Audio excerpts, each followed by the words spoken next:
day to you.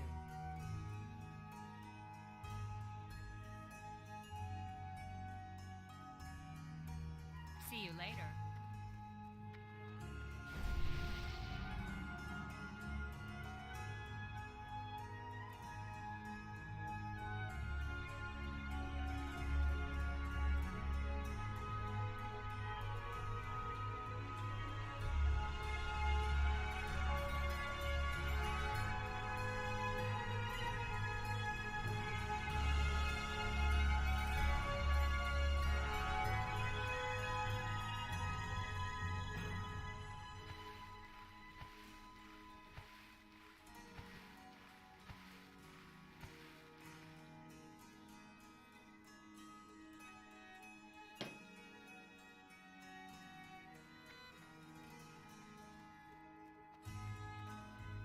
Need help?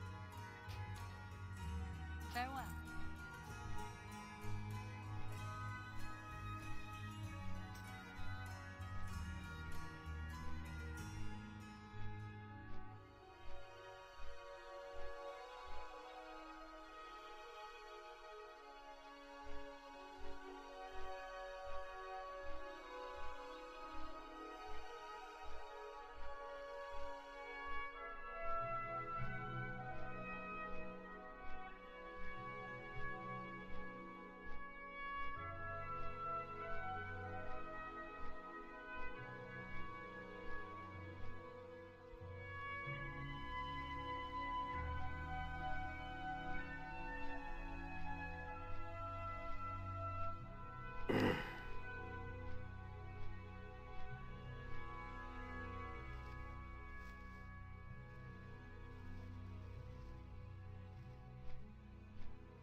How generous.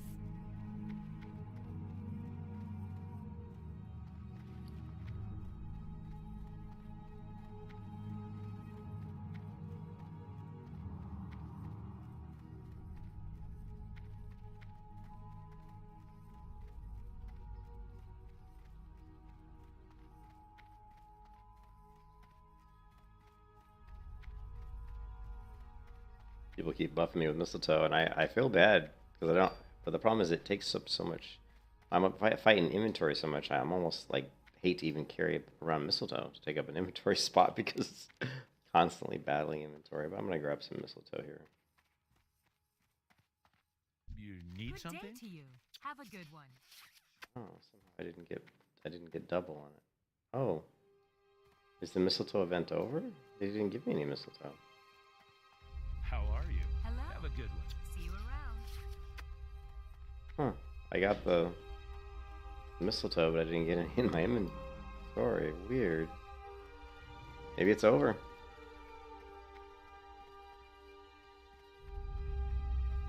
Hey there.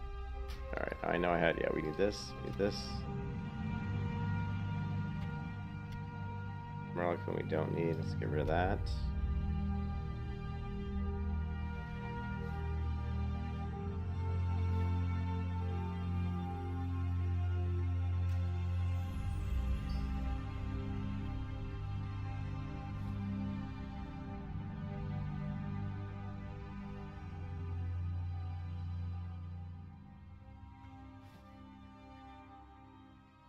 Safe travels.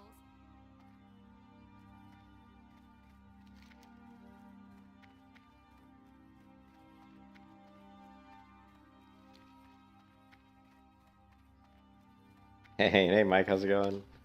Yeah, I'm a little bit sleepy today. I was thinking about maybe running a dungeon, but you know me, I'm like, yeah, screw it. Just gonna do some quests.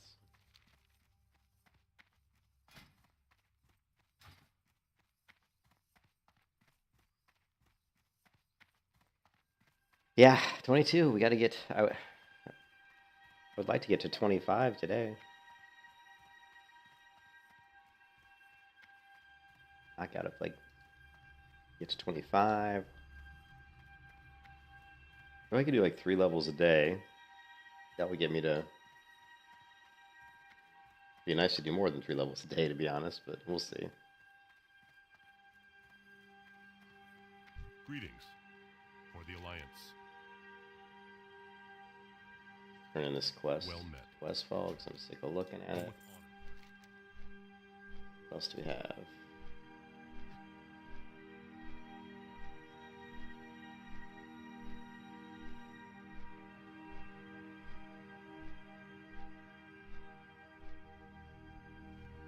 I mean, there's the quest in Lock Mode on, but the weapons I have right now actually do more damage than these weapon rewards.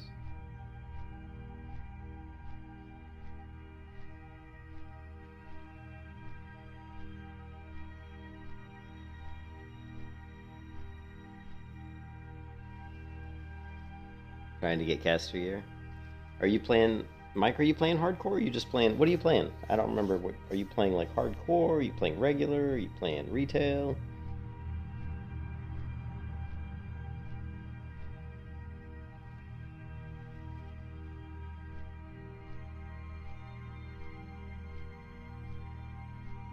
You're still on oh, you're on Everlook. That's right. Okay, you're on Everlook. Yeah, I just kind of got tired of all the eight. There were so many like Chinese players. There's like so many like.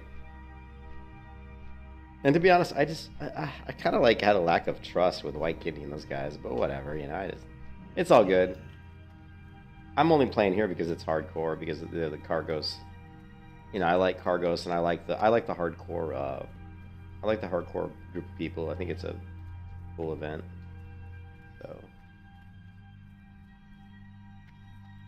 I like the hardcore community. That's what I was trying to say. Need help? I like the hardcore community. Light bless you, King's Honor, friend. Be careful.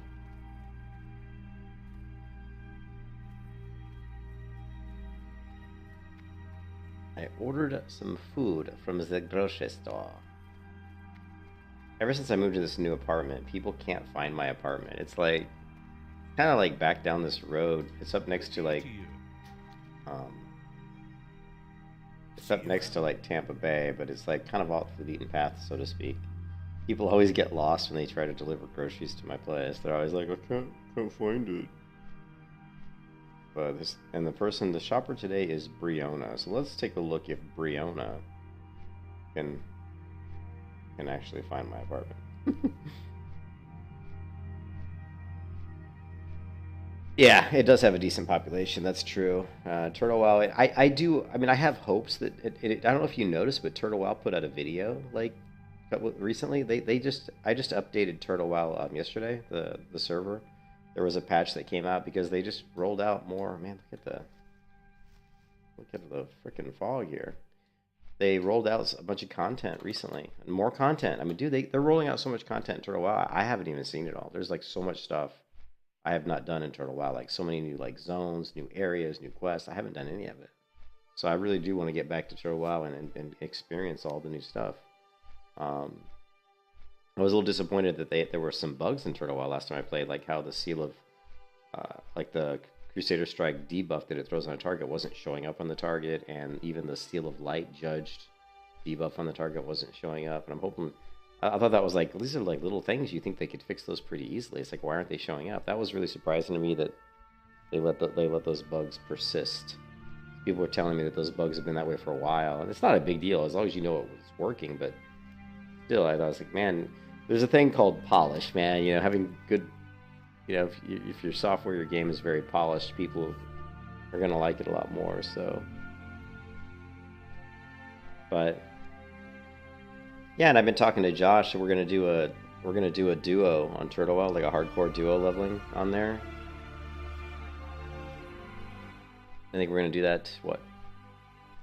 Let's say 26. We're gonna do that not today, not tomorrow, but the next day, like Wednesday. Yeah, it's cool. I mean, there's some of the zones in Turtle WoW are just straight up really good. I mean, they're really good. I told you my favorite zone in Turtle WoW is the one over here in Tildersfall Glades. Like this area right here in Silverpine Forest, like right to the left of Death Knell here. Like this is an entirely new zone, and it goes all the way down to the water. There's like actually a little village, like a little. There's actually an area down here on the water where they've got buildings and there's a graveyard. It's just cool, and there's like it's super hilly. It's actually the hilliest. It's the hilliest I can ever. It's like the hilliest zone I can ever remember in WoW. Like when you're walking up the roads, I mean, it's like freaking steep, and there's all kinds of mob types. There's like undead. There's like I think there's like undead. I think there's worgen. You know, there's just all different types of mob types. And what's another thing that's really cool about the zone is that if you move all the way up the hill, you end up going to almost like the mountains here, and then you end up coming out and you end up going down into Silverpine Forest. So you can actually go all the way through it down into Silverpine, or if you're in Silverpine, you can go. It's actually right up here. See this cave here? I think it's right around this cave somewhere. It actually create a path that goes up, you know, up into this new zone. It's just good. It's really good. It's really cool. The quests are good. The stories are good. The mod, it's just. I was so impressed. I was really impressed. I was like, wow, this is really good. You know, I really enjoyed it. Okay, I gotta look at my quest log and see. Okay, Blackrock Menace, Underbelly Scales. We've got. Okay, we just need some Condor meat. We need to get that shit finished. We do have the two. We do have the two-hand mace here. You can see we're hitting okay, and this is just, as you know, this is a crappy two-hand mace. It's only level 18, and I'm level 22, and yet it still hits pretty good.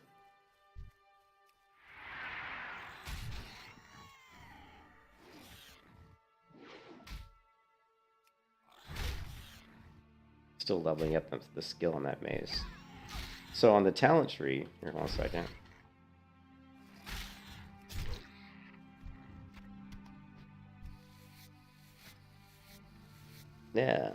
Yeah. So on the talent tree, we did go down and we finished out Overpower, and we've got 3 points on Tactical Mastery, which really gives us a lot of leeway to do stuff with our stance dancing, which is great. But I think right now what I'm going to do is I'm going to go back and I'm going to grab Cruelty 5 out of 5. Then we're going to go back into this tree and we're going to go ahead and grab Rend, Deep Wounds, and Impale. And then once we get to that, then we're probably going to respec. So we got what do we get? What level are we? We're level 22, so 20. 23, 24, 25, 26, 7, 28, 29, 30, 31, 32, 33, 34. Actually, let's pull up the talent tree again real quick. I just felt like right now with Overpower, and I felt like probably just going and grabbing. Well, most people are going to go Cruelty right off the bat, but I didn't do that. But I think going here and getting Cruelty before we get Rend and Deep Wounds and Impale. It just seemed to make more sense to really push the Overpower crits as high as we could get them. You know, we could push it up to almost 60% crit rate with Overpower. The other thing you can actually plan for, like when you're leveling too. I mean, you can plan for fighting mobs that have I noticed that when I was fighting the Murlocs must have a really high agility. Because when I was fighting the Murlocs that were the same level as me, they were dodging my attacks a lot, which was it wasn't to their benefit to do that, because they kept dodging me, and then I was nailing with Overpower crits. It was like dodge, Overpower crit, dodge, Overpower crit. I'm like, you know what I mean? So it was actually working in my favor. That's the cool thing about Overpower, is it actually works in your favor for mobs to dodge you a lot. But if we go to the talent trees, remember we were talking about this being level 21, which is what I'm at right now, right? I'm at this, plus I put 1 point here. And then we talked about this being at level 39, right? And the difference here is we do have Unbridled Wrath. So we get rid of this, then yeah, we're only at level 34. So I was thinking of maybe, I'm just trying to think of like the order of how I'm going to get these. And I was thinking, like right now I'm right here. I was thinking of just go ahead and filling out cruelty. We could do, I can't remember if when I looked at this before, if I did cruelty, then I did a wrath, then I went back and grabbed these. Probably, that probably makes more sense, don't you think, Mike? To grab cruelty, we can go ahead and get unbridled wrath, so we can start generating even more rage, and then we'll go ahead and do improved rend, deep wounds, hail.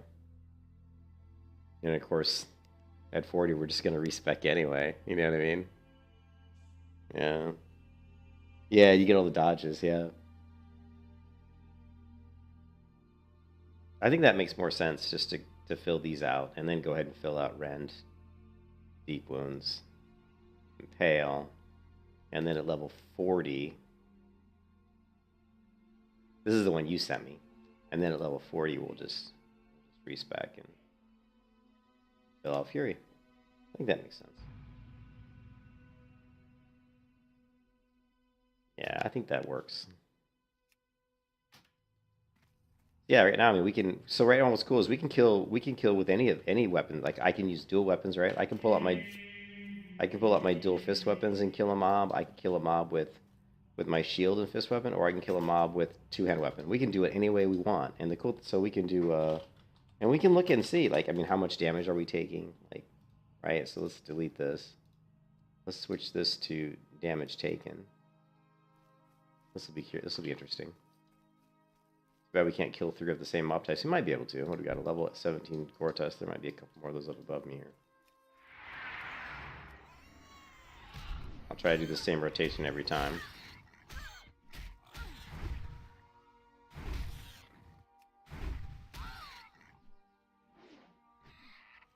Okay, so we took 94 damage in that fight, right? So that was dual wield fist weapons. We took 94 damage. Now, one thing that's interesting, we'll have to remove Battle Shout, because I did toss up Battle Shout, though. So let's remove it. Oh, we need another Gore Tusk. I don't see one. This person just AFK? Oh no, they're actually casting.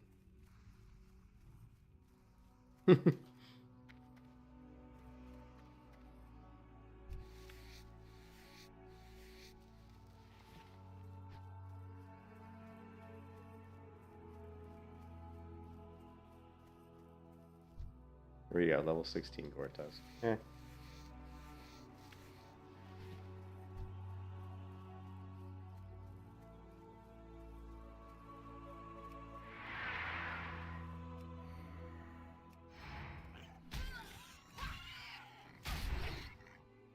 Although I think well, we got an overpower proc though.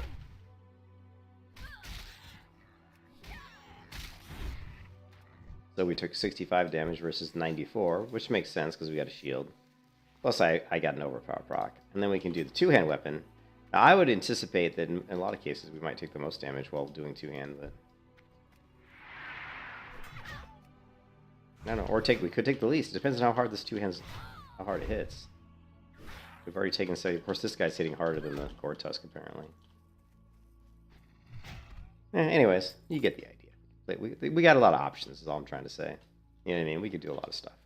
What I talked about yesterday, Mike, was the stance dancing, right? So, like, let's say, for example, we want to pull off... Let's say we want to pull off a Revenge and then go back to a Hamstring. Let's try that. So what we're going to do is we're going to charge. We're going to maybe throw in like Heroic Strike. Now we're going to go full defense. We're going to do block. We're going to do that. Then we're going to switch back and we're immediately going to Hamstring. So we basically switched multiple stances using multiple abilities that can only be used in those stances. So you see what I did there? So we charged, we built up some rage, we switched to defense. We basically just used my ShieldBlock macro, which automatically changes me into... So that macro, not only does it change me into defensive stance, but it actually put my shield on for me. Because I didn't have my shield on when I started. Right? We had dual wield with fist weapons. But when I charged, used ShieldBlock, it equipped my shield. Right? Oh, see, you main warrior. Nice. So, but it equipped my shield for me. it allowed me to use. It put me in defensive stance, allowed me to shield block, and then when we hamstrung, it automatically put me back into battle stance and did the hamstring. So I mean, like, that's what makes Warrior so cool, is that you can actually set up these things in your macros really well, you know. So you know all about it because you're a Warrior main.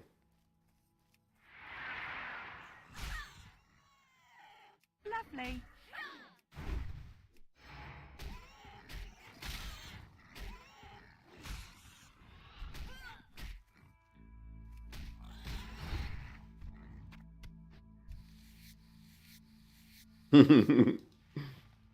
Yeah, so that's cool. Like here we go in. Now you see we're dual wielding, right? We can switch, immediately go into shield block. Right. Let's say I want to hamstring, put on two-hand weapon. Now we got our two-hand weapon on.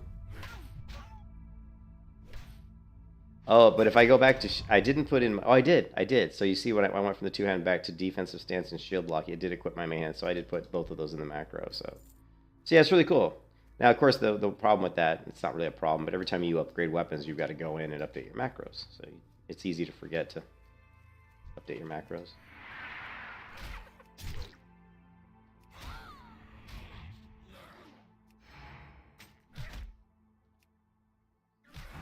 Biff. Bring in the heat.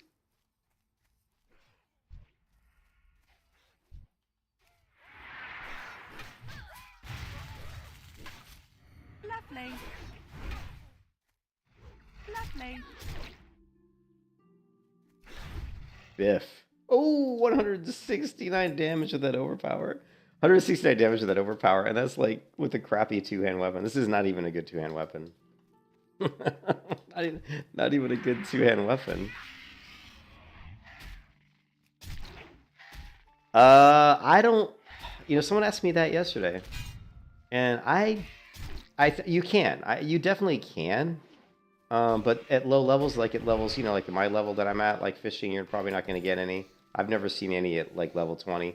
But if you start fishing, you know, higher pools, yeah, you can. I think you can. I don't know.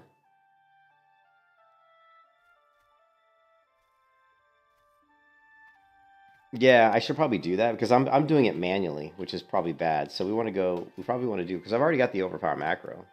So all we need to do is go into here. So we just basically go into our two-hand weapon one and just copy this, go into our overpower and just do that.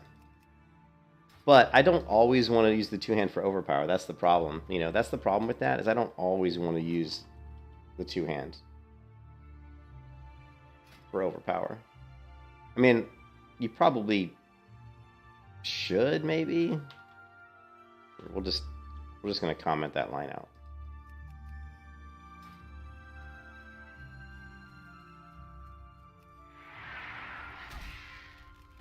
Yeah, but you're not going to get too many blues at my level. I don't know. I mean, honestly, someone asked me that yesterday, and I'm not sure. I would imagine you could. I don't see why you wouldn't be able to. I can't imagine why you wouldn't be able to get a blues. I mean, you get recipes, you get greens. I mean, I know I've gotten a blue recipe. I definitely know I've gotten a blue recipe from fishing. I definitely know that I have received a blue recipe from fishing. So that's for sure. Lovely. See, there I just manually switched to two-hand and did the overpower.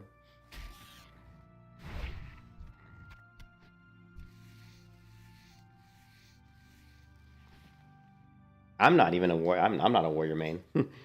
The only reason I know how to play warrior vanilla is because I leveled a warrior to 60 before hardcore before. So I have not fished up the One Ring. I have not.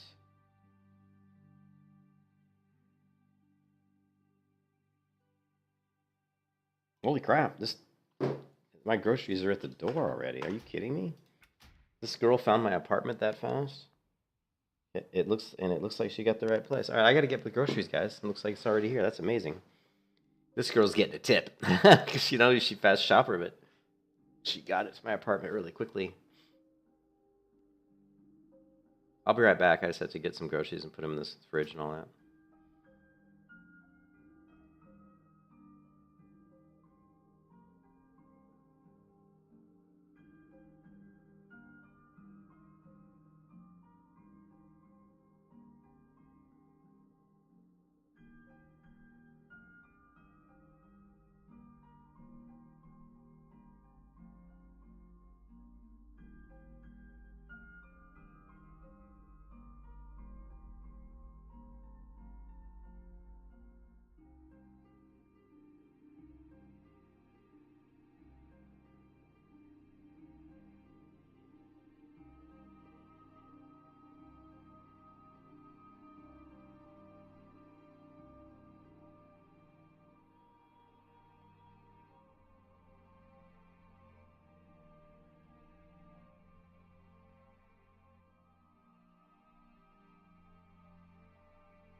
Yeah, yeah, you're right. Actually, you're right, Wonder. I mean, the problem with MMOs, the biggest problem I see with MMOs is they're not challenging enough. They're not difficult enough. And I'm not talking about Mythic plus rating. I'm just talking about regular, like, questing, leveling your character, like, just regular quests and dungeons and just whatever, everything. Everything needs to be more challenging and more engaging in some way.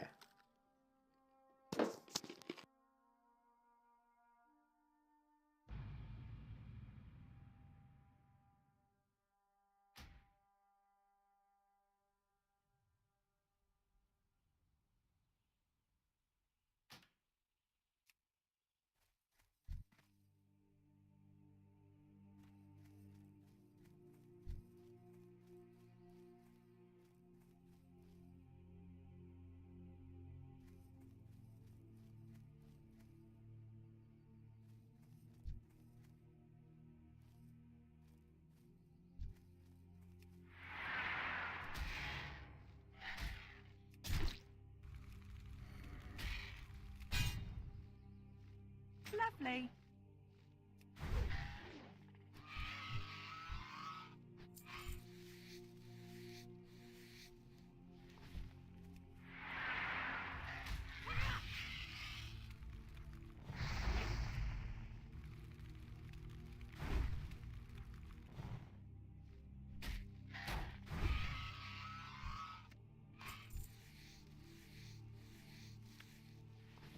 Big misses with the two-hand weapon, so I went back to my bread and butter fist weapons, and I destroyed that little guy. All right, so what else do we need?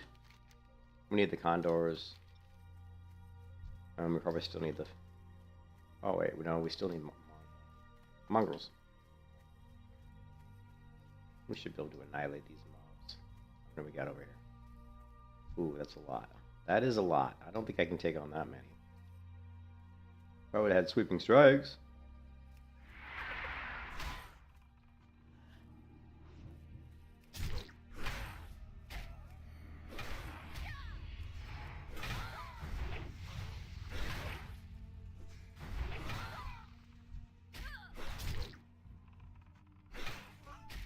Actually, these guys turned out to be not too bad.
I just switched stances, defense, disarm that guy. You gotta love it. You gotta love it. Quick disarm, why not?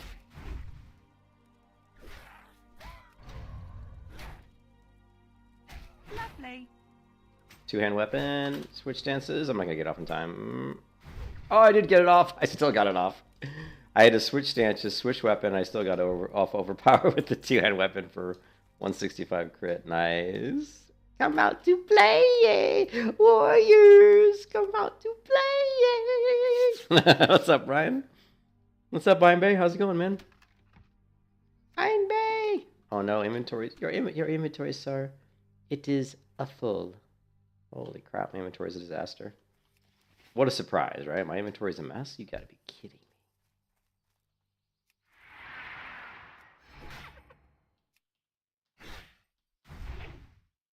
Oh yeah, I got shoulders of the cloak, yo. Thank you, arm back. Oh, wait, we need to kill this guy. You gotta love some old Brian, some old warriors, man. Here, let's go.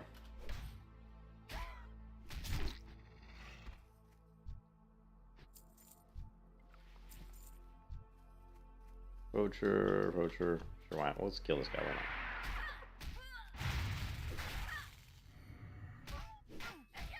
not? Clink, clink, clink. Yeah. I'm being bad, I'm eating potato chips. But I haven't eaten anything today. I was hungry, and there was some like low sodium, low fat potato chips in the cupboard. And they go so well with this Coca-Cola. Oh my god, it's gonna kill me. No, I tell you what, for the New Year's, no more soda. No more soda.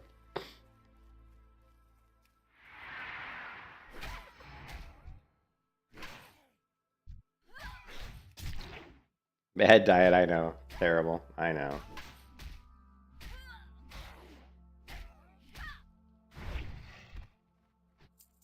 Okay, one more mongrel. No more soda. Oh, my whole YouTube name is predicated on the fact that I drink a lot of Coca-Cola. Yeah, I bet we got the cloak. We got this cloak off of Murloc, the Defender Cloak of the Bear. We got these shoulders, I think, off of a Murloc. Man, Murlocs drop a lot of loot. We got these pants from fishing. Amazing pants. 7 strength, 4 agility. So yeah. We are styling. We just need to kill one mongrel here.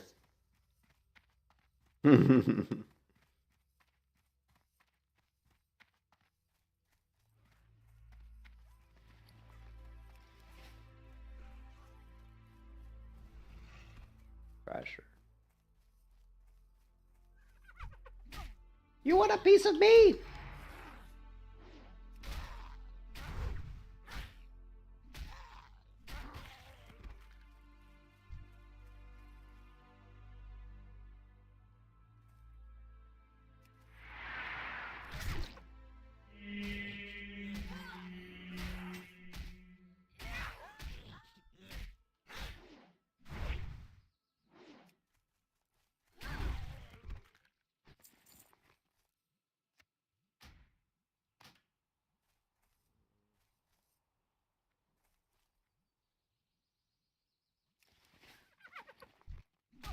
Oh, really?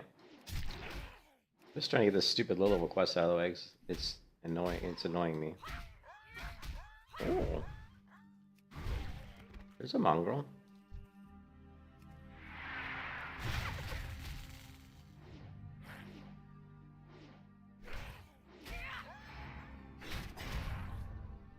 Lovely.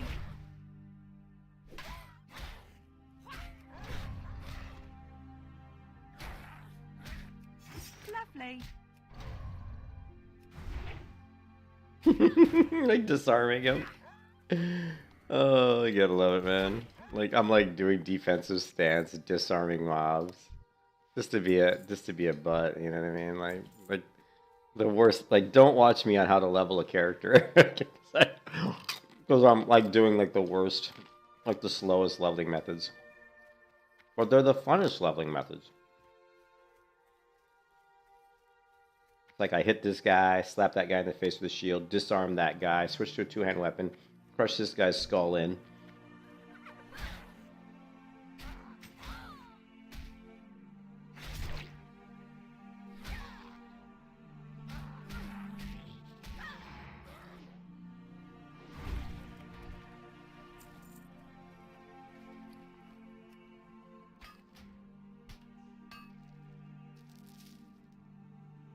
Have room for that. Actually, we don't even. I don't even think we need ore. I think we got plenty of copper. What we really need is tin ore.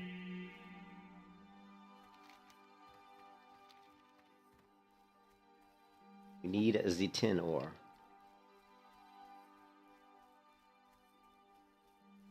Did you see my screenshot Einbay yesterday? I was putting some screenshots in Discord.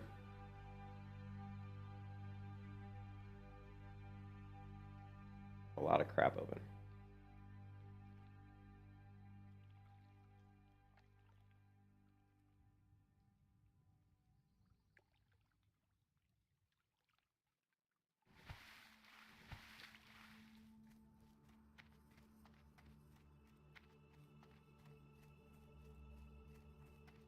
Light be with you. honor, friend. What other quests do we have in here? How are you? Hey there. See you around. No, we did. So we didn't get Mistletoe last time we did that, which Good is weird. day to you. Alright, what don't we need? We don't need Murloc fins anymore. Oh my god, I don't need that, don't need that. Inventory is such a mess. Safe travels. You left your... Oh, you left my Discord a month ago? You're purging your account, huh?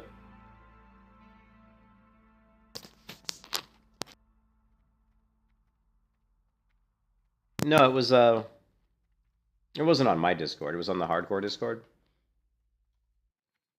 You know, on the HardCore Discord, they have the back of the box channel. Like, you know, post screenshots you imagine would be like on the back of like the box.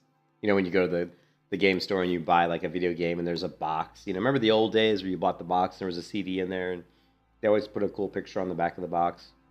Anyways, I always post a lot of pictures because I love taking screenshots, but I came up with this one, which I thought was a really nice one. I thought this was a really good screenshot. After tweaking my, you know, my colors and everything with reshade, I get a pretty...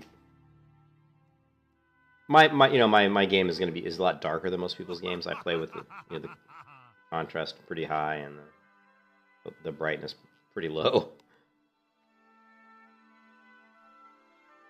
But I do post a lot of screenshots in this particular Discord channel, and actually one of the moderators responded yesterday and said, "I want to personally thank Caffeine Injector for keeping this channel full of such incredible screenshots. Well done." Yeah. So I took this one in Dark Shore, this one, you know. Of course, these I took in Westfall. Just kind of, you know, screenshots in Westfall.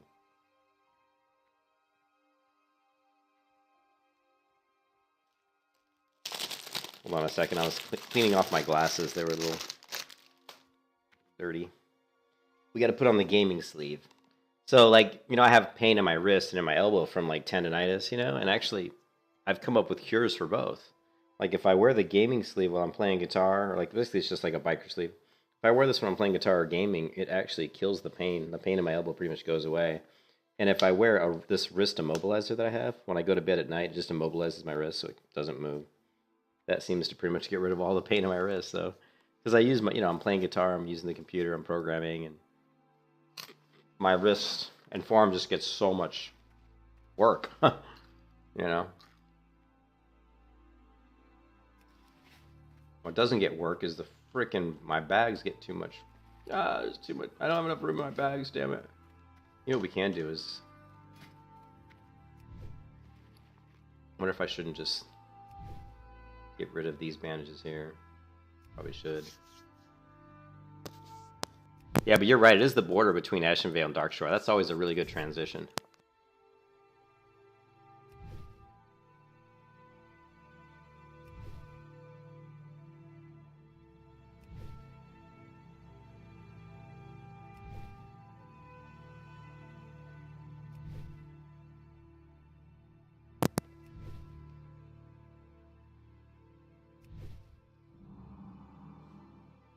Oh, wait.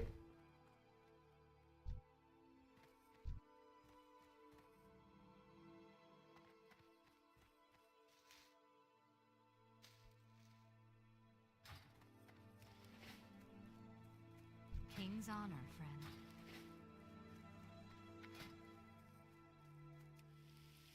That one whopping copper that I got. You need something? Arr. Be careful. I supply only the finest goods. Safe travels.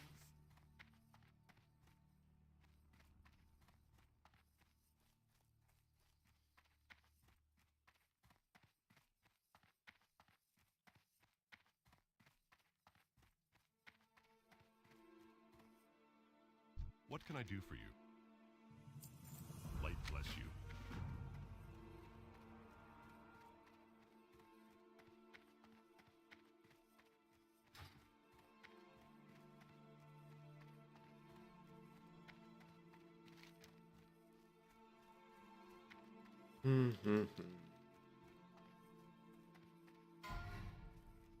Warrior mini tank bites the dust.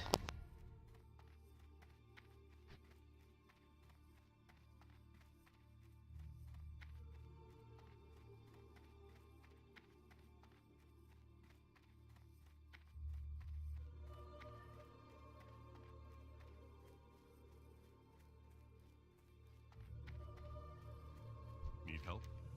Be careful.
Only America makes you feel guilty to not tip, so corporations put a living wage for their workers on the customer. Yeah, tipping is a weird US thing. Is that true? People don't tip in Europe? I don't know. I don't know. Do people tip in Europe? I thought they did.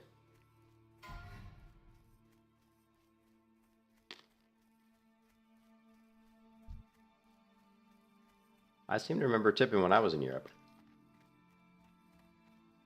That was a while ago.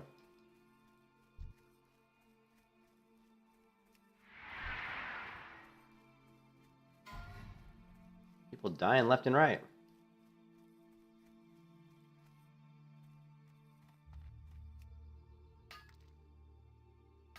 You're totally up to the diner? Okay. Whereas in the United States, it's like...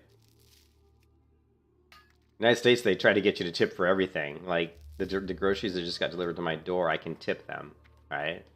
The, like, you go to, like, a coffee shop here in the United States, and if you walk up, and I don't go to coffee shops much, but if you go to a coffee shop, say you go to Starbucks, and you buy a cup of coffee at Starbucks, it's not like they bring it to you. You actually order it at the counter, and then you move to the right, and there's an area where when it's red done, they'll go over and they'll put it at this left side of the counter, right side of the counter. You'll go over there, and they'll just set it there, and you pick it up and go. You've already paid for it. But at that point, they have a tip jar. If you want to tip, I'm like, why am I tipping? All they did was pour a cup of coffee and hand it to me. But, I mean, in America, yeah, it's crazy. You can tip for just about anything.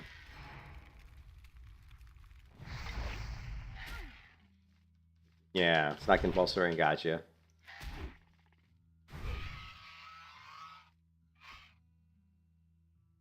Yeah. Yeah, they will like pay you like this crappy wage because they're accounting for the fact that you're going to get like all this money from like tips, right? Which you may or may not get. Now, don't get me wrong, like in Chicago, like my brother worked in Chicago at Mike Dick. When Mike Dick had his own restaurant in Chicago, this was a long time ago. My brother worked as a waiter in this restaurant. There were times, and this is like back in like 1990, right? Back in 1990. And there were times when he'd go to work and he'd come home with like $500 in tips just for one day, you know? Like, that's insane, you know? I mean, at that time, back in 1990, making $500 just for working an 8-hour shift. But yeah, it wasn't uncommon because that restaurant just seemed to get a lot of high tippers. I don't know.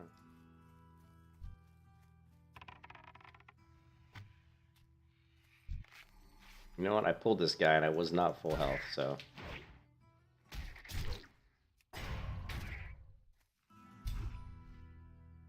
You can kiss your ass goodbye. Yeah, I know that I can kiss my ass goodbye. That's what I was talking about. I'm not full health.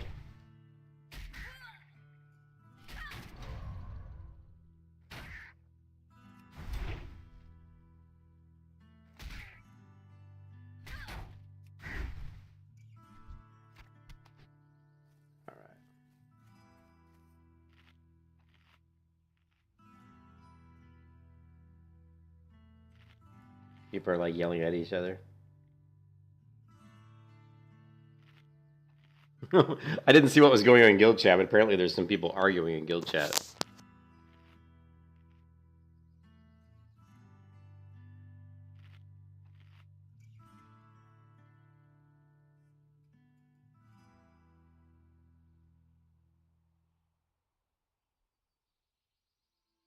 One of the best things to do is tip the bartender for a customer who didn't tip. Awesome pours all night long.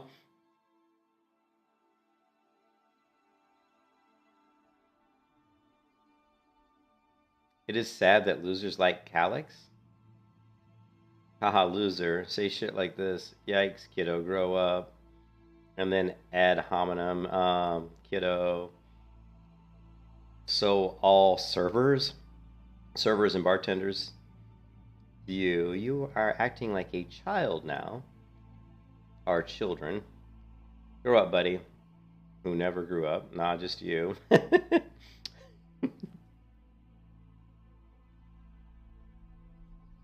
Wow. Yeah. The worst part about playing video games is you do tend to play with a lot of really, really immature kids. You know, it's funny, I bet, when I think about, like, some of the stuff I pulled, like, some stuff I did, like, when I was in high school, you know? Ooh, level 29 priest just died. That kind of sucks. I need to start paying attention to what I'm doing. I'm going to get myself killed. But when I think about some of the stuff I did in high school, I'm like, oh my god, I was so immature. You know, like, I can't believe I did that. But when you're young, you're just stupid. You don't know any better. But some of the stuff I did in high school, I was like, oh my god. I was like, what an idiot.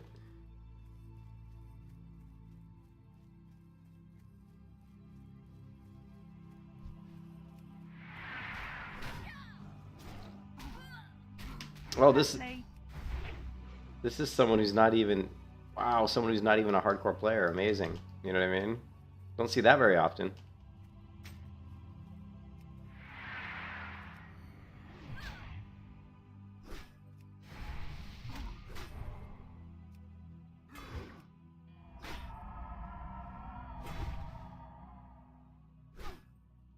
Yeah, see, against these guys, I feel like I do a lot more damage if I just dual wield. Well, plus my fist weapons are better anyway.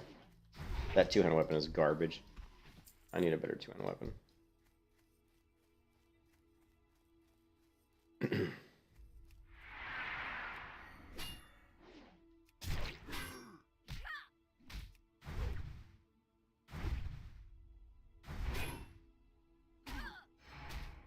Lovely. Lovely.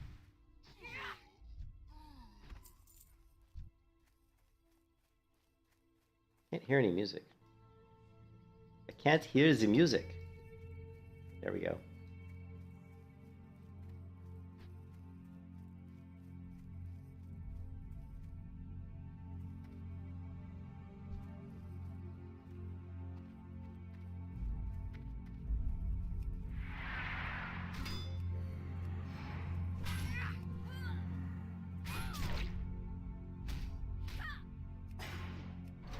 Lovely. Not enough rage, no.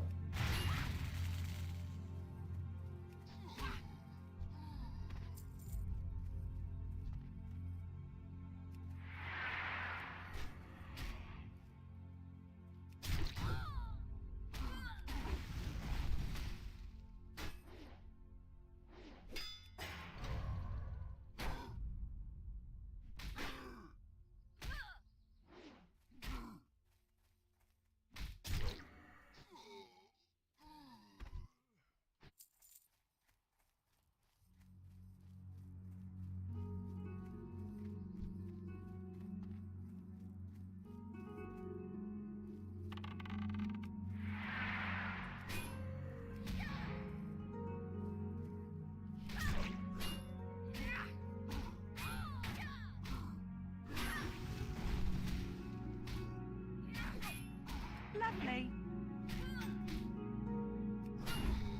Oh, the overpowered crit. Come on, my inventory's full already? Are you kidding me? Come on. When is my inventory not full? That's what I want to know. When is it not full?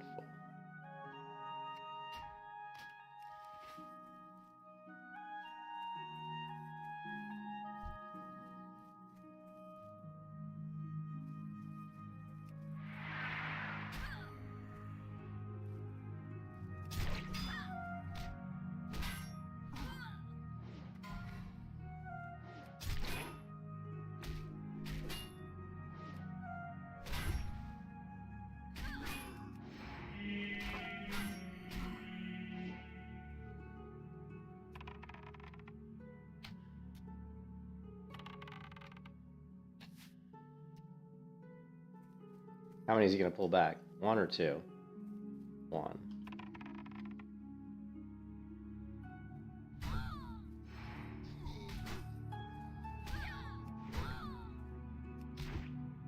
Come on, land a blow. Jesus. I missed 2 in a row.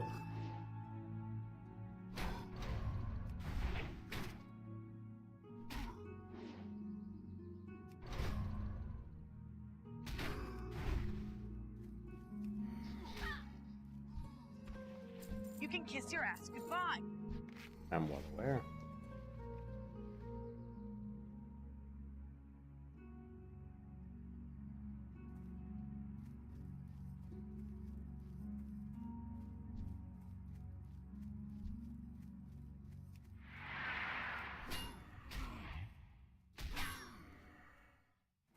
Lovely.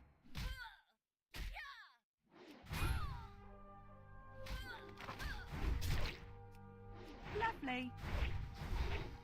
Yeah. A lot of times I want weapon swap for the two-handed for the overpower just because it kind of interrupts the flow of my dual wield. You know, dual wields attacks are very quick, and if I do switch weapons, I miss out on probably a couple swings because I have very fast fist weapons. So. My wife is texting me. Your order has been scheduled for. Oh, get my other new chairs showing up on Wednesday. Nice. They said originally it was going to be February because it was so back ordered.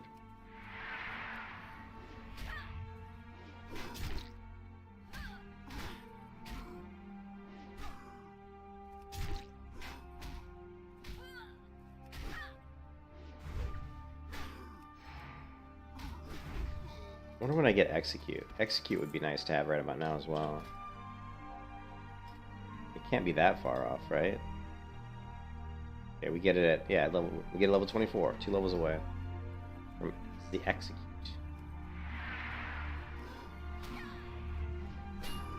Lovely.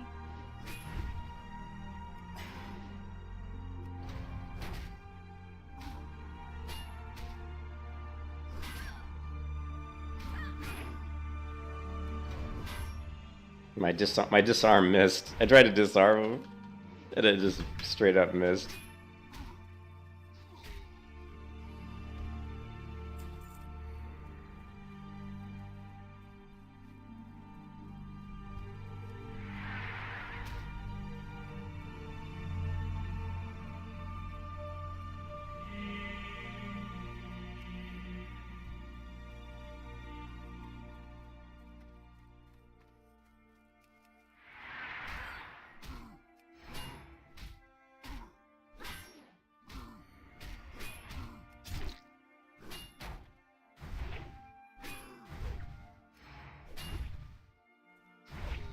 Biff.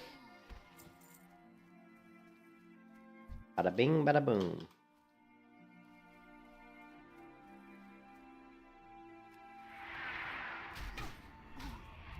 Lovely.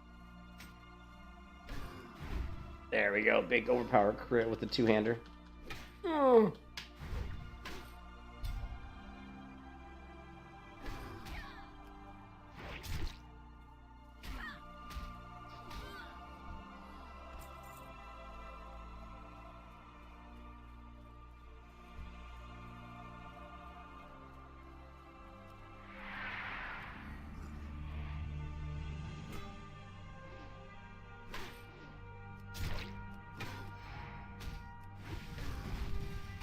This guy's level 22.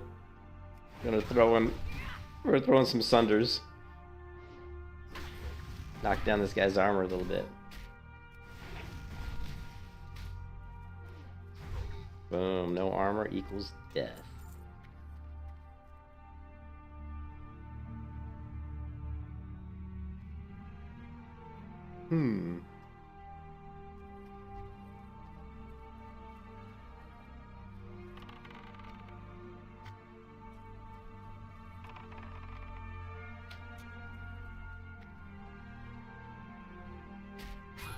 Come to your doom.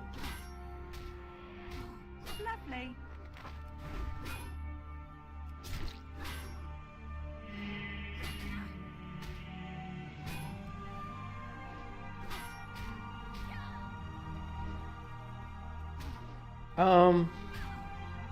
So basically what I was talking about with my macros was, like here you can see I've got fist weapons equipped. See here I've got fist weapons equipped. But when I pop my shield block, right? I immediately switch to my sword, or my fist weapon and my shield. And then use shield block. So if you look at the macro, it's just basically like making sure that you have the right stance, the right weapons, whatever ability you're trying to use. So if you go here, shield block, you can see when I go my shield block, I equip my main hand weapon, I equip my bear buckler, then I cast stance defensive stance, so I switch stance to defensive stance, and then I use shield block. And then of course I always, clear any arrows out of off the screen before at the end of almost all my macros, because I just don't want to see a bunch of red text. So that's really good because we don't have to worry about like changing stances and doing anything to weapon swap or anything like that. So that's one of the macros I use, which is really useful. And then another one is like Hamstring. Like a lot of times if a mob's trying to run away from you, and let's say you're in defensive stance, like because a lot of times if I'm killing a mob and I get low on health and I might accidentally get an ad, like somebody respawns or something and jump spawn me, a lot of times I'll kill him in defensive stance because I can actually just kill him doing shield block and popping off revenge because I'll take less damage over the duration of a fight that way. And so a lot of times that'll happen, and what'll happen though is the mob will start to run away and he may run towards another mob, and I want to hamstring him so he doesn't get away from me. But I don't have to like hit my change stance macro then hit hamstring, so it's built into the hamstring to change into battle stance, use hamstring. Same thing with charge. When we charge, it's going to cast stance, battle stance. So if I'm in defensive stance, it doesn't matter. I can still use my charge macro, right? And then also the same with, let's see, with pummel. Where is it? That's not it. I think I did it with pummel as well. Actually, I don't think I did do it with pummel. So that was really it. I mean, just, putting on the right weapons. Like if I've got dual weapons, obviously I can't shield block with fist weapons because I don't have a shield, but it doesn't really matter because it's built right into my macro to switch and shield block. And then, like I said, if I want to hamstring, I just use hamstring. It's going to switch me back to the battle stance. If I want to charge and I'm in defensive stance, it's not a problem. It'll automatically switch me into battle stance. Watch, here I'm in defensive stance, but I'm going to charge. Right. So just that kind of stuff,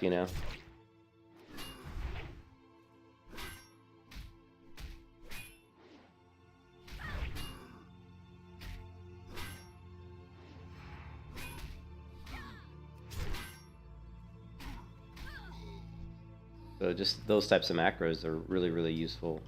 They save you a bunch of time. They make you more effective as a warrior. And of course, eventually we're going to get Berserker stance. Then we're going to have even more macros and even more stance dancing, right?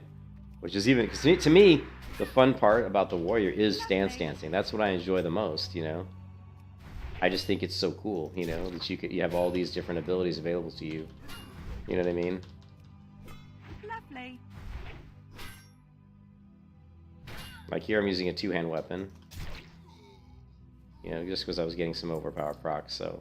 But this two-hand weapon is really pretty much garbage, so I need to get a good two-hand weapon. BBB, I'm not playing, level 39 warrior. Oh.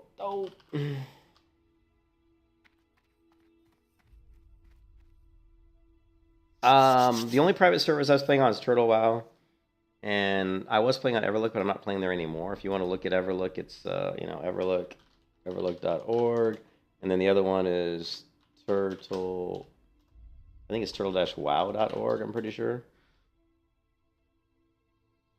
Yeah. Yeah, so the two private servers I play on is what, would recommend would be Everlook.org, turtle.org. I like turtle.org if you like vanilla. This is not a private server. This is just straight up classic WoW. Yeah. Yeah, I mean, I could. I could put them in the description.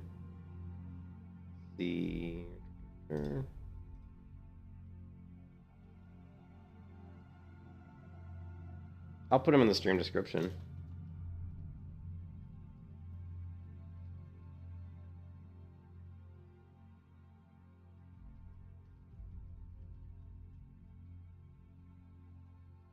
Let's see, Hamstring.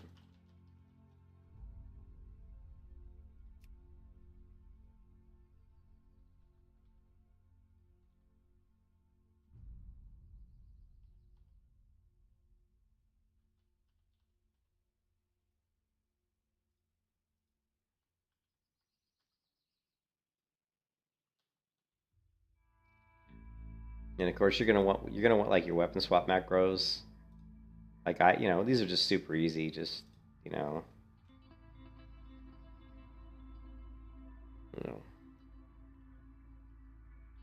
whip, sword and board. That's what I call it. Equip sword and board, but you can call it whatever you want. Here's like a shield wall macro. Like here's a shield wall macro that I use too. It was just pretty funny. You don't have to yell shield wall. I just think it's funny because whenever I use that macro and I'm streaming, I'll go shield wall. Like you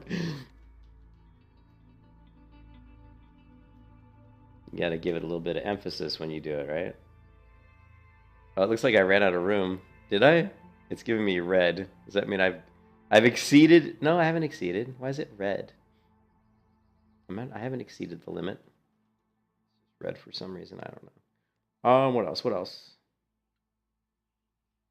Battle stance, two-hand. These are all pretty basic things. These are all pretty basic.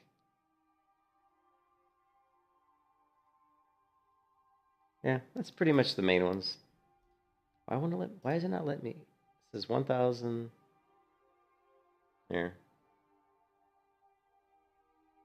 For some reason, it's not letting me paste this, even though it says I'm only 1,019 characters out of 5,000. Maybe it doesn't like these characters. Let me try some. Yeah, it didn't like the yell command. It didn't like the left bracket and right brackets in there for some reason. I guess those characters aren't allowed in the...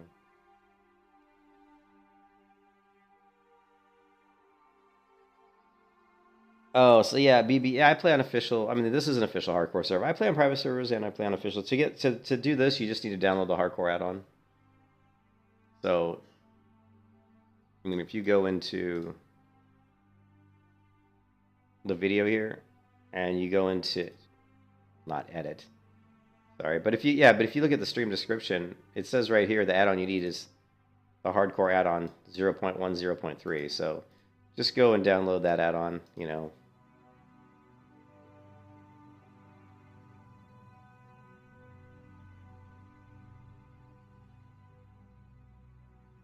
Yeah, I mean, just download this right here. So that's all you need, and that'll track your character to make sure that. And then you can do /hardcore.show, show, and then when you can go to verify here, you can say that my hardcore run will pass right now because I'm at 99.8% track time. It basically tracks your client, make sure you're not doing stuff you're not supposed to be doing, so that you can be verified as getting to 60 without dying, basically.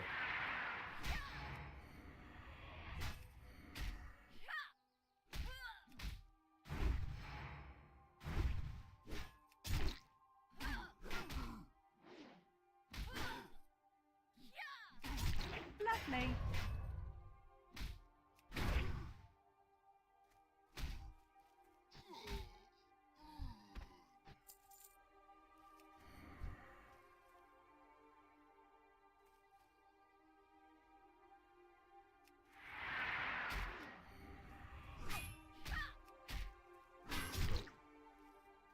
Lovely.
How many more were these? Need 5 more. Oh God, ways to go yet. Ooh, silver vein. Very nice. Very nice.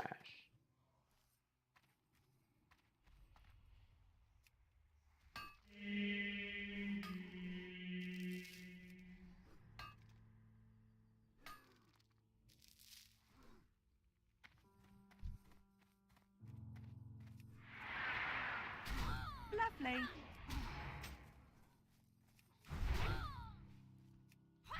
Come on, big damage. Big damage.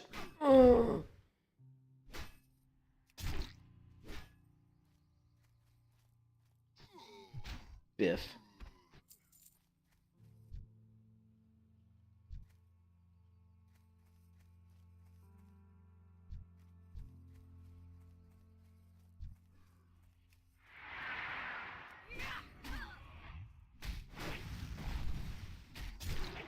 Lovely.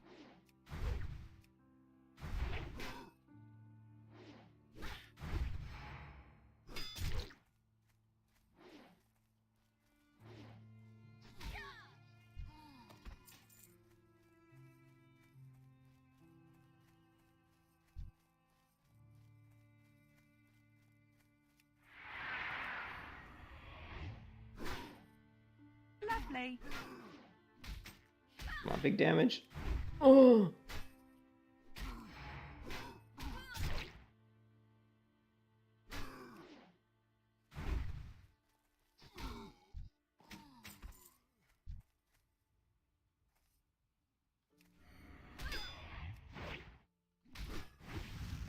Lovely.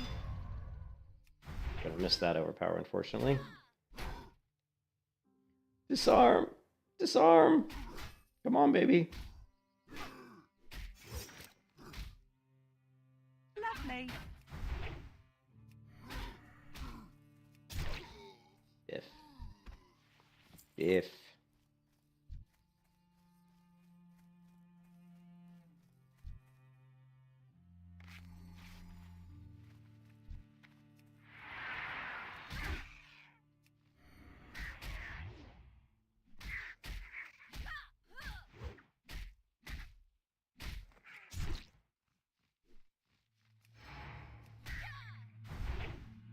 Yep, it's an add-on BBB. BBB. BBB. I like saying that. It's an add-on BBB. Alright, so one more Condor.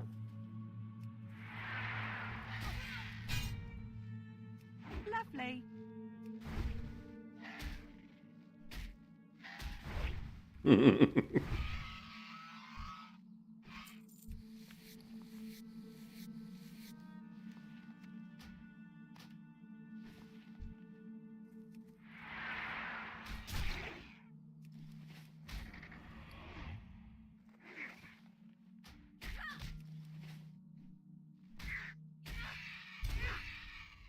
Damn.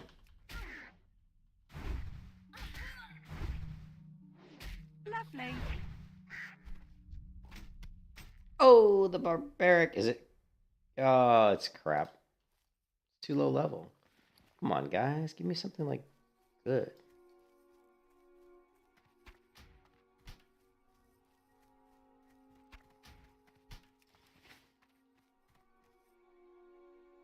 man.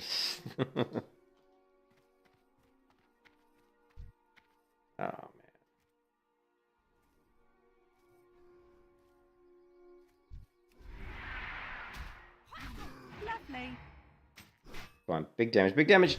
Oh no, it wasn't a crit. Shit. You know what, I was trying to help out, and then she just left me. They left us.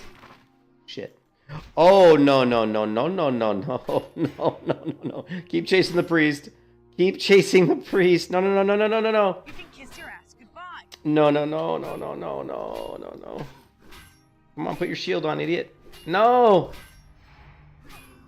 Do I want to block here? I probably do. No no no. You can kiss your ass goodbye. Oh my god. Lovely. Oh my god. Fuck, it was all because of that priest. Holy shit, I think she just saved my ass though. Oh my god. I was like... Oh. Oh my god.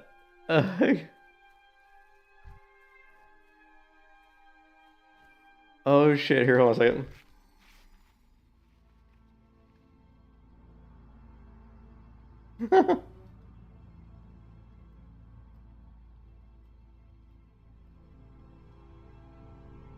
Oh, Jesus! It was. It was. It was. Oh, man. Oh.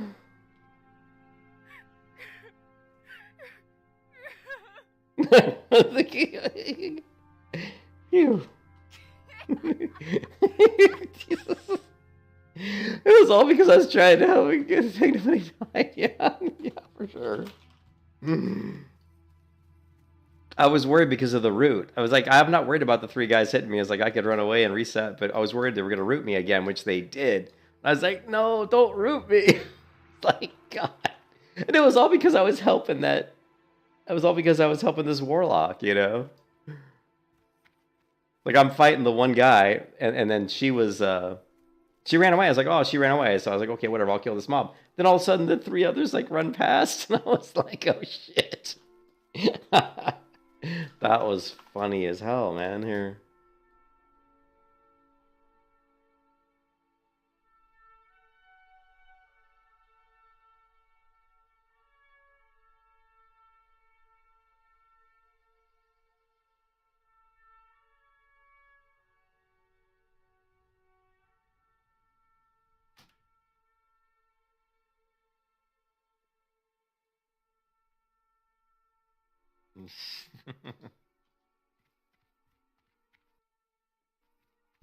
So here comes...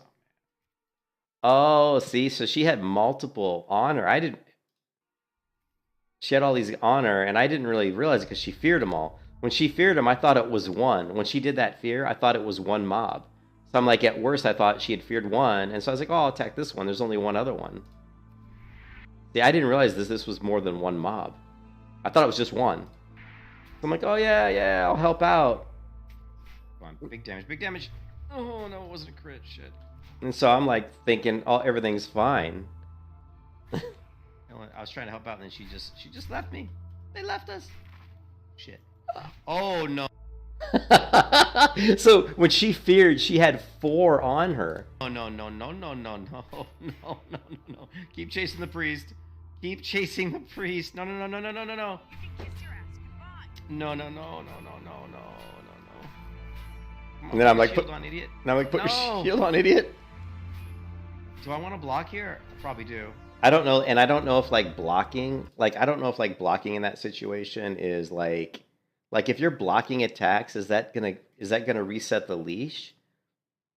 Yeah, do you guys know if blocking is like gonna reset the leash? You know what I mean? But I figured. No. You can kiss your ass goodbye. I was so pissed. Oh my god. Lovely. Oh my god. Oh my god. Fuck, it was all because of that priest. Or that warlock. Holy shit, I think she just saved my ass though. Oh man. So like I said, I didn't realize there were 4 on her. You know what I mean? When I went into attack and help, I thought there were 2, and I thought she had feared 1. And I was like, oh, no big deal. There's just 2. Oh, no, no, no, no. Leave me alone. That was good times, guys. Good times. Look at these roots are annoying, man. Lovely. Holy crap.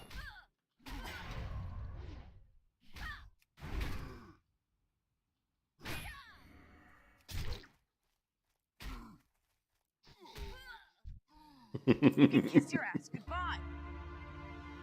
Oh man. Oh boy. Oh my god. I'm still like my heart's still trying to recover from that. I was so stressed. I was so stressed out. Jesus. Oh man. Oh my god. I don't know if I thought I would. I thought I might die. I was like, I might die, I might not. I wasn't sure. And when it wasn't one of those times where you're like, you know you're dead. You're like, oh, I'm dead. It wasn't like that. I was like, well, I'll pop a potion and I'll keep running. You know, don't know if I'm gonna die or not. You know.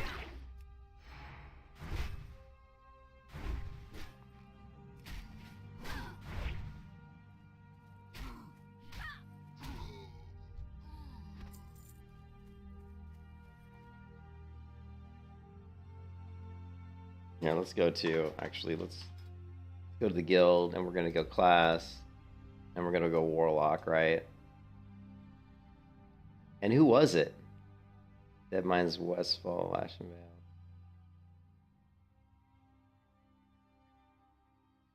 I don't remember the name of the character, but it must have been. I don't know. Either they went offline or they. I don't know. I don't remember their name. But yeah, that was crazy.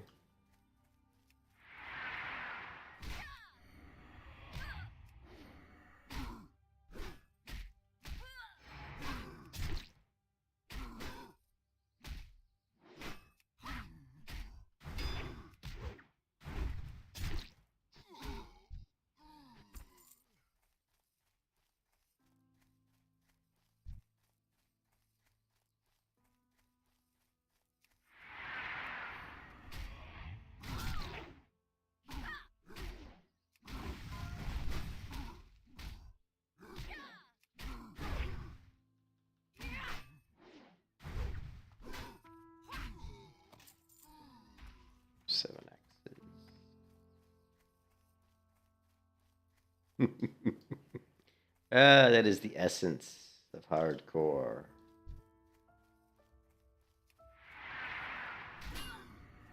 Lovely. Maybe I should, when people are in trouble, I shouldn't. You don't want to let people die, so I saw her like look like in trouble. I was like, you know, you're trying to help out, you know.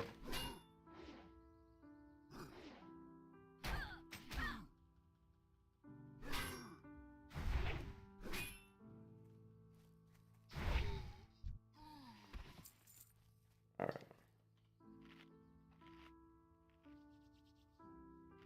Yeah, I'm not going to take on Belly Grub at 22. You can forget about it. Belly Grub would probably just pound me into the ground. He hits really hard.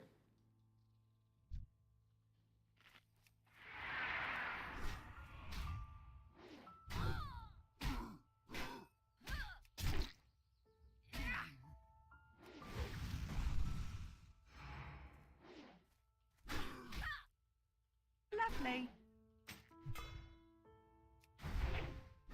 Big crit. Oh, the minor man. Oh, I shouldn't have drank that because it'll put my health potion on cooldown. Oops. Shouldn't have done that. Oh well. Just don't get in a situation where you need a healing potion, right? Easier said than done.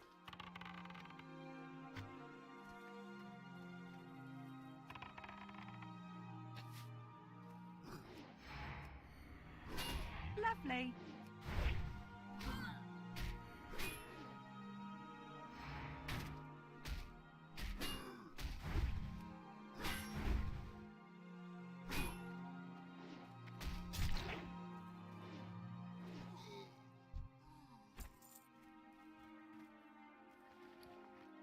Hmm.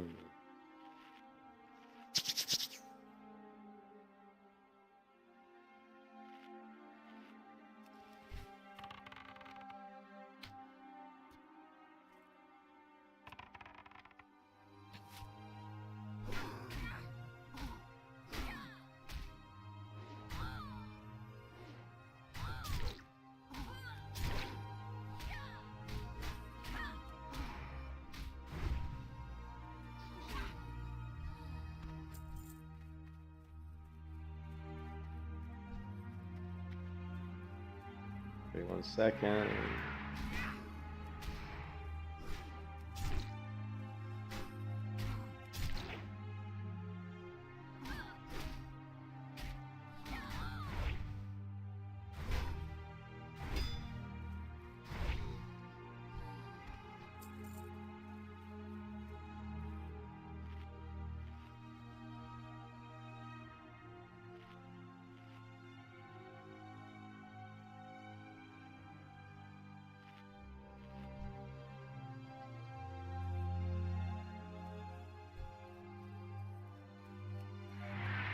Lovely.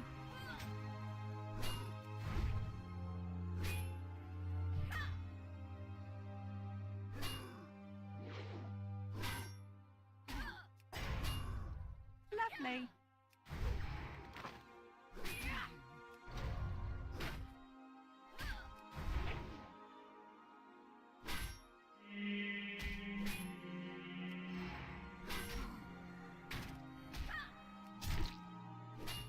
Lovely.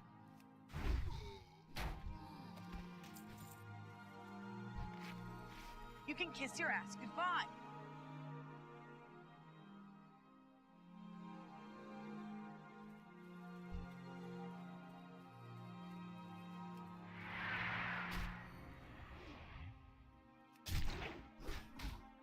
Lovely.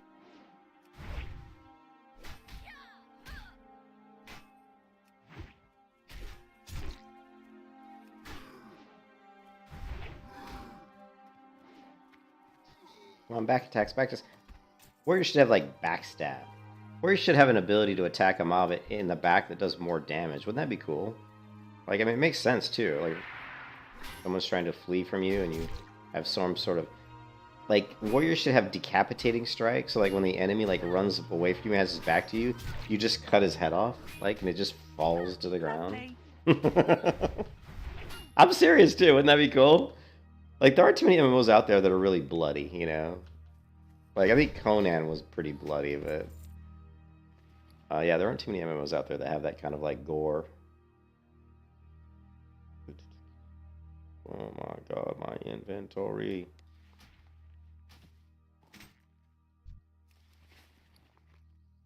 It'd be cool, man. Like the mob turns around and you just go for, like... And he's low on health. So it's just, like, it's same as, like, Execute. Like, you have your Execute ability, but...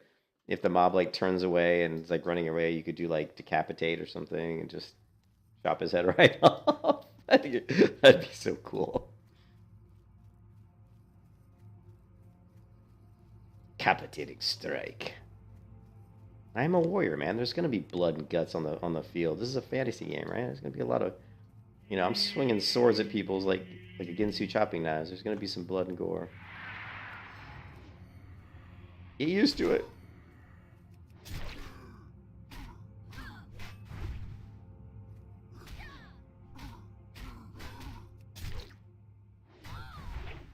See now, Decapitating Strike, or like a piercing thrust through their back, you know, piercing thrust. Be cool. We want to take on 2? Probably not. Probably not.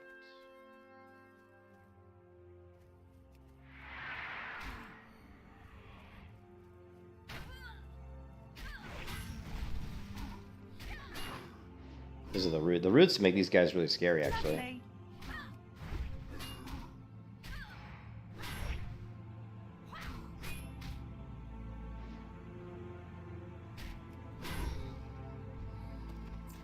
We're done with this quest anyway, so let's get out of here.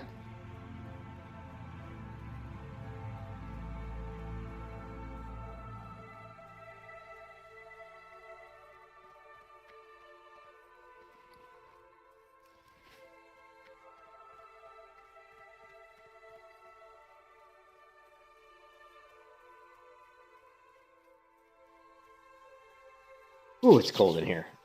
My hands are like ice cubes.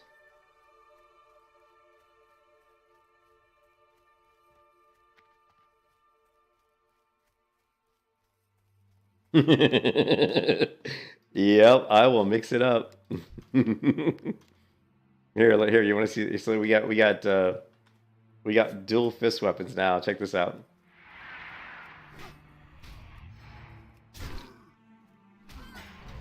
We're gonna go sword. All right, and then we're gonna go for the disarm. Oh, disarm missed. He parried my disarm attempt. And we're gonna switch back. We're gonna hamstring.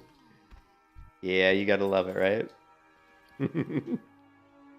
I love that's what's so cool about the warriors, that you do have all these different weapons at your disposal and all these different stances and abilities. So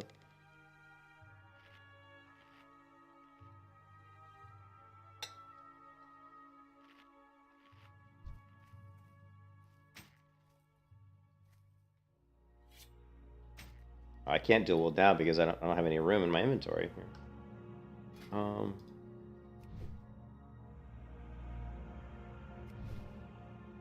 Yeah.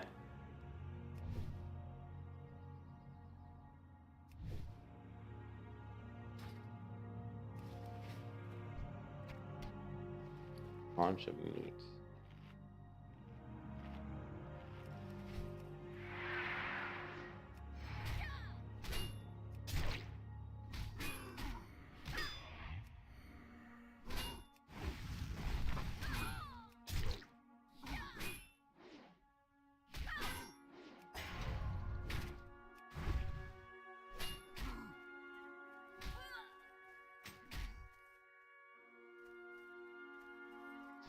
Biff.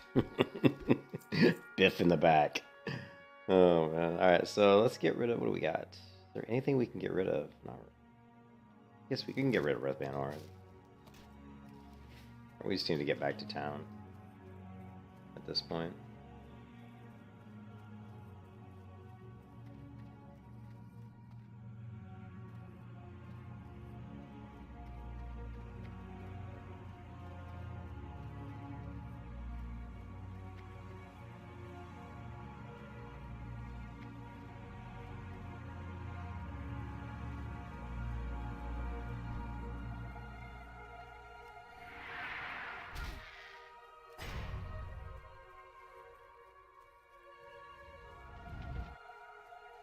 Resist. Well, this is a hard... I mean, we're playing hardcore, so most of the people on this server are hardcore players. So, right now, currently in the guild that I'm in, and there's multiple hardcore... There's actually 3 hardcore guilds on this server. There's the hardcore militia, which is the lower level one, like 1 to 16 or so. Then there's this guild, which is like 16 or 17, all the way to 59. And then there's the hardcore elite guild, so... Right now in the hardcore honor guard guild, there's 91 players. The hardcore militia guild looks like it has maybe 50 players. So the server's not going to have a ton of people, you know? Oh, thanks for the sub, Addon. Thanks for the sub, I appreciate it. And then, you know, I mean, but the guilds, it's you know, this is Bloodsail Buccaneers. This is a Eastern server in the United States. I mean, the population of the server is mostly hardcore players because we all, you know, we all do the hardcore challenge on this particular server, so. And as a hardcore player, you can only group with other hardcore players, so you really don't care about the other players in the server too much because you're not really playing with them. You're just playing with other hardcore players. Is this copper? 6 lousy stinking copper. Oh man, my hands are freezing. Because it's like 60 some degrees. Oh, it's like 50 degrees outside, probably, which is not cold. It's cold for Florida, though. Let's see, what was the temperature outside? It's 46 degrees outside. Which isn't really cold, but when you're used to like freaking 90 degrees every day, it feels awfully cold.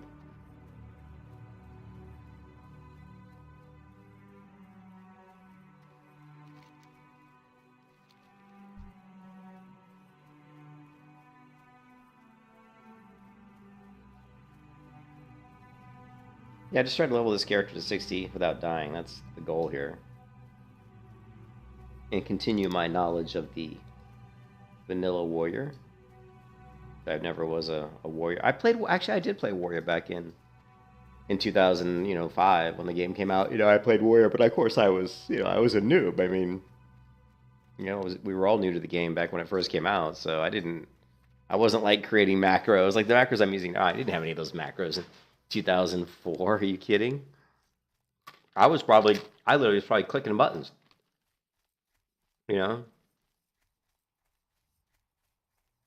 Yeah, it definitely, yeah, I gotta kill green mobs. Yeah, you'll see me doing mostly lower level quests just because it just doesn't make sense to try to do quests that are my level, because the mobs can, basically 2 mobs my level, like if I'm fighting 2 level 219 mobs, I'm in trouble. I mean, I can kill them, but you just take a lot of damage. What we haven't put in our bars though is Retaliation. Do I have it on here?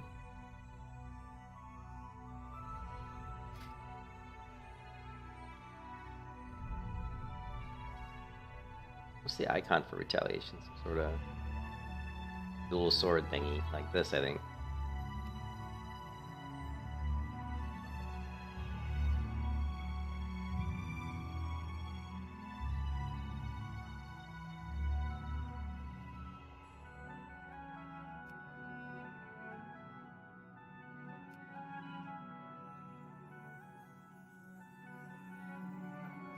I forgot that I actually trained Retaliation. I completely forgot. I even had this ability.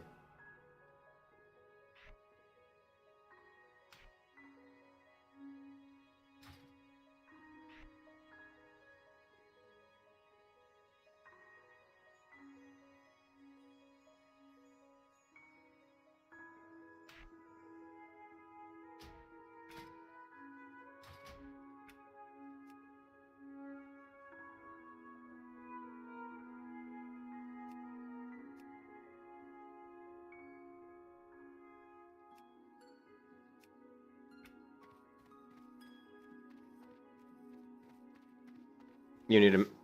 Well, I mean, yeah. I'm just saying. I'm used to using macros now. I'm just saying back when the game first came out in 2004, it was like, I wasn't. I'm sure in 2004 I didn't have like macros or anything. I don't think I even started like creating macros until Burning Crusade. I wasn't even keeping, because like back in the original, like in vanilla, like, and we can look at it right here. Hold on a second. Looking for something specific? Have a good one. You know these tangents, Einbay. You know these tangents, man.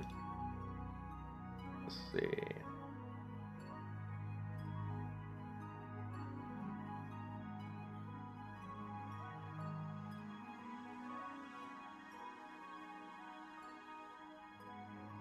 Wow, I don't know what this screenshot's from. This is not vanilla WoW. These are from private.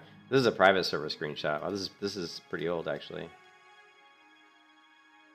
Not vanilla. Oh, okay.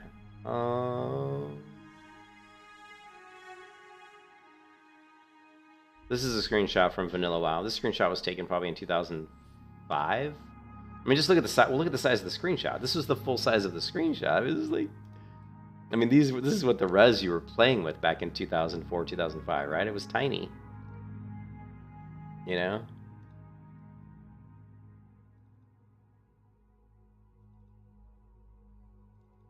This is a vanilla WoW screenshot.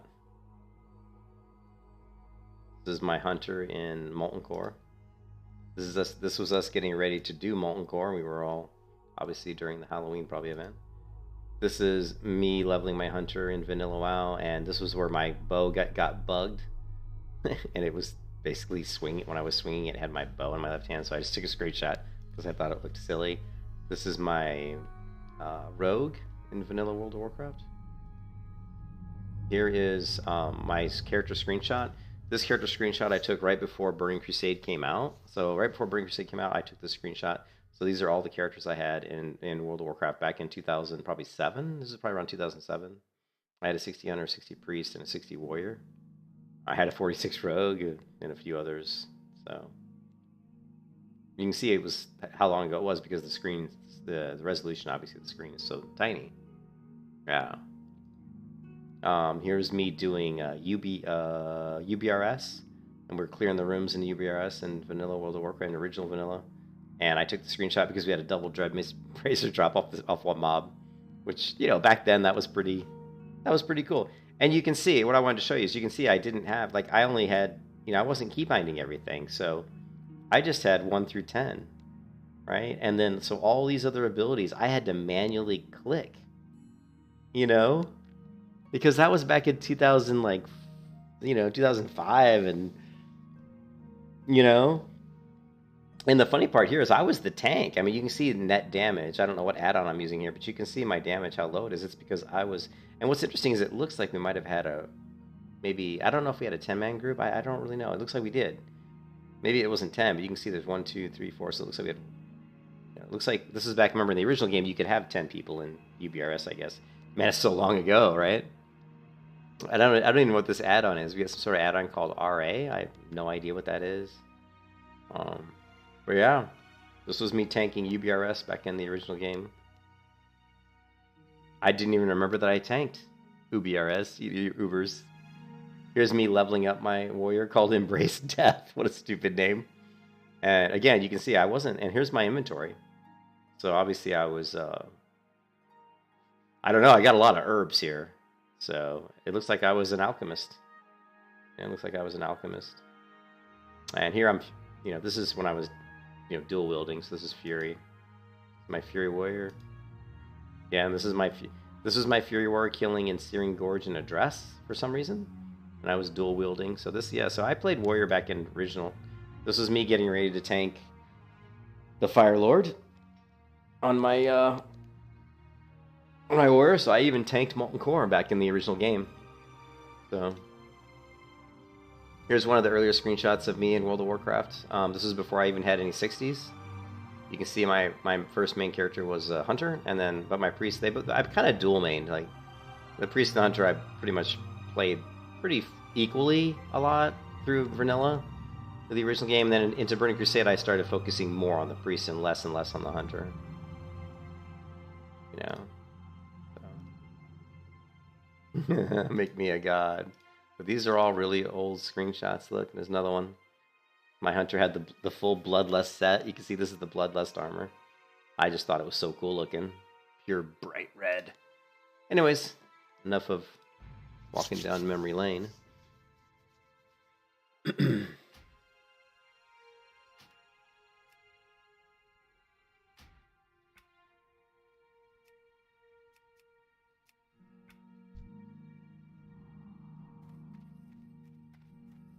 I get any? We got a little bit of ore here we can smelt.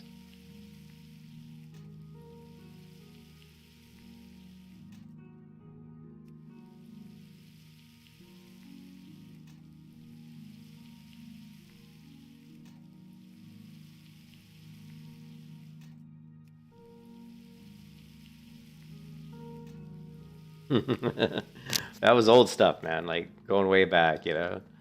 Oh yeah, we were all noobs back then. Well, WoW was the second MMO I played. What was funny is, like, I played Lineage 2, and I don't think I did keybinds in Lineage 2 either. I don't think I really keybind until Burning Crusade. You know, once I got to Burning Crusade, I started, you know, doing PvP because that's the first time we had like arena. We didn't have arena in vanilla WoW, right? And so I started doing a lot of arena, and one of my players was like, "Do you keybind?" I said, "No." I said, "You know, I have the 1 through 10." He's like, "Oh," he's like, "If you keybind all your abilities, because that immediately is gonna, you know, get your rating up a lot higher because, you know, obviously it's much faster." So he's the one that kind of said you need to keybind everything. So that's, but it was weird because you're not used to using them. I mean, when you play video games on a PC, you're not used to doing stuff like Control E, Control C, Shift A, Shift D. Those aren't like, you know, you just back in the day, man, you weren't really using those types of keybinds.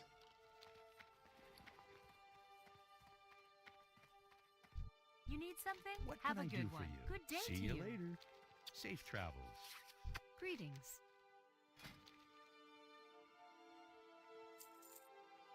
Okay, what else don't we need?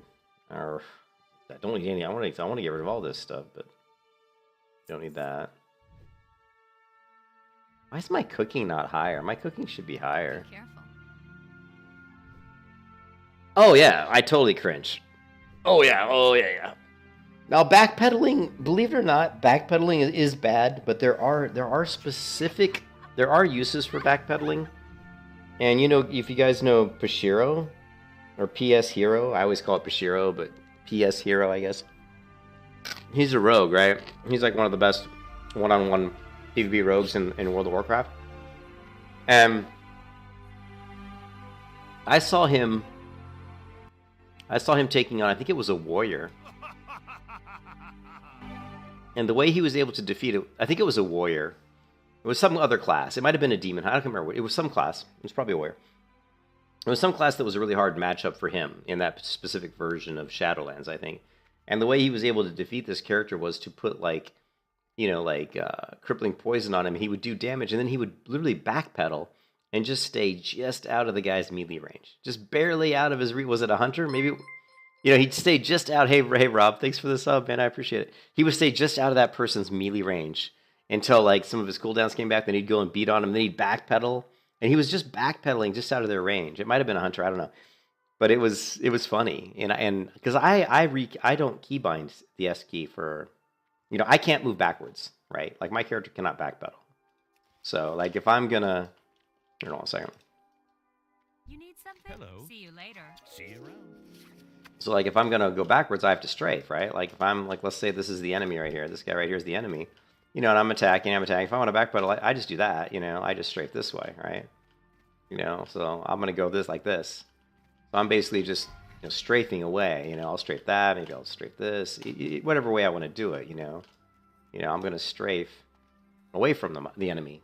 I'm not going to backpedal. So, actually doing what... I mean, I could have done what PS Hero did or Pashir did, but I would have had to kind of... You know, I would have kind of done something like, you know, and you can also do, you can even do it with both mouse buttons down, like if you really want to, right? Like, you don't even have to use the mouse keys. I mean, you can do this. Well, you guys are it's hard to see what's going on, but what you're doing is you're basically kind of moving back and forth like this, just holding down both mouse buttons. Because if you hold down both mouse buttons, your character goes forward.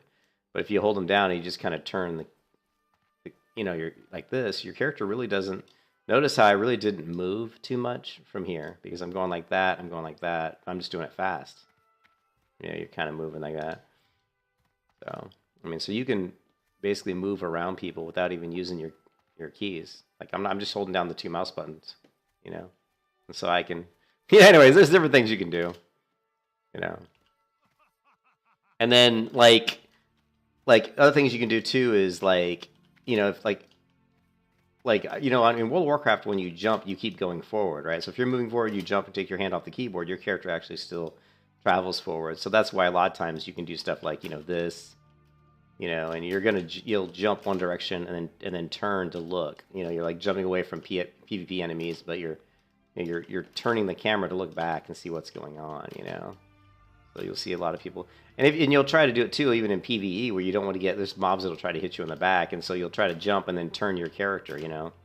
So jump, but you're trying to turn your character so you're not getting, like, backstabbed in the back and all that kind of stuff. And how well that actually works, who knows? I don't know how effective. It feels like it does work to some degree, but... Anyways.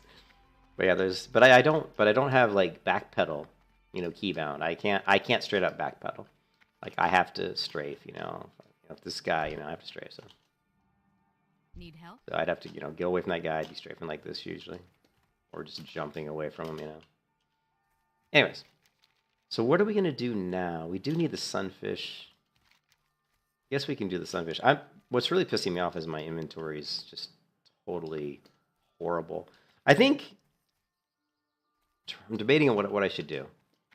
I mean, because the problem we have right now is we don't have any inventory. We don't have a lot of money.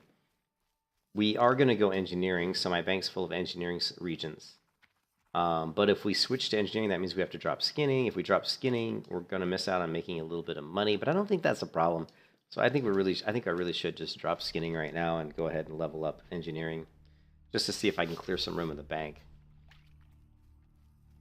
But we will lose a lot of money if I do that, because we're getting to the point where we're getting ready to go to Duskwood, and in Duskwood we're going to be killing Worgens, and Worgens are going to give us a ton of leather. So you know what? Let's not do that. What can I do for you? We're going to go to Stormwind and try to figure out if we can clear up some room for some bag space. We can buy some bigger bags. Like, and I don't think have I trained yet at level 22? Yeah. Oh shit! It looks like I haven't. So I actually have another rank of Battle Shout. We've also got Cleave, which probably won't be using too much of this though. We have Fear, which sometimes comes into play. The problem with Fear is it takes so much damn rage. It's like 30 rage or something, 25 rage. It's a lot of rage. So usually you find in situations where you're dying on your hardcore warrior and you're like, oh, I'm gonna Fear, and then when you go to hit the Fear button, it's not available to you because you were using your DPS abilities to try to get yourself out of trouble. So by the time you realize, oh shit, I can't get myself out of trouble by doing damage, let me fear these mobs, well, it's too late. You've already used so much of your rage that you're sitting at like 8 rage, you know, so you can't fear. So fear, as much as it sounds good on paper, it actually really, it's hard to use.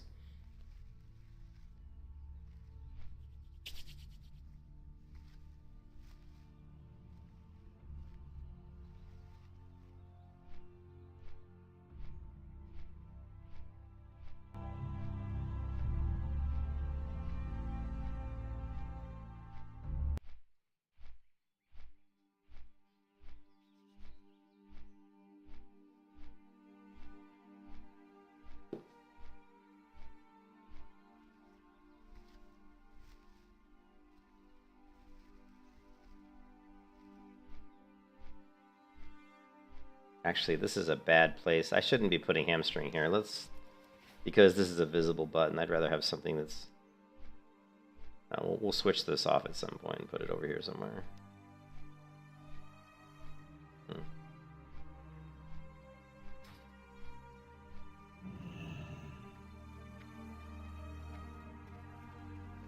So we've got 6, 6, 8, 8.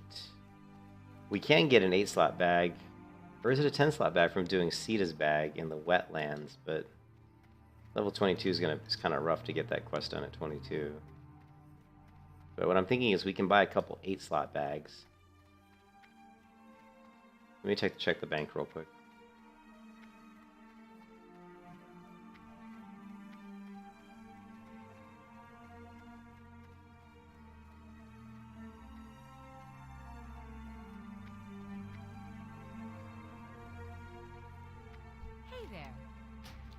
Yeah, you can see my bank's pretty much a mess.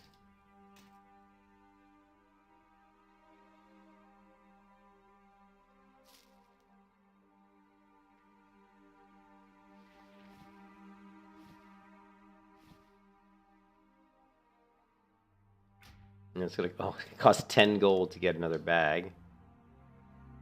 So we have 4 6-slot bags. I could literally spend like a gold and get 4 8-slot bags, which would give us, you know, 8 more, you know, inventory slots, which is probably worth it at this point, right?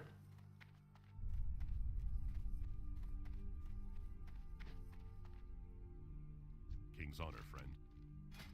Okay, so we're looking at, so it's 1.8 gold for a 10-slot bag, but it's only 22 silver. We could get 4 of these bags for what, 88, you know, 89. I guess it'd be 90 silver. But first, we gotta hit the trainer first, because I gotta make sure I can afford certain abilities that are very useful.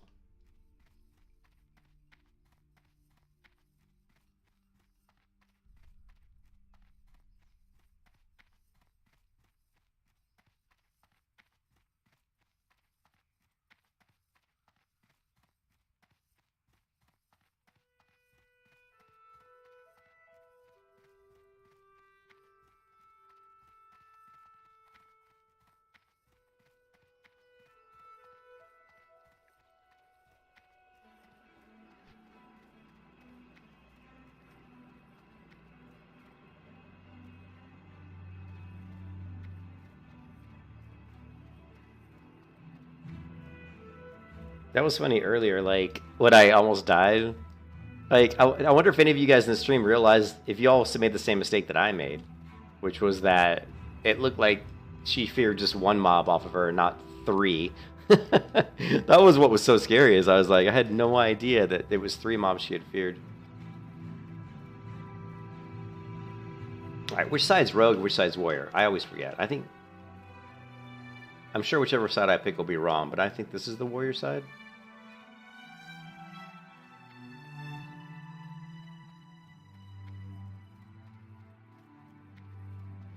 think I'm right. Master Wood. You just like this kind of shit. Master Wood. This is the kind of juvenile shit that those assholes at Blizzard were coming up with, right? Hello. Them and their pub crawls and being mean towards women. Losers. So we have Battle Shout. This is what we really want. 54 silver. Oh, that's the only thing I'm going to buy. Be careful. That's insanely expensive. But it's big. Ugh, 54 silver.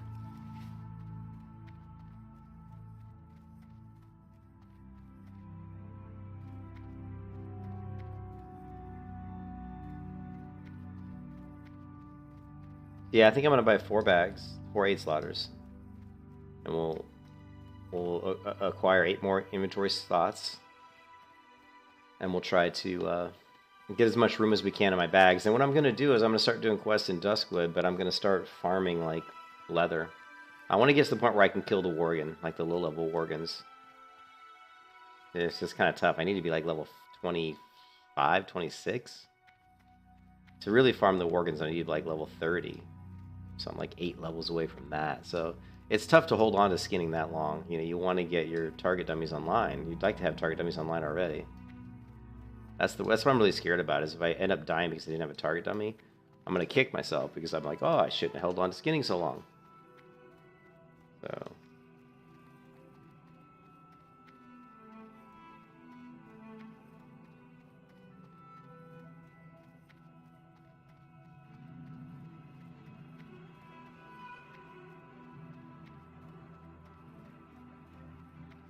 Hello. I don't know why I ran to the bank. I have no idea. I was looking at guild chat, that's why. King's honor.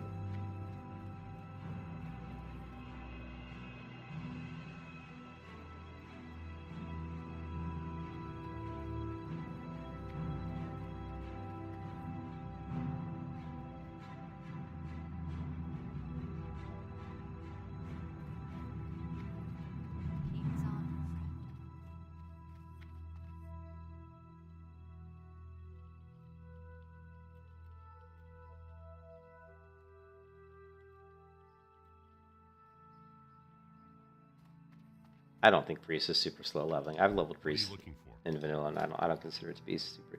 All right, so 1, 2, 3, 4. So we still have 1.12 gold, so that's not bad.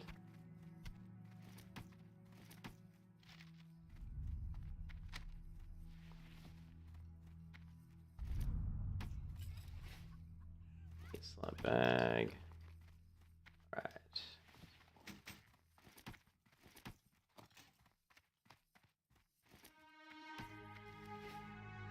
Slot bag.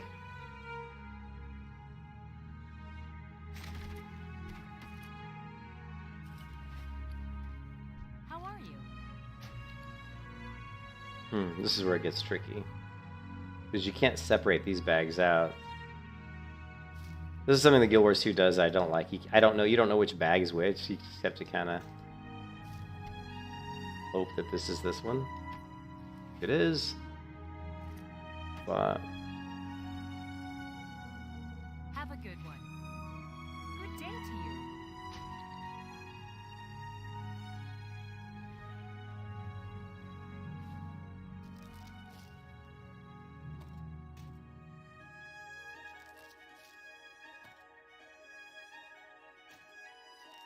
okay, so this is 6, 7, 8, and then this one should be, yeah, perfect. 8 slot bag. So now we've reached our inventory by almost 8 slots, but we got to vendor these bags. Don't need these.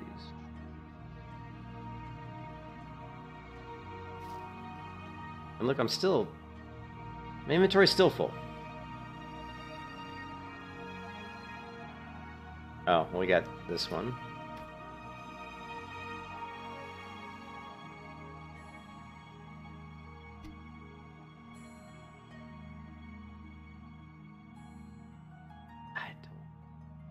Safe travels.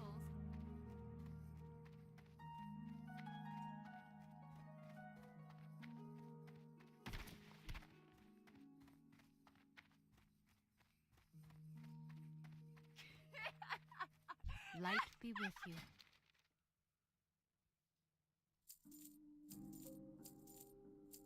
Farewell.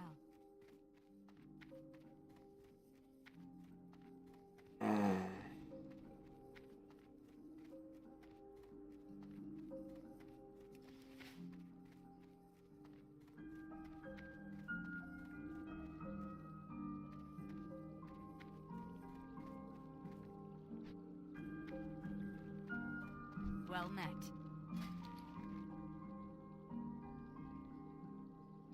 Hey, I should already know that. Why do I not know this?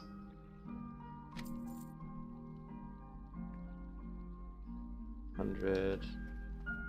Safe travels.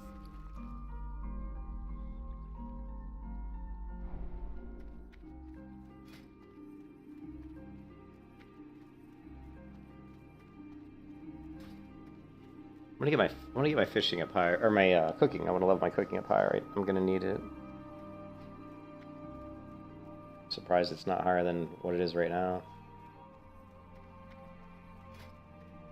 Right now we've got skinning was max, so we probably should level skinning as well. Mining is okay, cooking is okay, first aid is fine. Fishing is max. We have to go to Booty Bay to increase that. And then cooking, where's cooking? Cooking's 92.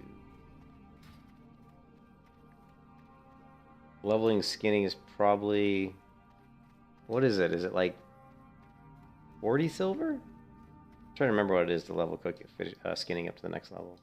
I think it's like 40 silver? Let me see. Well met. 80 silver? 45 silver. Hey, I was close. Have a good one. Now we're down to just 74 silver.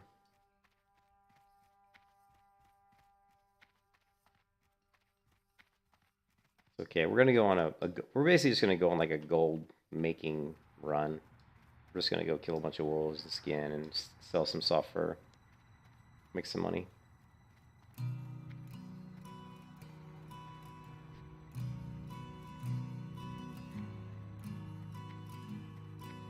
Hey there. All right, good. Crab cake, good, good. See you around.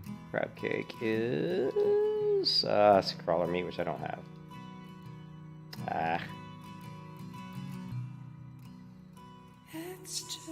Oh well, whatever. It's easy to Looking for something specific? it's easy to get this stuff.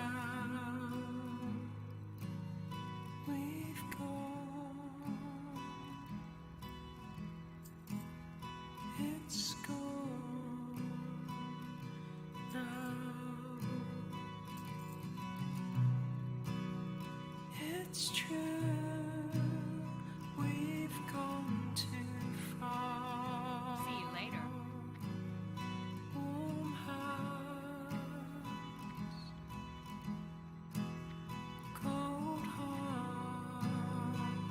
Looking for something specific?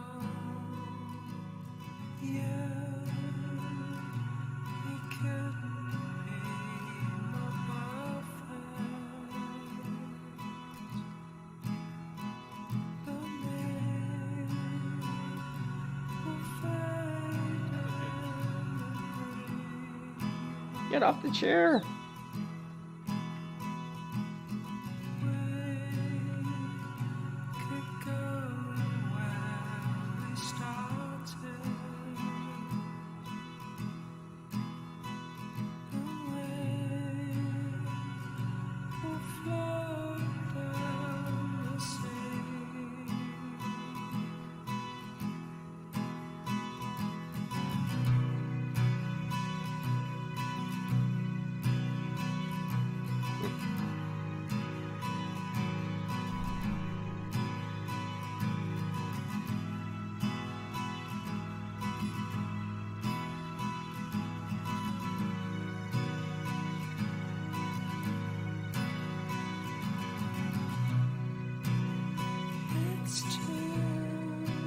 Cargos just hit level 40.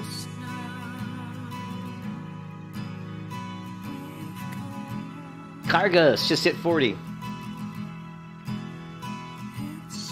He was 38 yesterday. Man, that boy levels, boy. He levels, man. He doesn't sit around like me running in circles in Stormwind.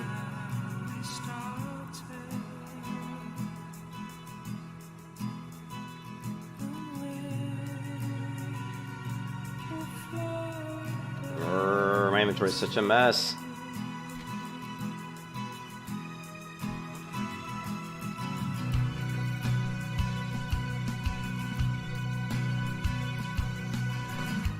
Alright guys, I'm going to take a break because I haven't eaten anything today other than just a handful of potato chips. So I'm going to take a break, get something to eat. It's about lunchtime. Yeah. I'd be higher level, yeah. I mean, what was I? My druid was 25.5, about 25 and a half, and my rogue was 12. So yeah, I would be up in the 30s somewhere. I'm a slow leveler though, Mike, because I get distracted really easily. You know what I mean? And I do a lot of professions and stuff. I know Cargos doesn't always do a lot of professions. He skips a lot of profession stuff. Outside of like a main profession, like he might do like alchemy or something. But even on like a hunter, he might not even do professions on a hunter. I think he did the hunter because he died. Remember, he died on the paladin. Him and Grays were doing a paladin druid because Gray's favorite class is a druid. I know Cargos likes paladin. Only because he watched my protection paladin videos from like 8 years ago or 4 years ago.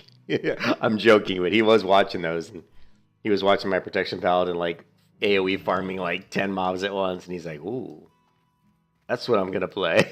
You know? I tell you what, I was thinking about that yesterday. And I definitely would like to get another paladin going. I've never died on I don't think I've ever died on a paladin in hardcore. Did I? I don't think so.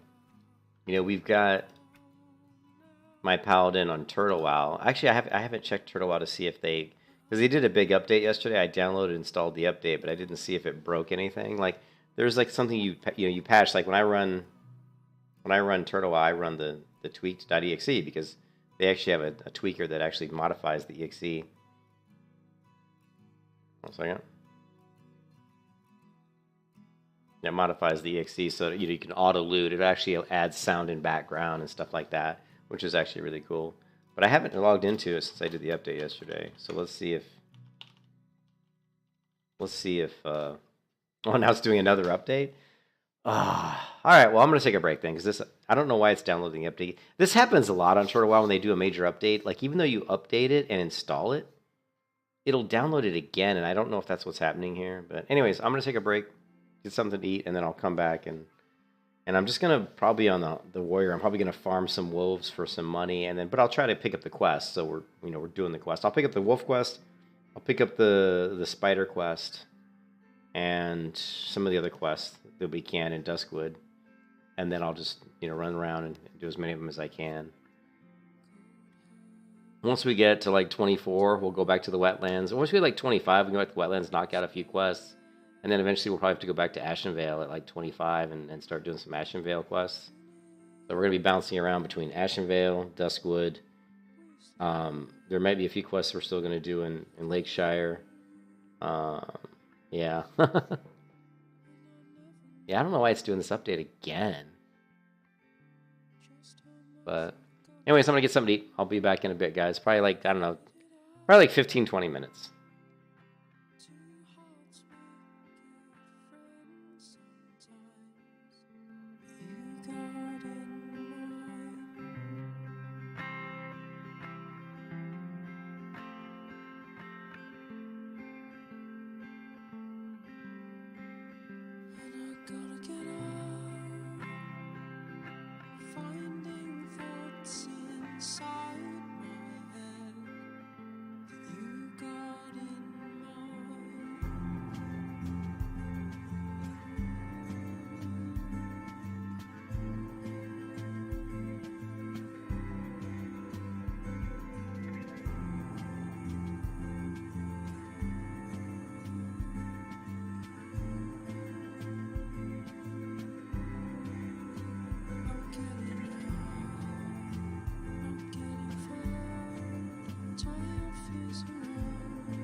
just how much I gotta show.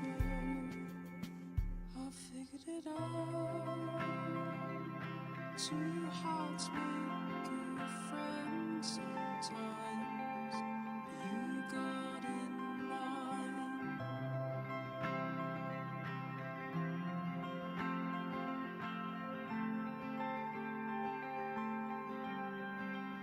And I gotta get out, finding thoughts inside my head. You got in mine.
Two hearts make a friend sometimes. You got in mine.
Lost in your caresses, but you said you needed proof of this.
I do like to mix it up, Nubriskin. But yeah, I was trying to figure out which character to play. That's why I was jumping around. But we've settled in on the warrior, and I'm quite happy playing the warrior. So, all right, eating a bagel.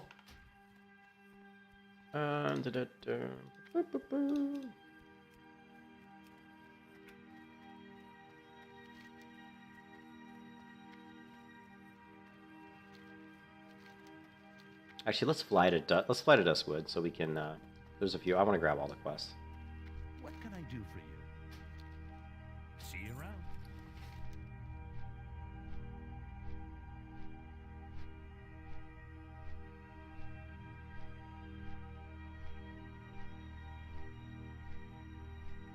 Oh wow, I've only got 8 quests. That's kind of surprising. Surprising and good. I'm glad. Sometimes, you know, you go to your quest log and you're like, oh god, I'm gonna pick up like 6 quests and I've got two slots available. I've always felt that like vanilla WoW needed like 20 quest slots, and they only have like what? Or they needed like 40, and they only had like 20. Or at the very least 30.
Greetings.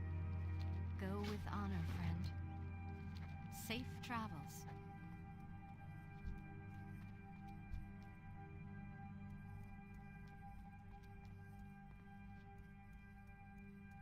Can I help you? See you around. How are you? Have a good one.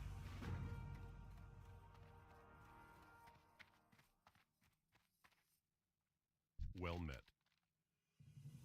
For the Alliance.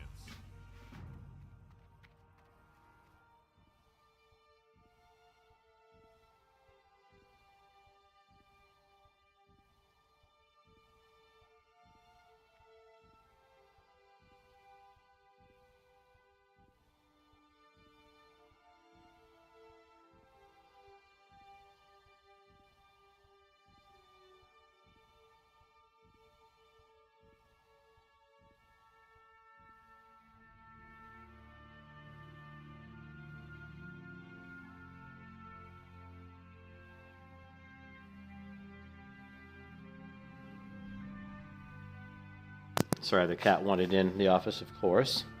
He always does.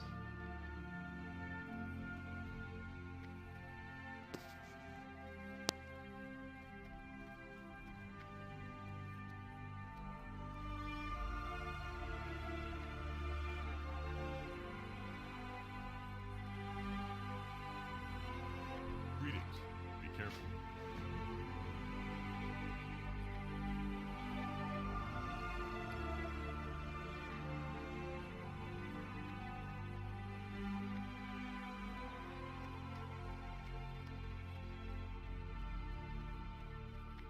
Looking for something specific?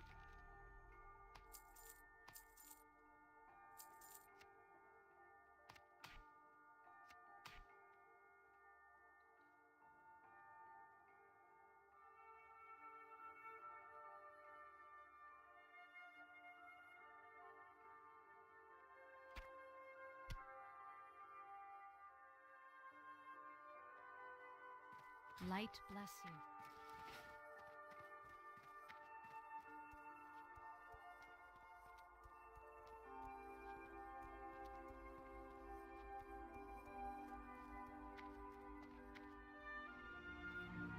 Well met. Farewell. Light be with you.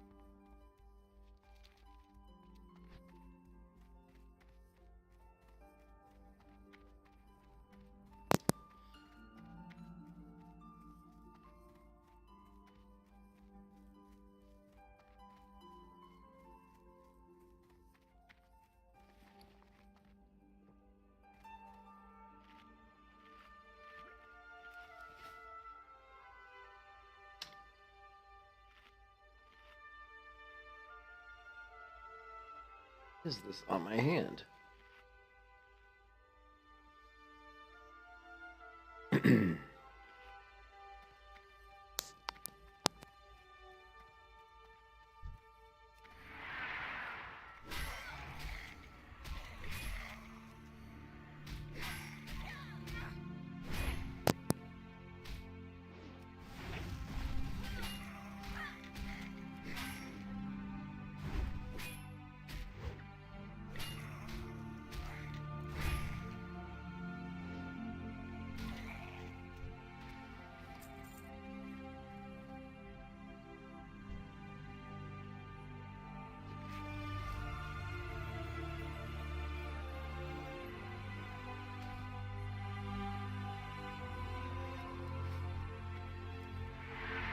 Lovely.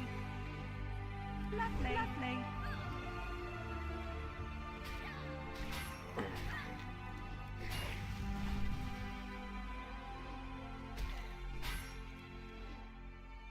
Lovely.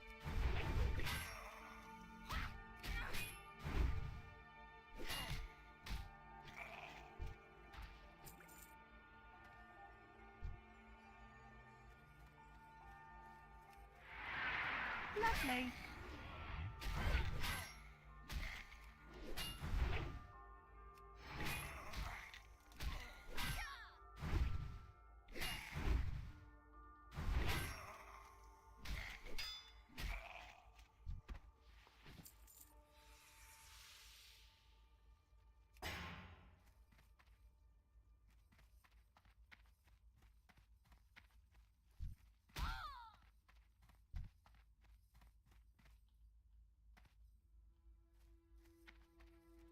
Hmm.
King's honor, friend. Go with honor, friend.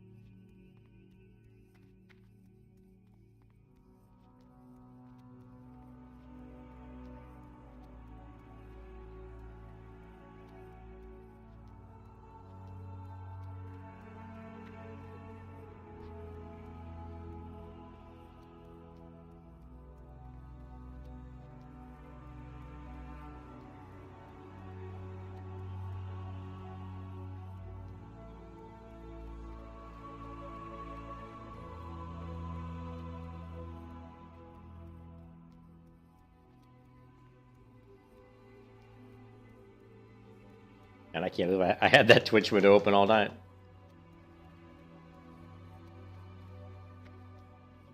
Way too many windows open.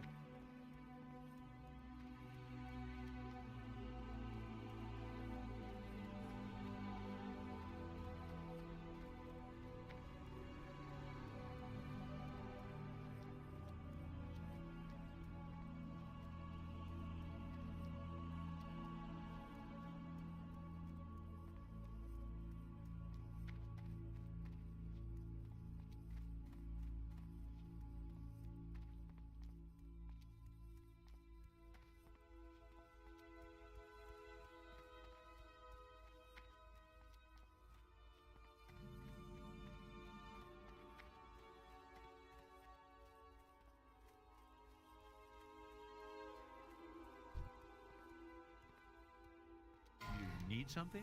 See you later. Hey there. Safe travels.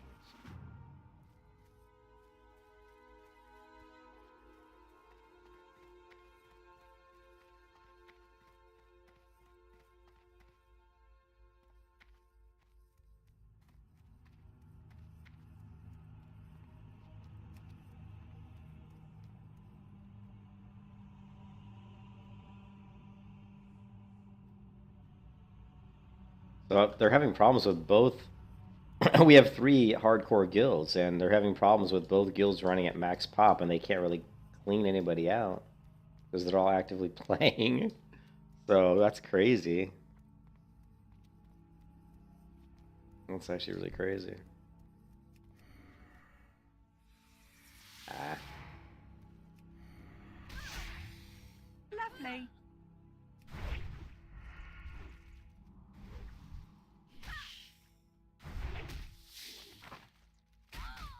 Lovely.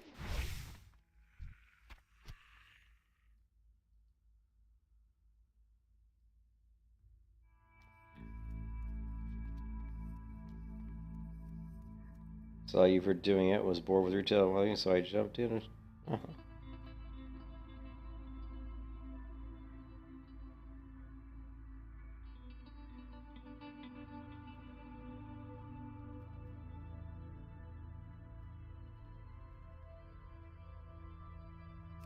All right.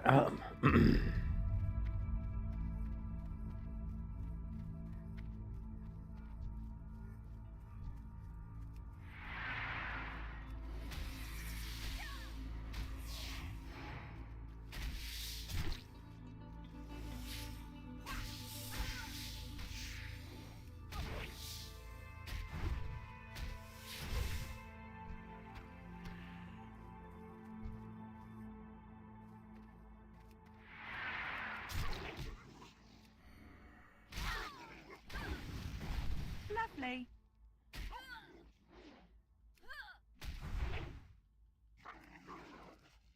Lovely.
Lovely.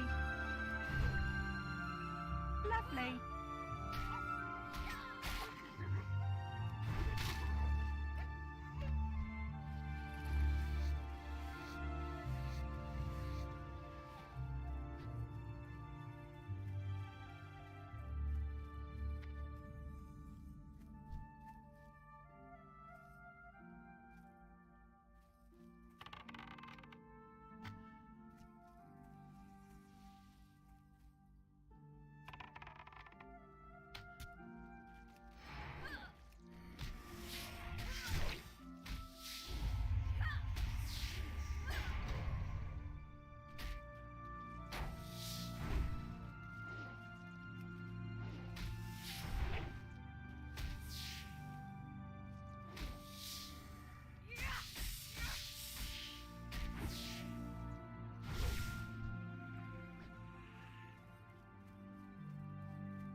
Lovely.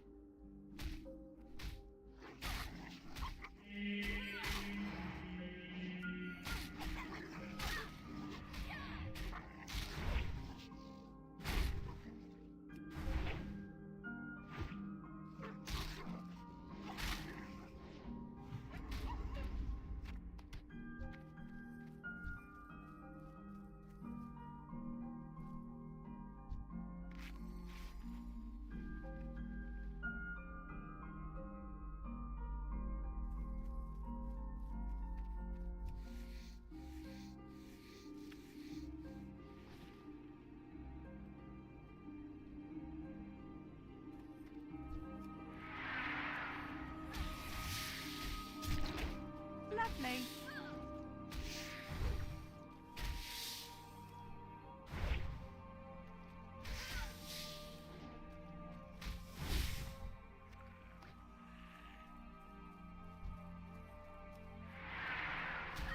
Lovely.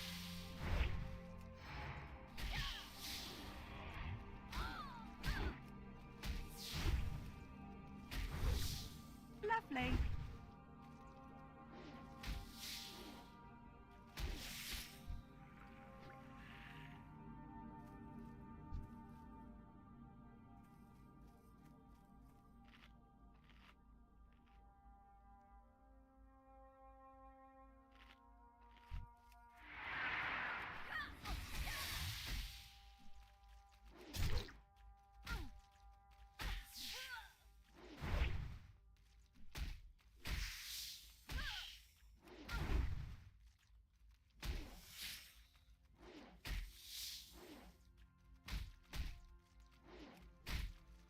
Lovely.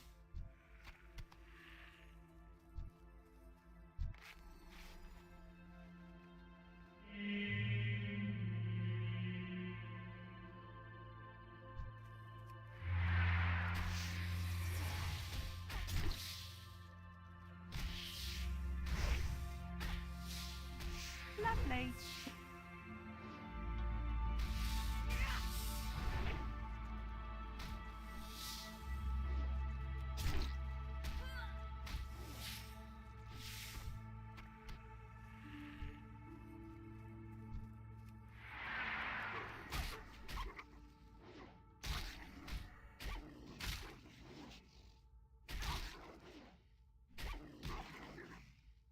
Lovely.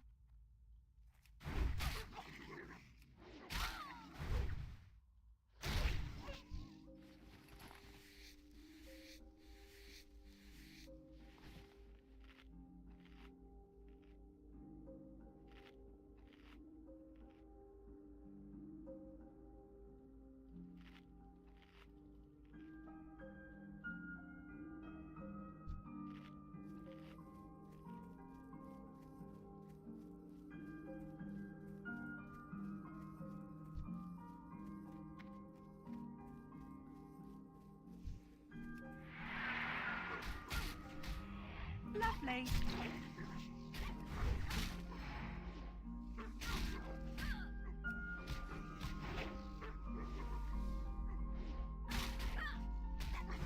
Lovely.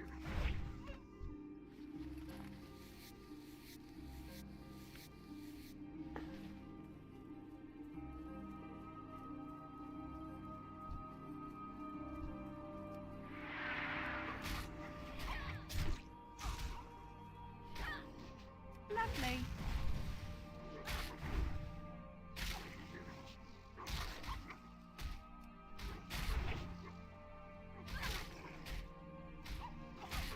Lovely.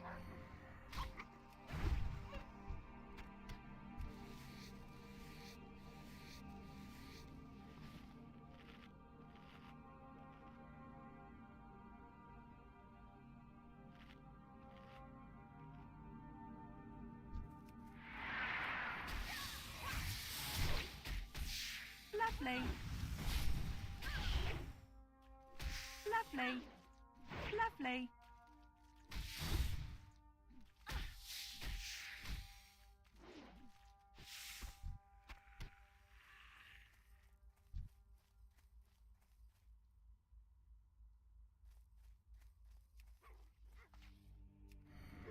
Lovely. Lovely.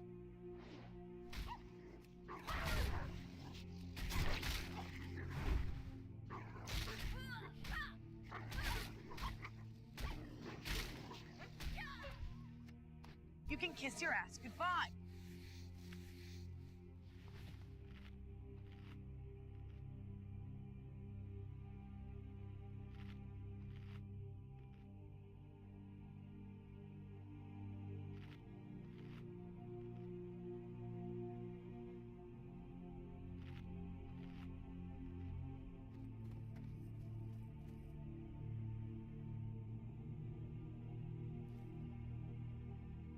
This guy said that somehow he got 60 with Soul on his PvP server? No. There's no way. I don't know how that, man, if that's true, that's hard to believe. Tried to, like, leveling without dying on a PvP server? It must have been when the servers were dead, you know? Must have been a dead server. Because people are going to kill you. Okay, there is something on the bottom of this mug. I think there was like literally like apple pie, or not apple pie, some pumpkin pie on the bottom of my drinking mug here, my Yeti cup. And every time I grabbed it, I'm like something sticky was getting on my hand. I'm like, what is that? And I think I ate a slice of pumpkin pie last night. I think there was literally pumpkin pie on the bottom of that mug. Yeah, I have a hard time believing somebody could get to... I mean, I know it's possible, but man, he must have done it when the server was dead, not like when the server was populated. Because you're running... I don't care what class you are. You're running around on a server flag PvP, and you've got the Soul of Iron buff. People are going to target you and try to take you out.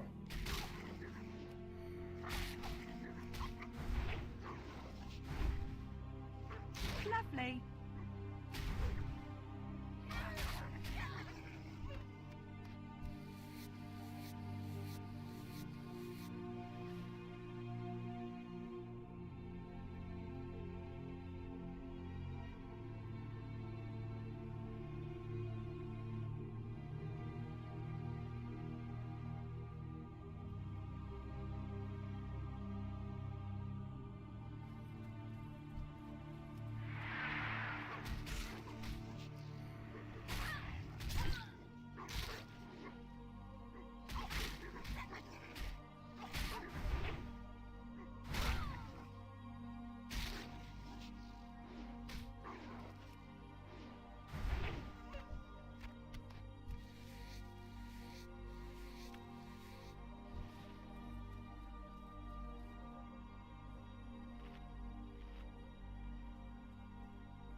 Lovely.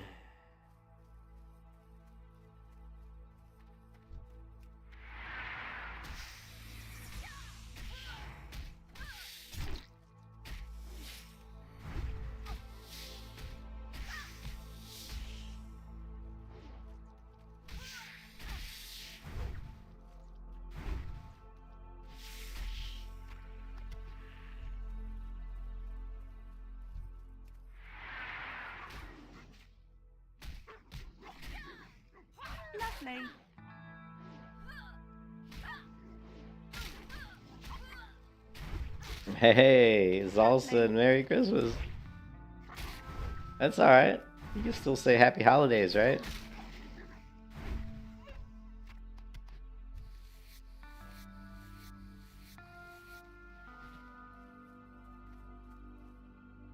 How you doing, Zalson?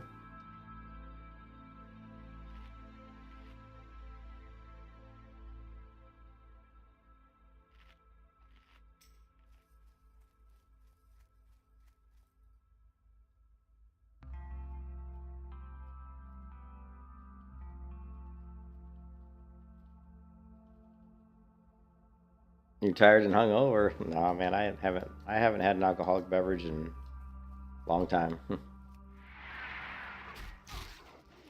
I hardly ever drink anymore, Zolson. I just drink coffee or Coke, Coca-Cola, you know. Lovely.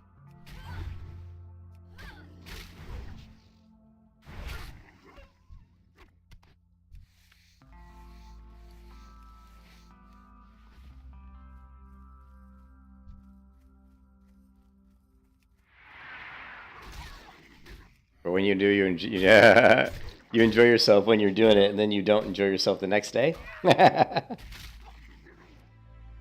This guy just found a Lord's Alexander's battle axe in a chest in Winterfall, and he didn't loot it yet. He just opened up the chest and peeked inside. And he's telling any melee classes.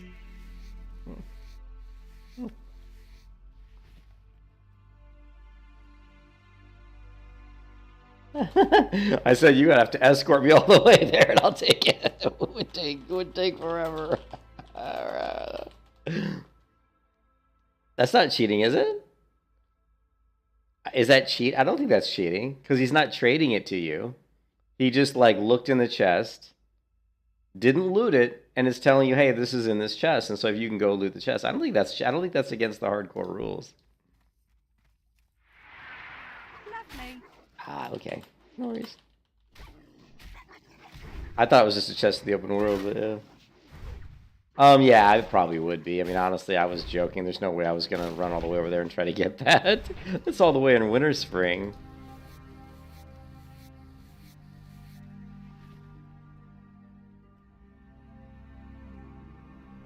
Yeah, I mean, but yeah, that would be kind of assisting. Yeah, I would think that would kind of maybe. I don't know. A good question for the hardcore committee, right? Lovely. Lovely.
I don't know why I'm getting tired. Probably because I just ate a bunch of. I didn't eat a bunch. I ate a See bagel. you around.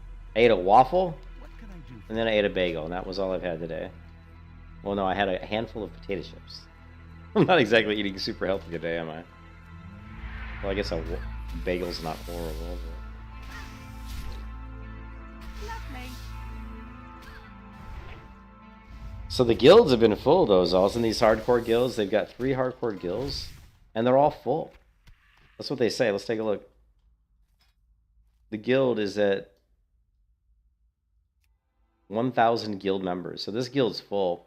And apparently the other guild is full, too. They can't even... Yeah, I just had a bagel with cream cheese. They can't even, like, add people to the guild right now because there's too many people. Yeah, it is. Well, you've got... This guild's full, is 1,000. The other guild's full, which is 1,000. And then you got the Hardcore League guild, which probably has, like, 50 people. So you got over 2,000 people that are just on the server. They're just hardcore players.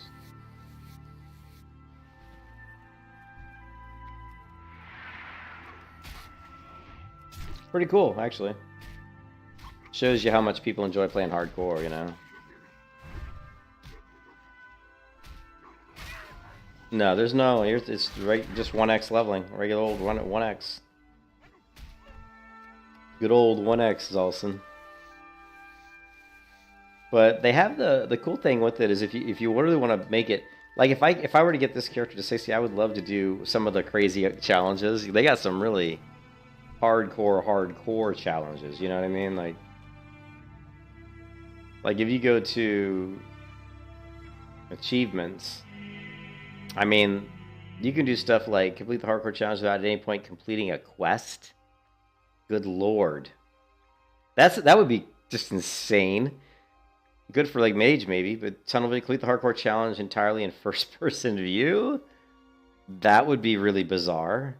Complete the hardcore challenge without at any point killing an NPC of the type humanoid. Complete the hardcore challenge without at any point equipping an item that is of green, blue, or purple quality.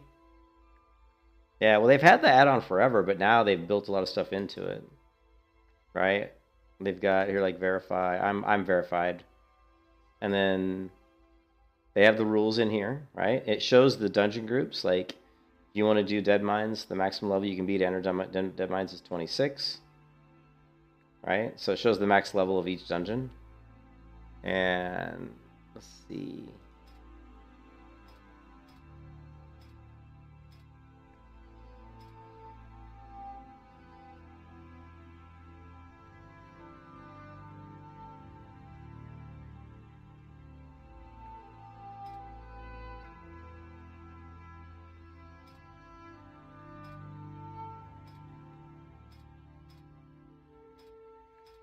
I guess they're gonna do a leaderboard. I'm not exactly sure how that's gonna work.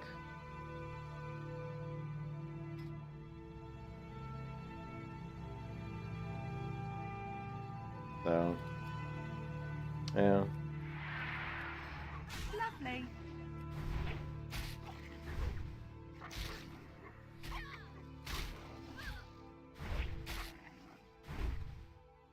Lovely.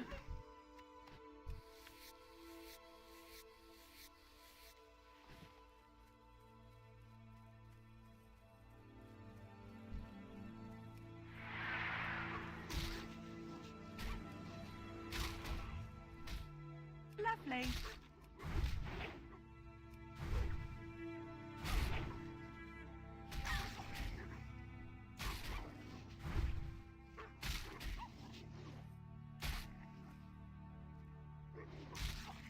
Lovely.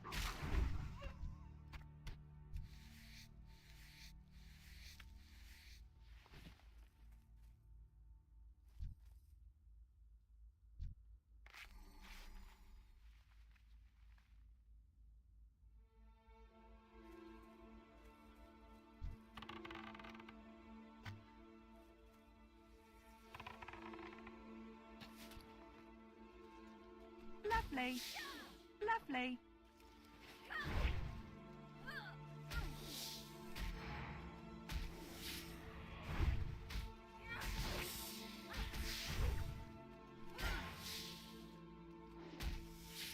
Lovely.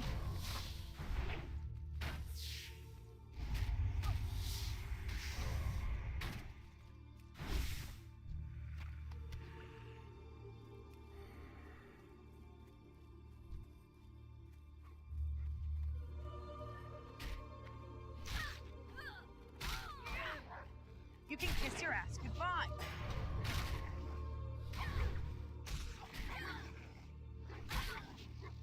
Lovely.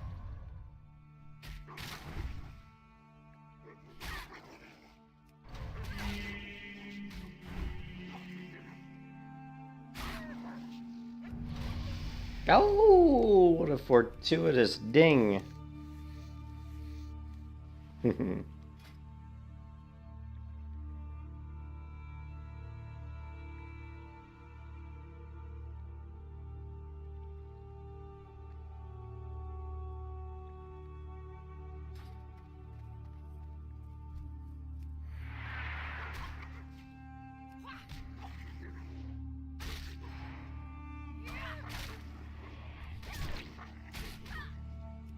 Lovely.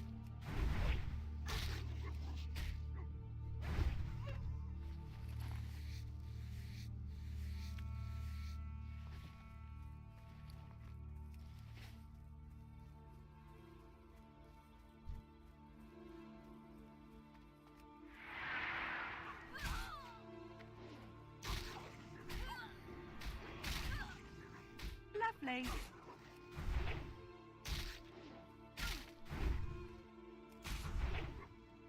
Lovely.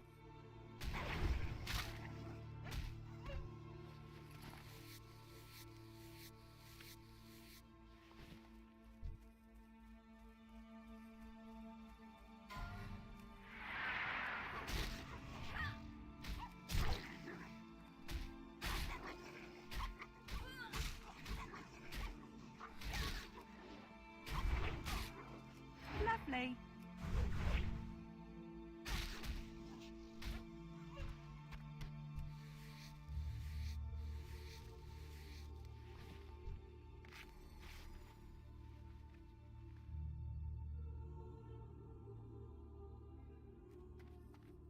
Solid chest.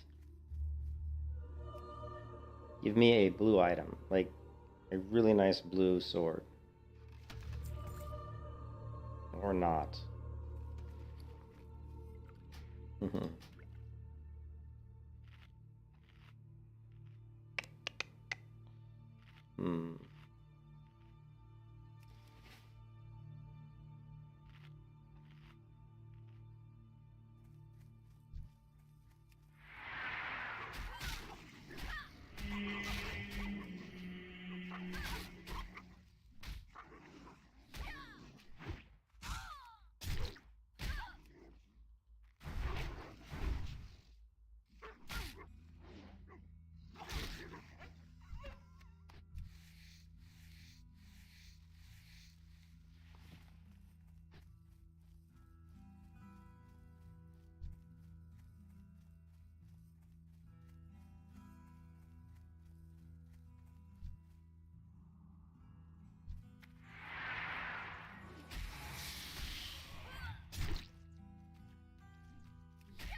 Is the guild trying to get dead people? What? Trying to get dead people? Not sure what that's all about.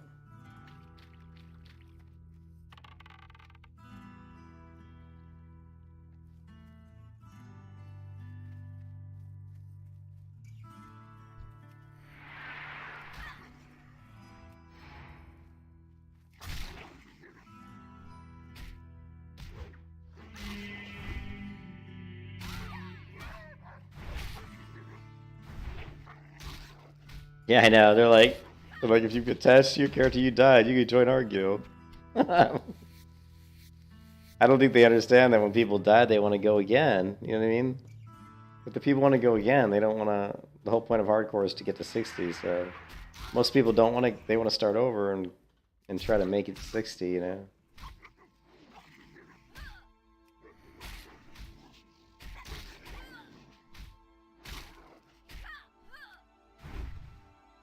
Lovely.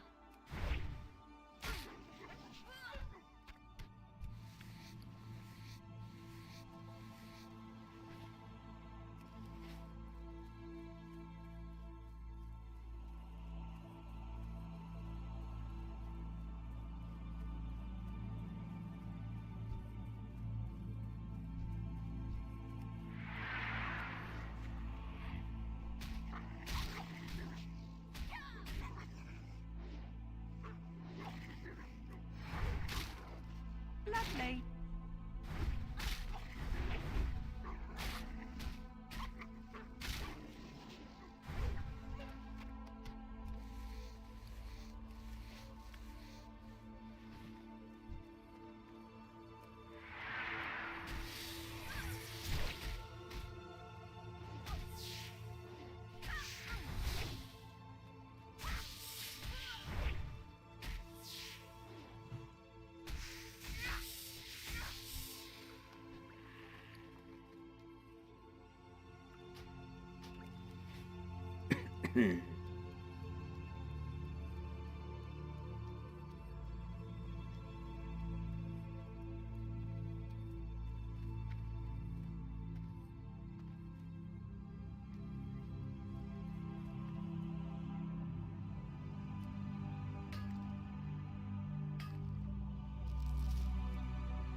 Just I'll show you the spec here in a minute. It's just dual wield spec. Actually, most of my talent points are in arms right now, but it's improved overpower.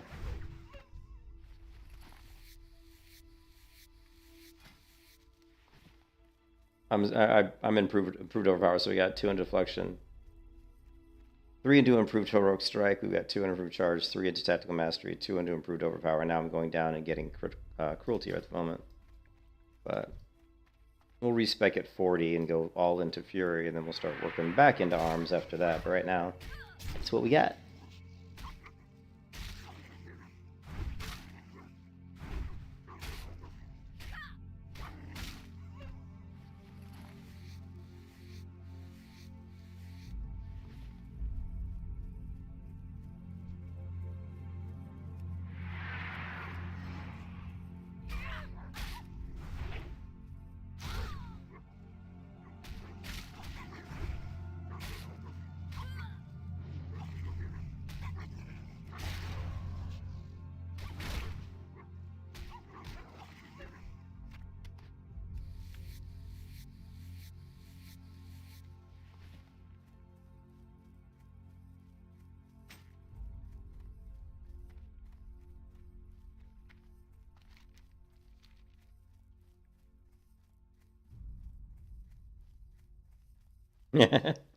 Thanks, man. I hope so. We hope so. Gotta get to 60 without dying. Lovely. Lovely. Lovely.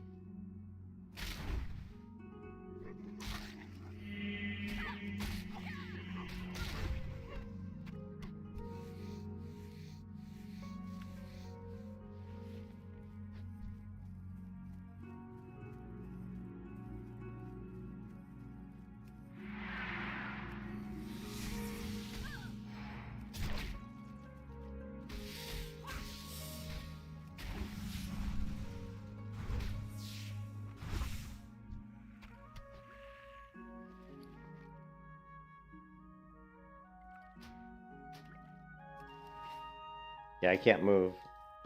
Oh, he webbed me. I didn't see that he webbed me. I was like, I can't move. Did not see that he webbed me. How many of these do I need? I need a bunch more pygmies.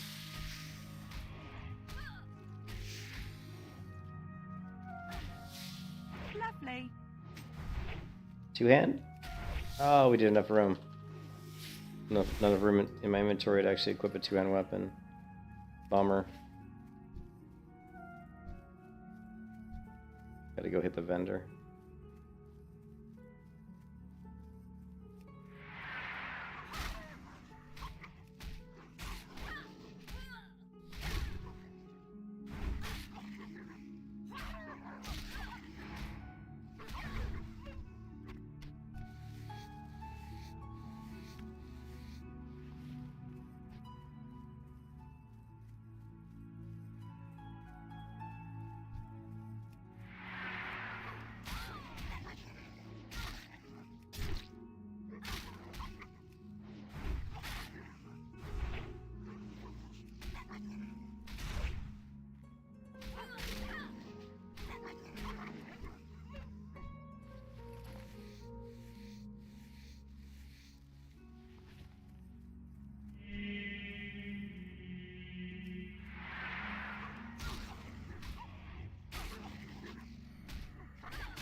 Lovely.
I don't think they... I don't know if there's any trios, but yeah, people still do duos. Lovely. Yeah, people are still doing duos. Yeah, there's lots of people dying. You should have seen all the warriors that were dying a few days ago, man. It was crazy how many warriors were dying.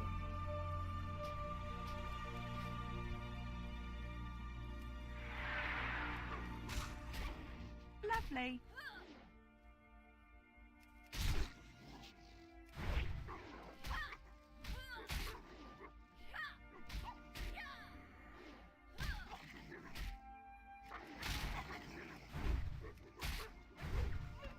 Should I do Deadmines? I don't think I even have enough room.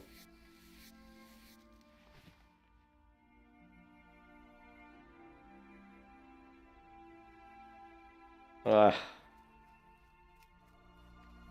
Deadmines. Oh, Deadmines. Oh, we have a level 18 in there, though. Jeez. Is that the healer?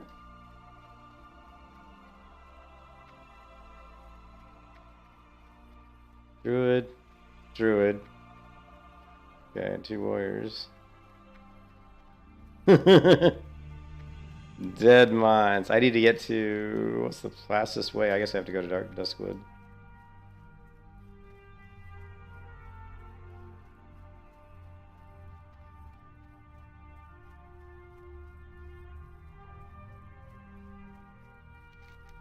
If I die in here, I'm gonna be pissed.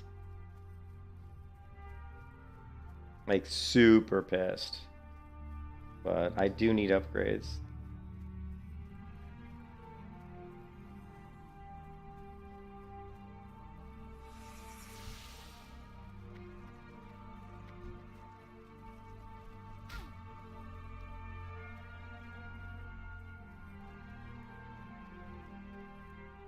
We have an 18. Is that the healer?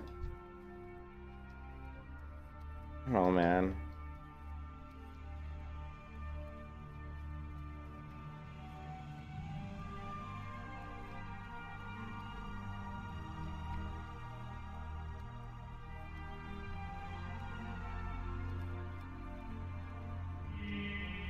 If our healer's level 18, okay, well, so we have a bunch of druids though, so we have a lot of off heals, so we should be alright.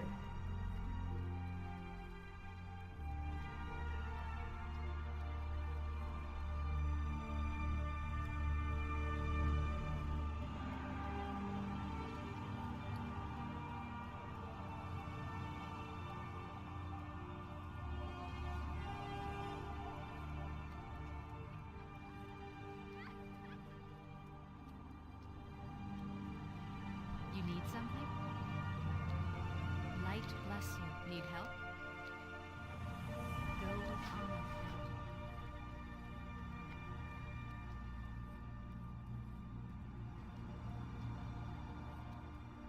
Yeah, I don't know. I don't normally do dungeons, but I don't know. I'm kind of like just hoping maybe get some upgrades. I don't know, man.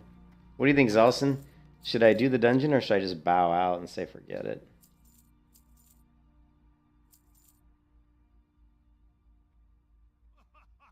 I just have no room, man.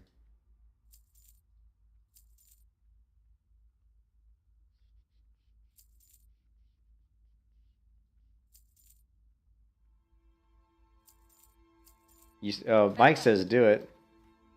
Mike says do it! Oh, we don't need this crisp spider meat. Help you find something? We do need the gooey spider legs. We don't need that. Safe travels. Alright. We don't have much inventory, but I'll do my best to not. Well, what do you think, Mike? We got a 24 druid, we got two 24 druids, an 18 priest. I'm not happy about the 18 priest, and a warrior. So it's like we don't have like a rogue or a warlock or a mage or a hunter, which is kind of, Have a good one. you know what I mean? Like to me the best comp for Deadmines for like any dungeon really is like paladin tank. I would like paladin tank, druid DPS, rogue, mage. My favorite is like rogue, mage, druid, paladin, priest. Right? That way you've got 3 off heals. You've got plenty of DPS with the rogue and the mage. You know what I mean? Like rogue, mage, paladin, druid, priest is probably my favorite. But we'll get good off heals. Everybody's high level. The only weak point is the priest. Mage is huge though, because mage the AoE and the CC, yeah, and the slow. Mage is big because of the slow, the AoE. The problem here is we don't really have any AoE, but we're so high level. Well, famous last words, right? Yeah. And they can go bear form, so they can off tank.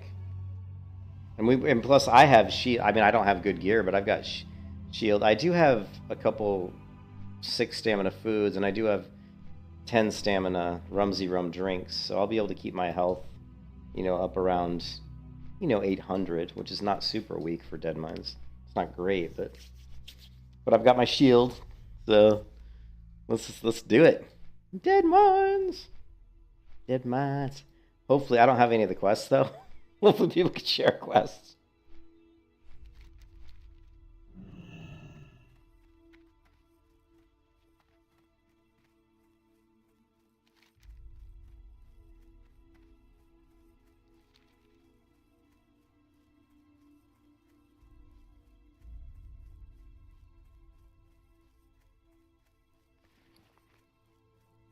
Got plenty of healing potions.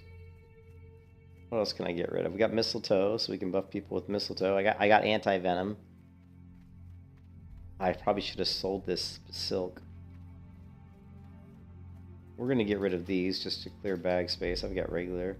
We don't need this Red Ridge Goulash either, though it's 2 silver, but I don't care. Got 40 food.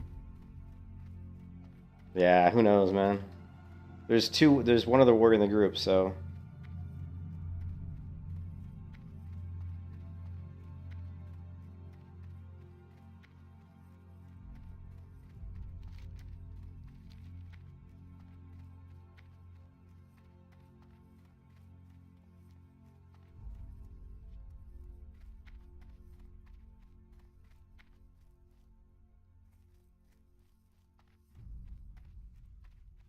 I'm sure my DPS won't be really good. I don't have great weapons. I mean, I got okay weapons. I'm Fury, so we'll see. It'll be interesting to see how much DPS I can do. Since I'm not going to be having threat, I probably won't get a lot of overpower procs because I'm just going to try. I probably should assist. Who's the tank? I'll go ahead and set up an assist macro.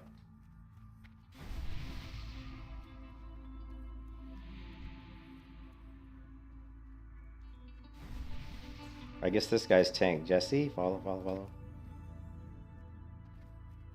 I guess Jesse's tank. If I get a chance, I can set up an assist macro. Makes it a lot easier. Good luck! Thanks. Alright, I'll see you. I'll see you, Zolson.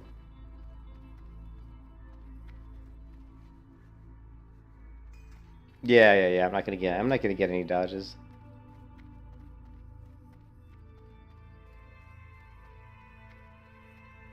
Yes, the bear is the tank.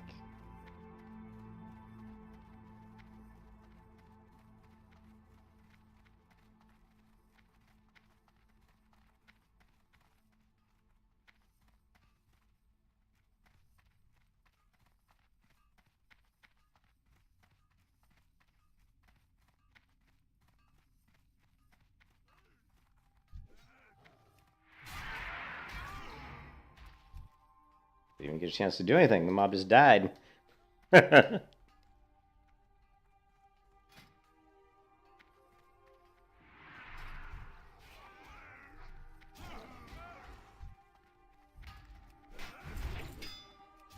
Oh, I still have the threat ship up. Nah, I gotta fix that.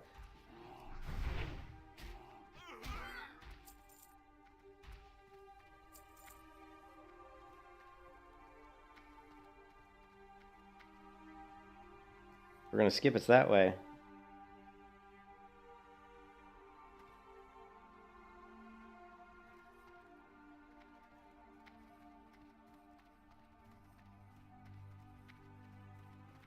So my neat plate still has the threat shit. I'll have to fix that.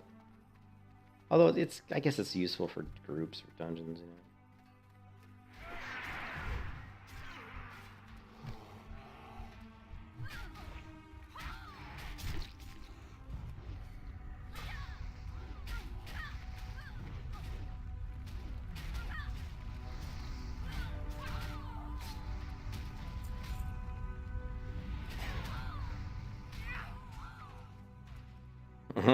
I'm already getting scared. I'm like you got fireballs flying in my face, man.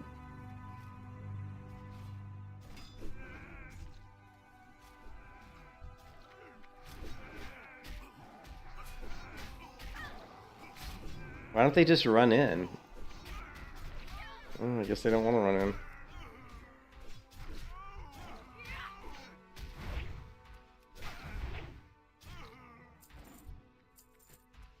It's just like, yeah, my DPS sucks. That's what you get for dual wield Fury. I don't know why they just didn't run into the instance there, but whatever. Do I have an assist macro?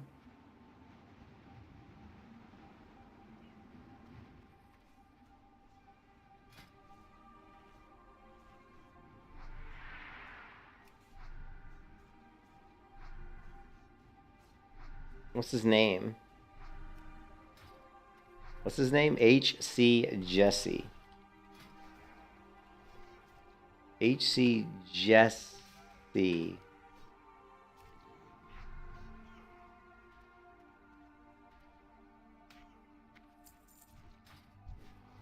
Alright.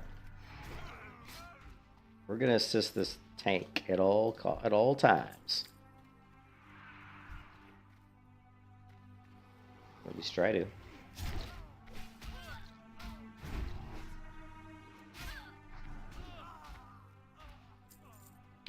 Alright, just greed.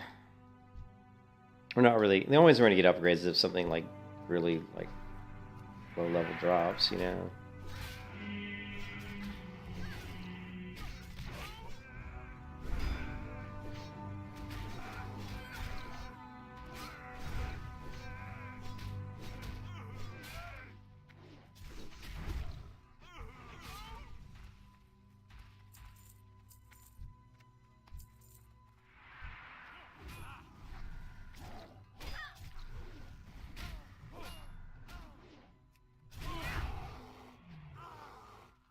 Yeah, so most of my damage comes from overpower procs, and since I'm not going to get any overpower procs, my DPS is going to be really weak.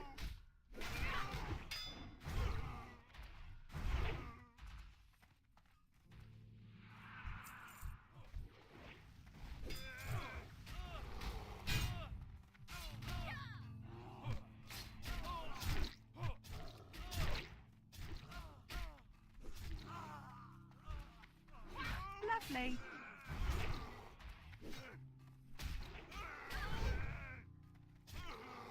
It took me a minute to get used to like the frame set, like the party frames, you know, frame of mind, because I'm so used to soloing that it's like completely different like playstyle once you get into a group, you know. Lovely.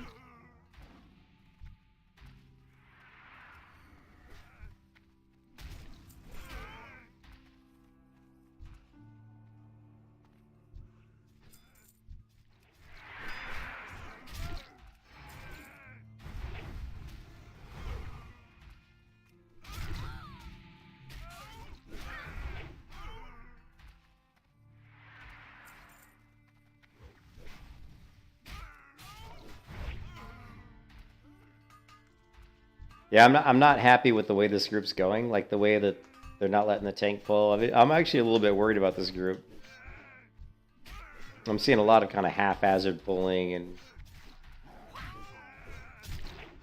but we'll see how it goes.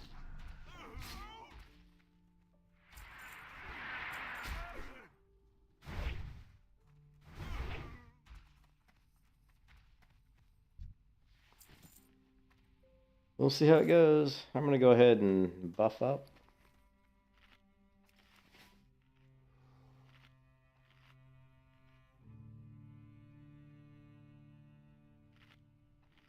Van Cleef pay big for your heads.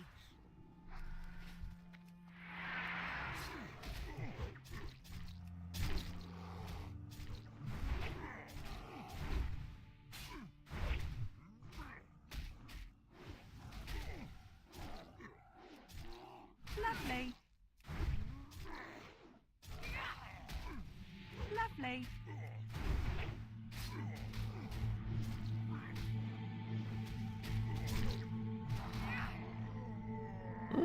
I actually did pretty good damage there.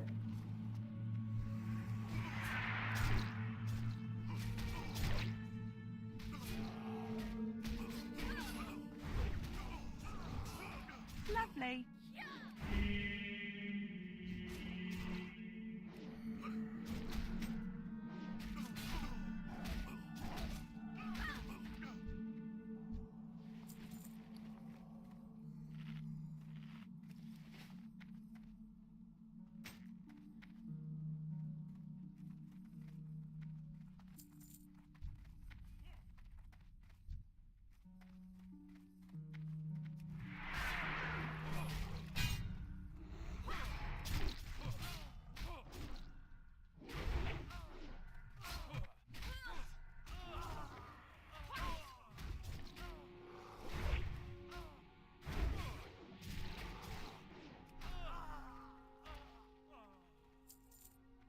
Let's look at the real stat. Interrupts, baby.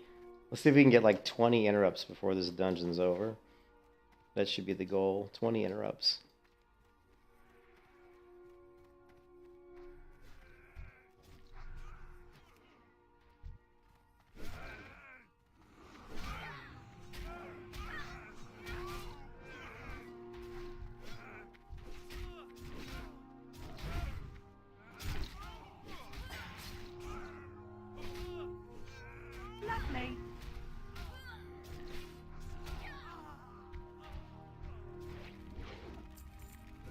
Yes, interrupt, baby. Come on.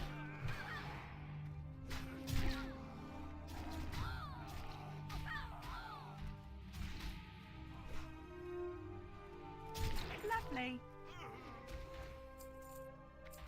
Right. I just want to hit on this to level up my skill, hopefully. Okay.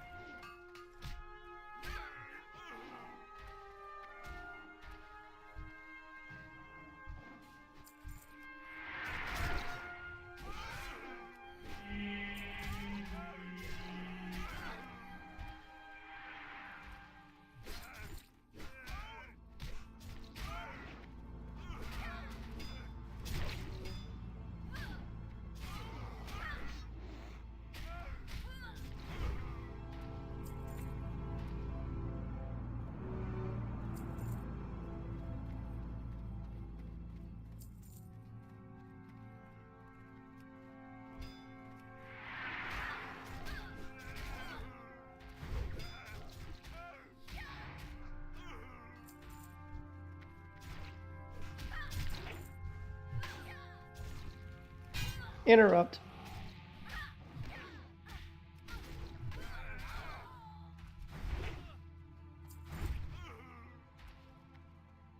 That's a need.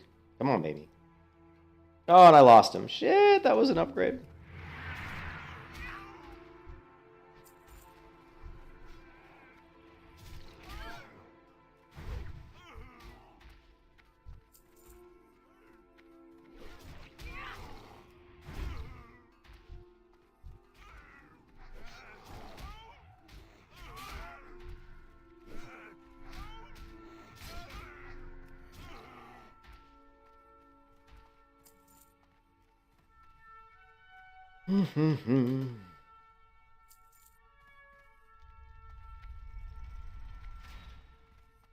Oh, these guys hurt.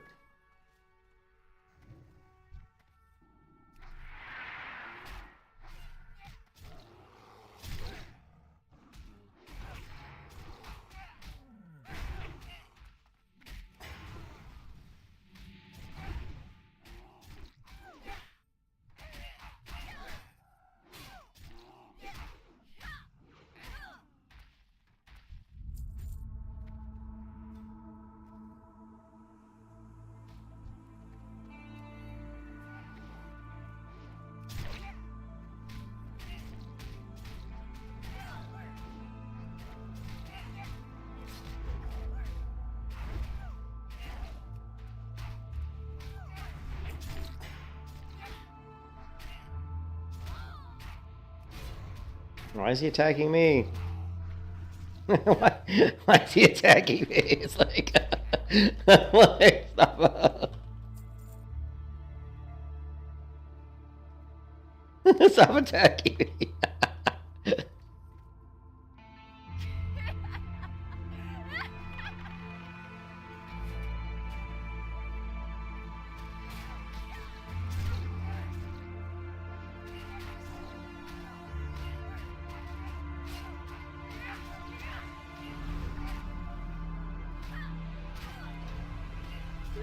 I don't know why. I don't know if it's what I'm doing that's making him attack me.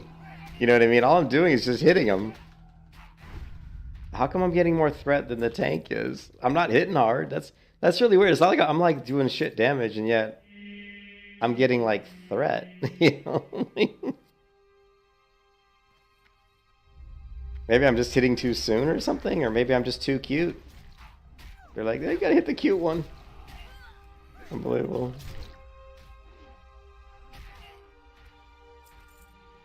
It's funny.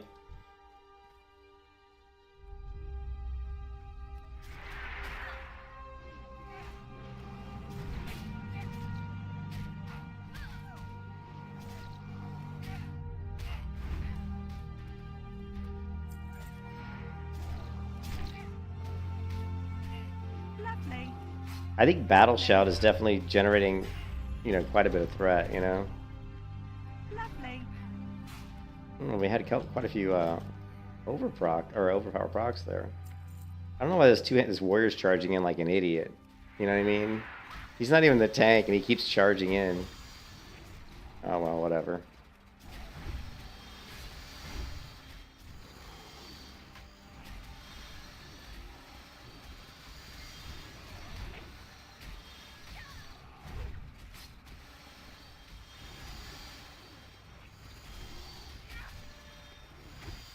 I'm just missing, man. Immune. Lovely. Lovely. Okay.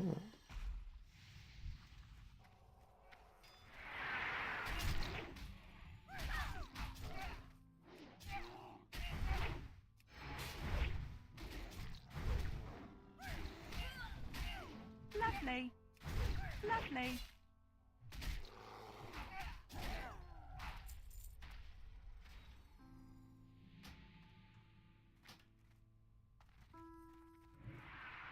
Yeah, we're doing the claws, man. Hey, Lost, what's up?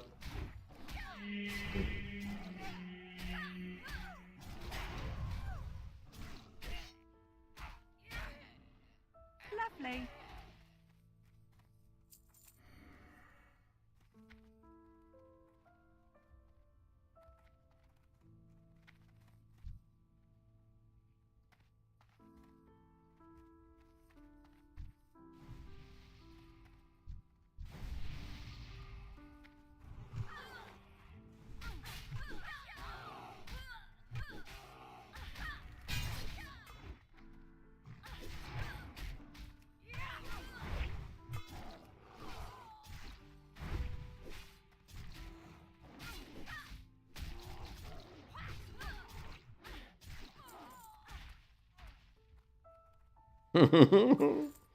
Yeah, I know, Wolverine build. It's not very good DPS, but hey, I'm making it. You know, I'm kind of like the utility DPS. Utility DPS, man.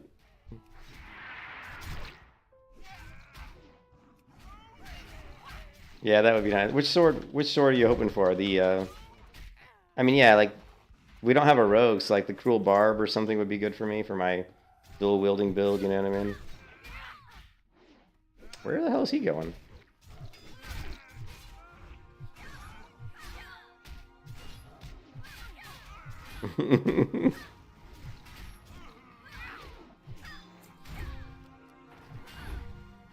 Alright.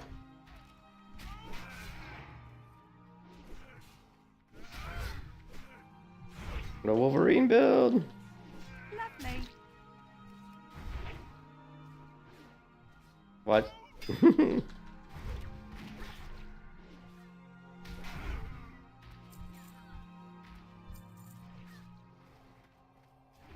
Yeah, the cool barbs, yeah, those would be good for me. Either one of those would be good for me, right? But I'm also doing all the interrupts, right? So like I've got 5 interrupts. I'm the only one who's even done a single interrupt.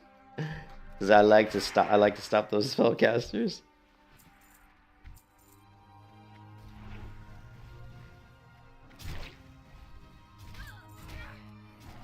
We can debuff too. We can throw some demo shouts in, right? Why not?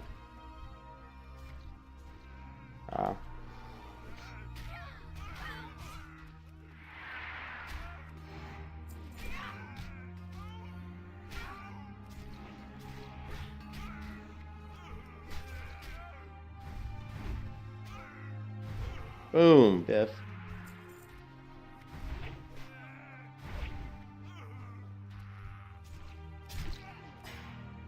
Shield block. Shield block.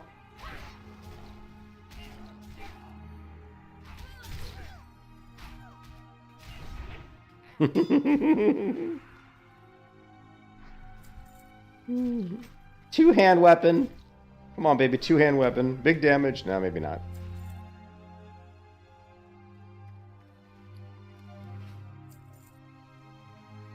Yeah, here's where we got to be careful. Yeah.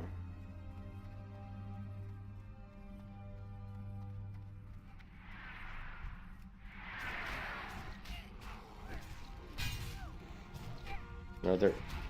Why is he on me? Lovely. He's on me.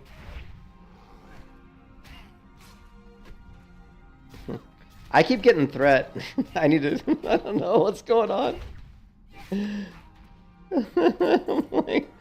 Probably because I end up in defensive stance sometimes, you know what I mean? Because I'm switching back and forth. Well, I just do defensive stance there because I had threat. I didn't throw it on to begin with. You know what I mean? Okay, there we go.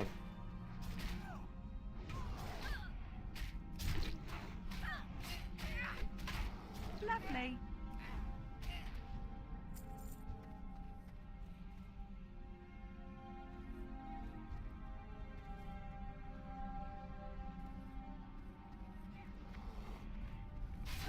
Lovely. I think I got the interrupt on that. Where's he going? Where are you going, buddy? We're going two-hand weapon. Two-hand weapon. Oh, big damage. Oh, 100. Okay, not big damage.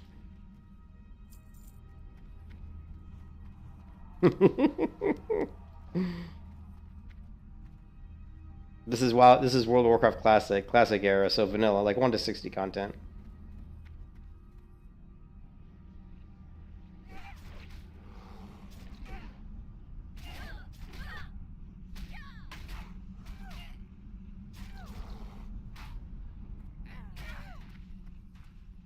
Yeah, this is classic area. This is hardcore. We are all hardcore players, so if any of us die, it's game over. You know what I mean?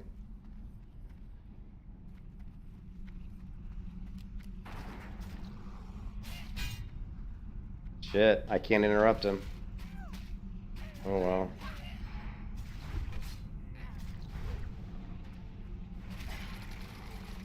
Alright. Lovely.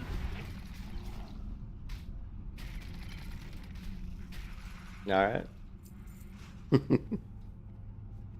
Thanks. Thank you. Yeah, Skill Wars 2 UI for a while. You can only do dungeons once each. This will be our only attempt on Deadmines, yeah. Maybe I can charge him to interrupt his, I didn't want to charge him there, shit.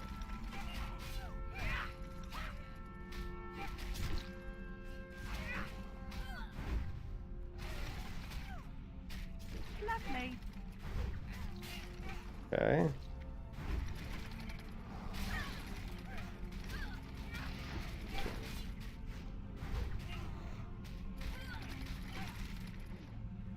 Lovely.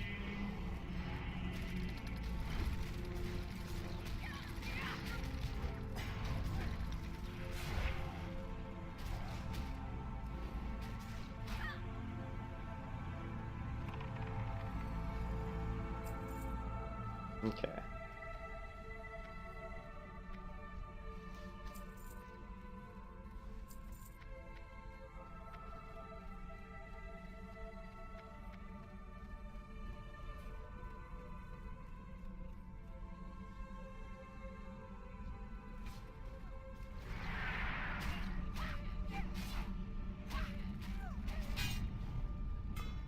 Damn it, I didn't get... I keep trying to interrupt that, and I didn't get it.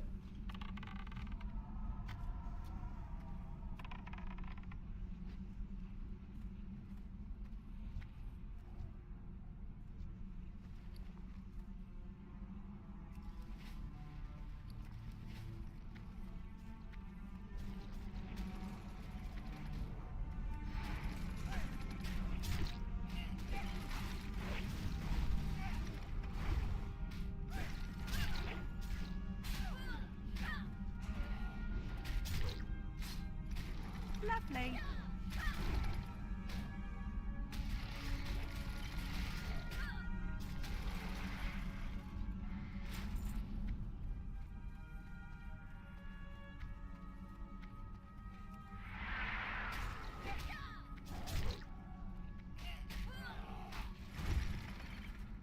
No, these are not enchanted fist weapons.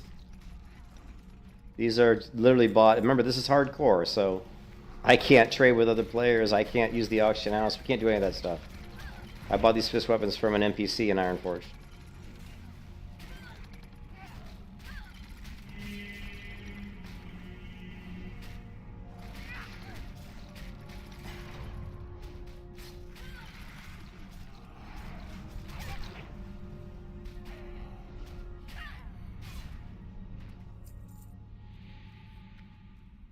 Yeah, the fist weapons are the right hand claw and the left hand claw.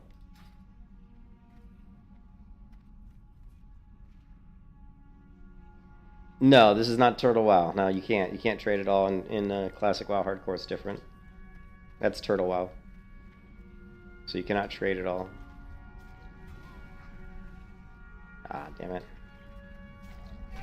Lovely. Lovely.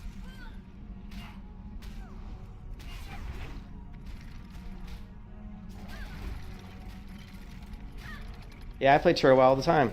Well, not all the time, but I play it. Yeah, I love Turtle WoW. I was leveling a slow and steady hardcore paladin before Cargos was talking about. I don't know why this guy's warping around. Until they started talking about doing this for Christmas, so you know. All right. I don't know why this guy's warping.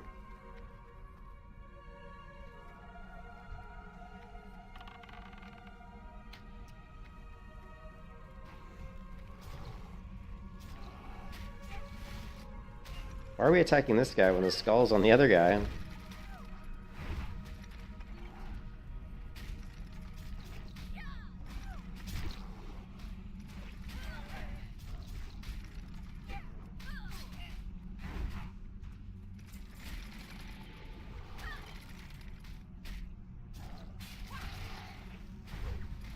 Oh yeah, it's got a penalty for sure, but it's still good. It's just my DPS is low because I don't really have good gear. You know what I mean? Like I don't have. I mean, you're using like white items I bought from a vendor in Ironforge. You know, like if we look at this other warrior, he's probably got a pretty good weapon. Where's he at? Yeah, I mean he's got the Executioner's Sword, which is two-handed. It's a good weapon. Lovely. Lovely.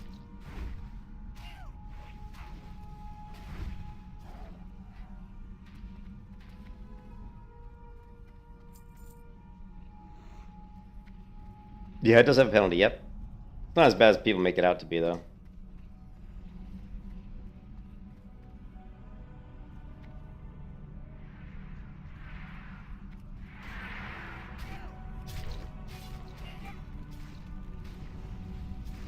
Who are we focusing on? Yeah, we're focusing on Glend.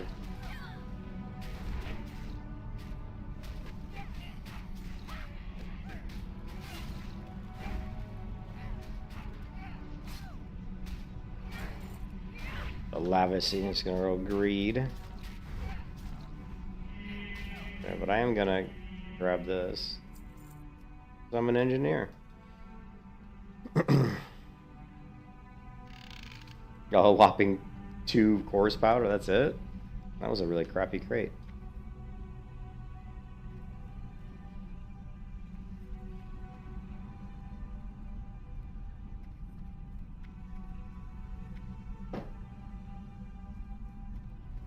Yeah. Yeah, I mean, once I get more talent points in, down into Fury, right now we're doing kind of an oddball build, but the build I have right now is an overpower build. It's not really great for dungeons because I'm not the one who has threat.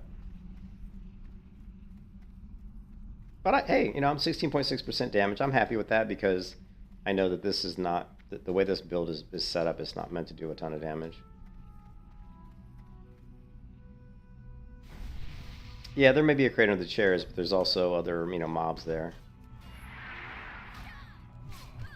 Interrupted, interrupted.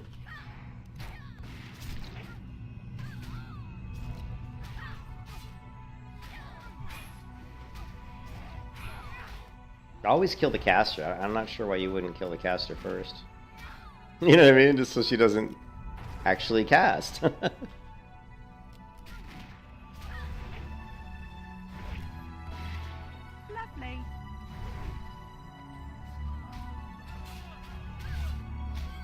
Lovely. Alright.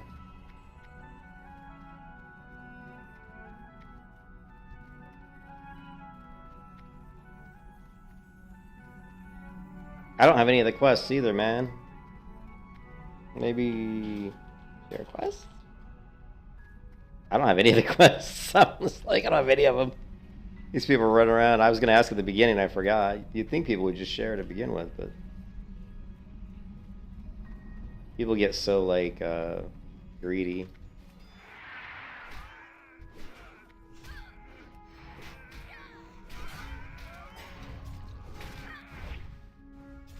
Lovely.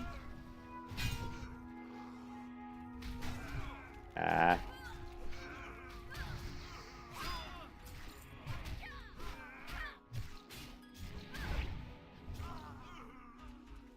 So I asked him to share a quest, and nobody shared a single quest.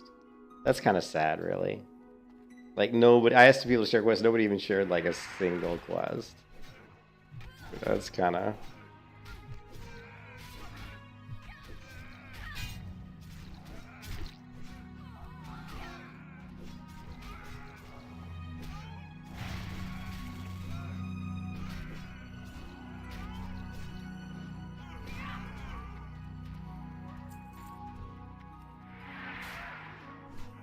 Lovely.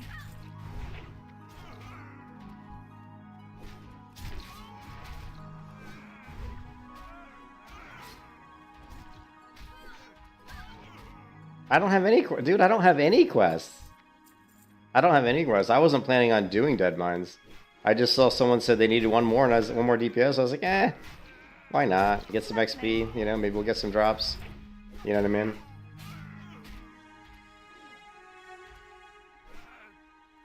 So I don't have any quests, dude. Lovely. No, I only did the chain. I never did the... No, I didn't do the full chain. I got up to the point where I had to kill the messenger. And I was busy doing quests in other zones, so...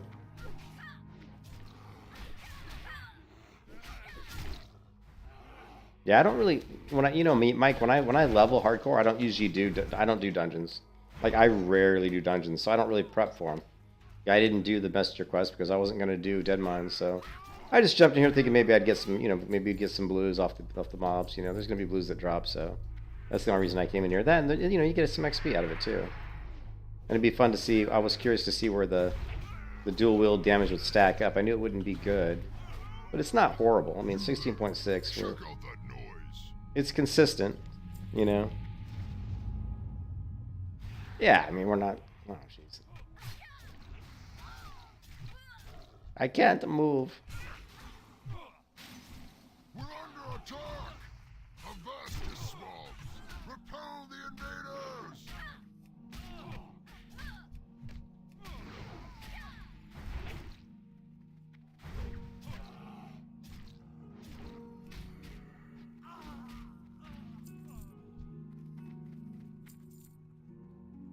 Yeah, well, if the Cruel Barb or, you know, like a blue sword drops, that would be good. Any one-handed, like, blue would be good.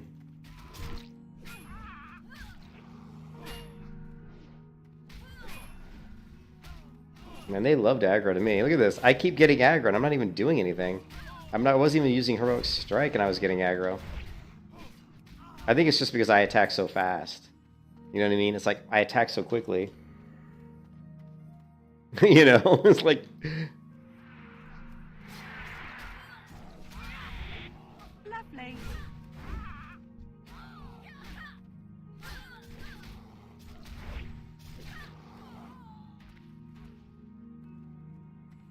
Yeah, I mean, the two-hand hammer, the Cruel Barb, you know, those things would be good.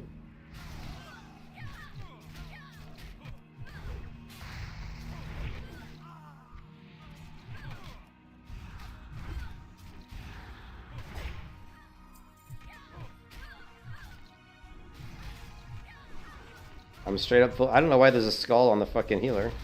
Are we trying to kill the healer?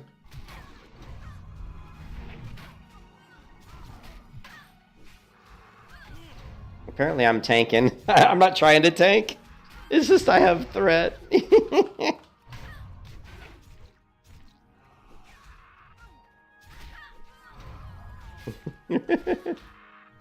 I'm like off tanking, I guess. Okay, well, it's better than mine. Let's see. Yeah, the belt actually, even though it's got intellect, it's better than my belt. Plus, it's male, so Maybe we'll get lucky and win that one. Yes. Okay, so there's an upgrade. Say 98 armor, 3 strength. It's got intellect, but the 3 strength is better than mine.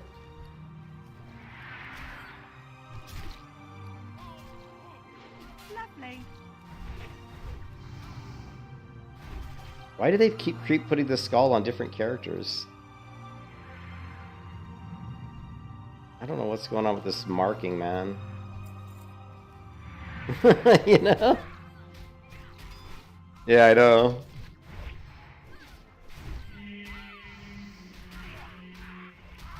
Always kill the companions first. People never do. I think what's funny is because I attack so fast, it feels like I get a lot, even though I'm doing such crappy damage, I feel like I get a lot of threat. Just because, and this is probably why in Vanilla WoW, the dagger is the best tanking weapon for a warrior. It's just the repeated hitting seems to generate a lot of threat, even though I'm not doing the most damage. It's pretty interesting. I've had, if you look at damage taken, I bet I'm probably pretty high. Oh, I'm number 3rd on damage taken, and I'm, you know what I mean? Oh, thank you, thank you. Oh, thank you.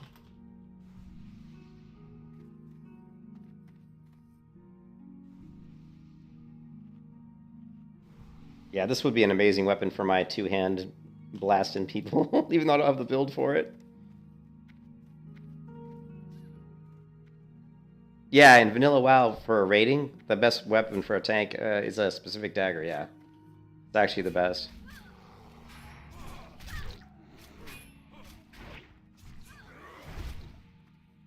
Lovely.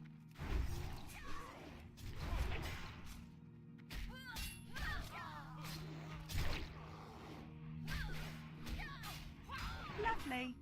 Yeah, it's like Alcor's Razor, I think. Alcor's Razor, I believe, is the best tanking weapon in Vanilla, yeah. Lovely.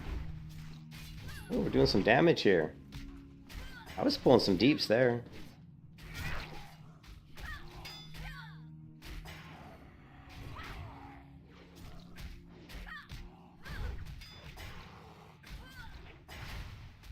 You can see my damage went up in that fight. I thought. I'll have to improvise. No, the best weapon that for tank, it's repeated, consistent damage. Daggers attack, like you saw here, like I'm getting a lot of threat, and it's because I've got really, really fast weapons, but I don't do anywhere near the damage some of these other guys are doing. But so threat's going to be the most damage usually, but also just repeated hitting. Just hitting the mob over and over again does seem to generate threat, but definitely, like Alcor's Sunrays or whatever is the best tanking weapon for like a warrior in raids and vanilla, like in the first you know, expansion, the first patch.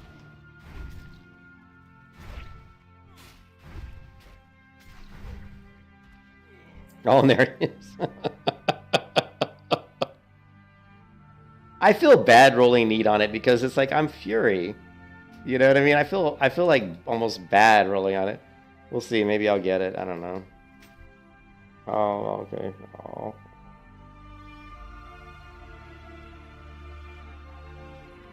Oh, God.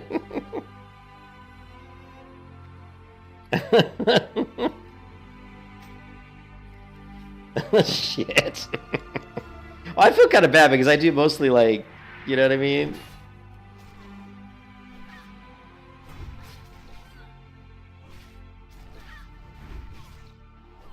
It does hit hard, of course.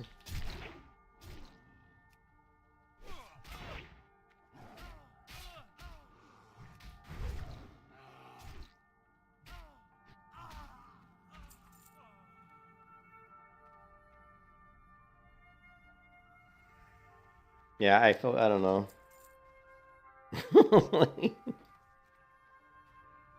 Oh shit.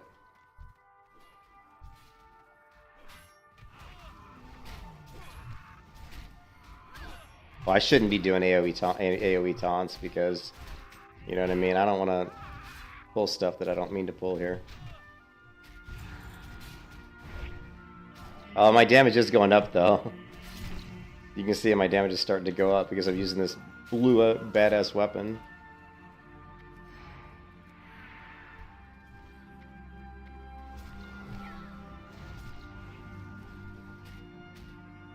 But it's just a slow play style. It's like slow, slow.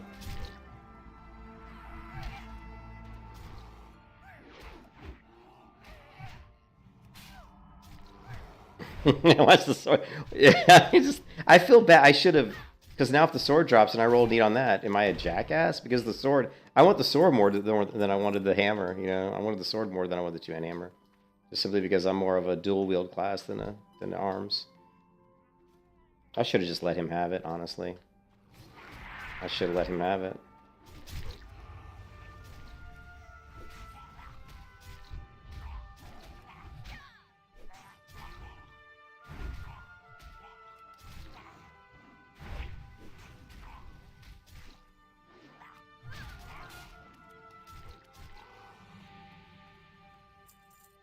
Okay, read.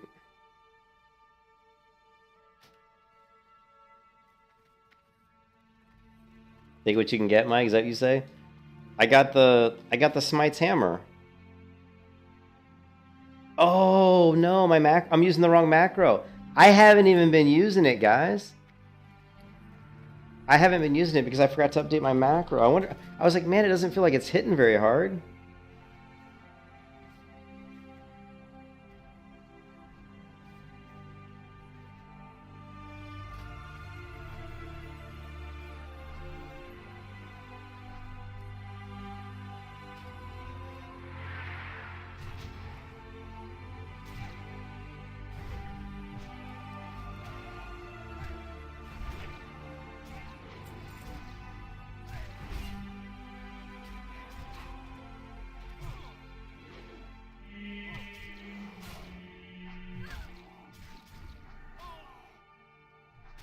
Oh, I have just different macros to switch between my different weapons. So see, I have a macro to switch to my dual wield here. See, I got my dual wield blades here, and then I've got a macro that switches to my shield and my blades, and I got a macro that switches to my two-hand weapons. See, so I can swap between all my different weapon sets. You know? Lovely. 224 damage! 238 damage.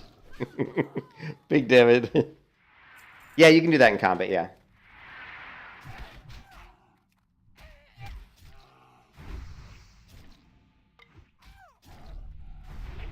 $249 damage. See, like right there, I just switched to a shield. I'm just switching stances, I'm switching weapons, all in combat, yeah.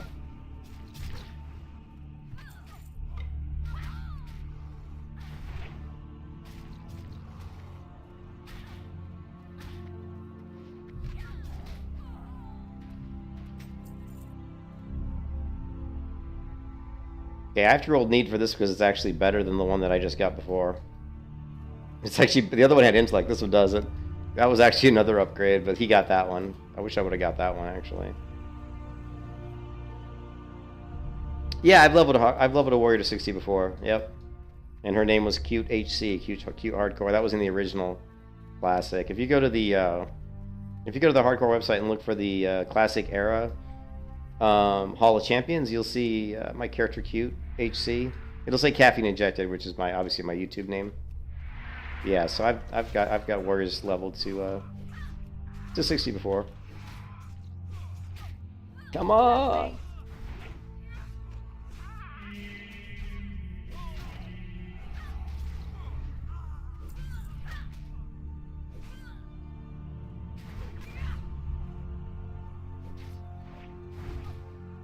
Well, you can see my damage is definitely going up from using this weapon.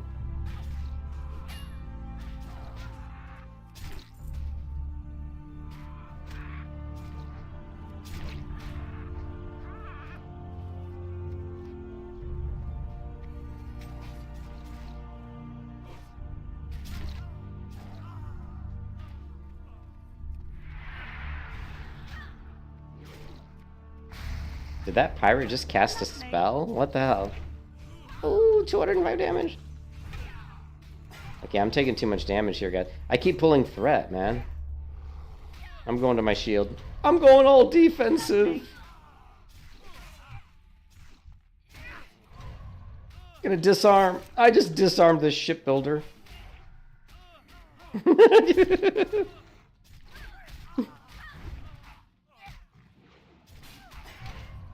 Oh, I just blocked that attack.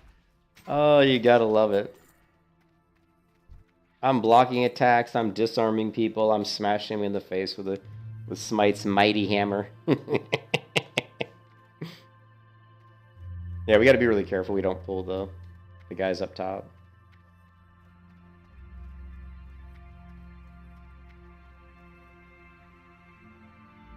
This person keeps warping around, it freaks me out. This priest is like warping all over the place.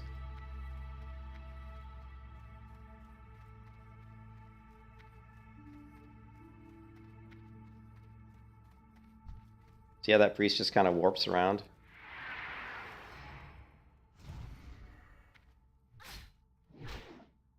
Why do I keep getting threat? I'm not doing anything. I'm barely even swinging my weapon. I guess the charge generates a lot of threat, you know what I mean?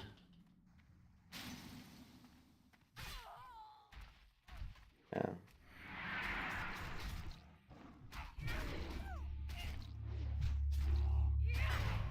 Let's see if we can disarm this guy.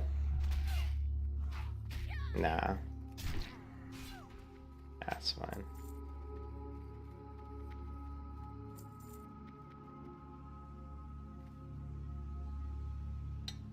Some in the guild said that a friend of theirs did it, but I am highly skeptical of that. I would not believe anybody saying they did that without actually having proof. I wouldn't. Because it is extremely difficult to do something like that. To level from 1 to 60 all the way on a PvP server without ever dying. I mean, just leveling 1 to 60 on a PvP server without dying, like, not even hardcore, even just going to a PvP server and leveling a character 1 to 60. Has any of you in chat ever done that? I don't know anybody who's ever leveled 1 to 60 without dying on a PvP server. Now, if you're trying not to die, like hardcore, it makes it harder because if you're hardcore on Season of Mastery, it's actually harder because people see the buff on you, the Soul of Iron, and so you become a target, you know what I mean? I don't know why they keep attacking me. I'm gonna have to start assisting better. Here.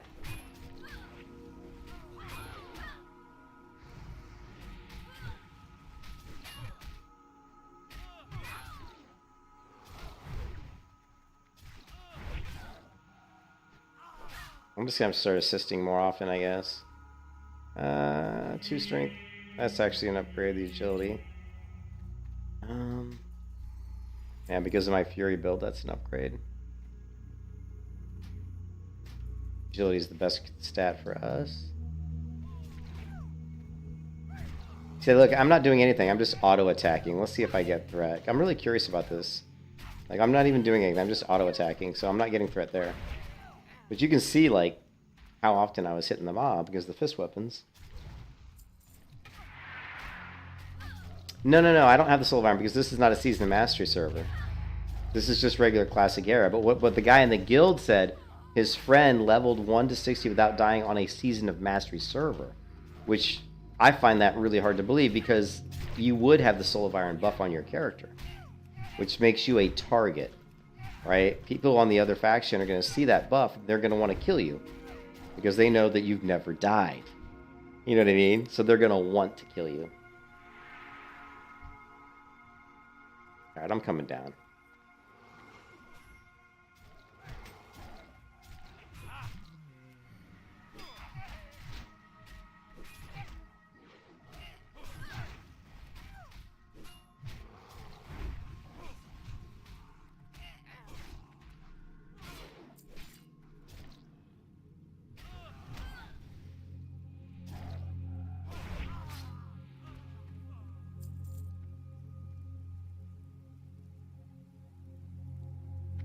Oh, that's different. That's Turtle WoW. That's not retail WoW.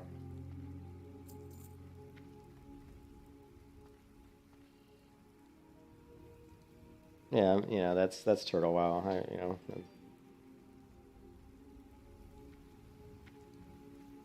Yeah, that's always scary. No, we don't want to pull the guy up here because that gets you killed.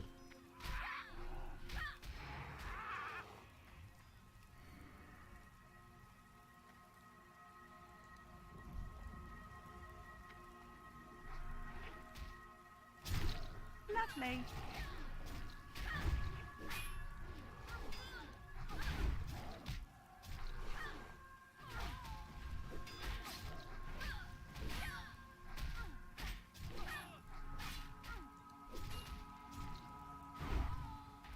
Man, what's the attack speed on this mace? It takes forever.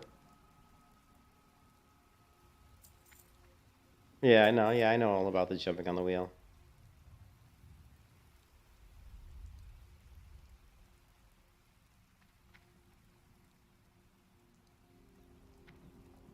That healer always warping around is so weird.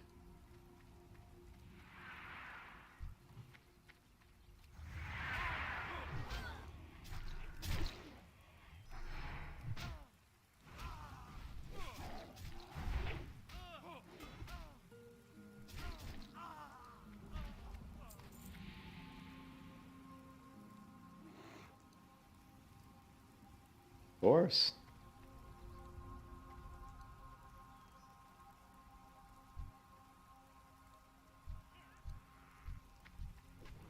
Where's the skull?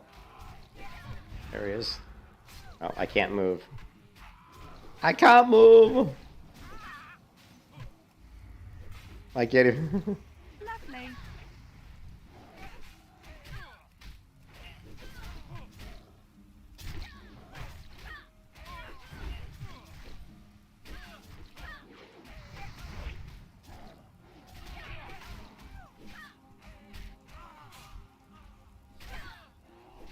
Lovely.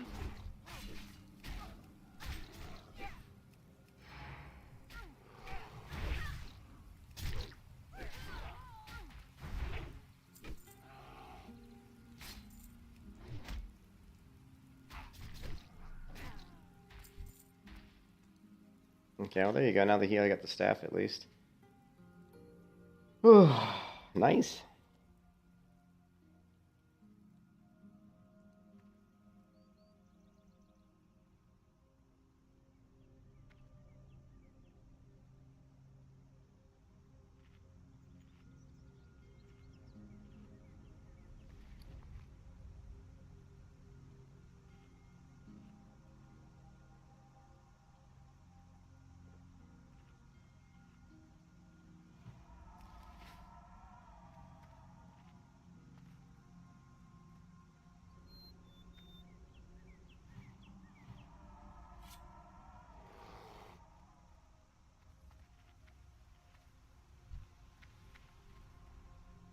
None may challenge the Brotherhood.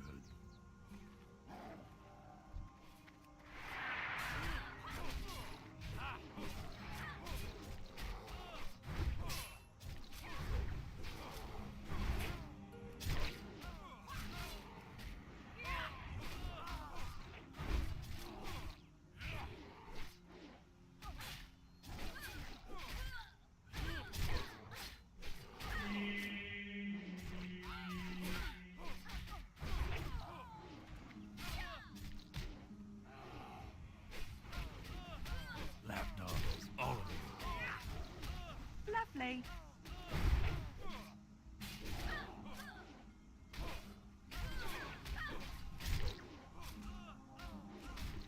Fools! Our cause is right. Aren't we supposed to kill Van Cleef still? Burn him.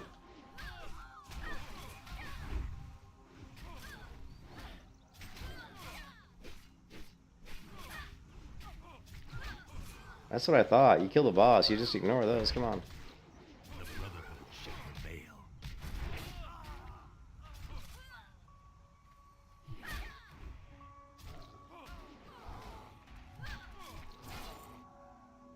There it is, the cruel bar. You know I want that. That's the one I want. Shit.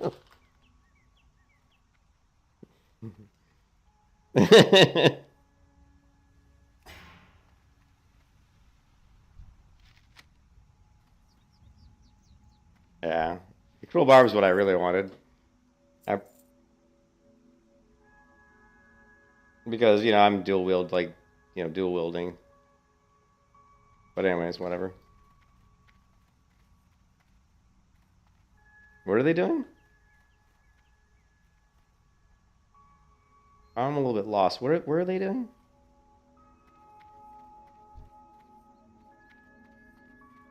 Oh, they're just trying to go. Yeah, I guess. I mean, we're done. I don't want to die trying to run out.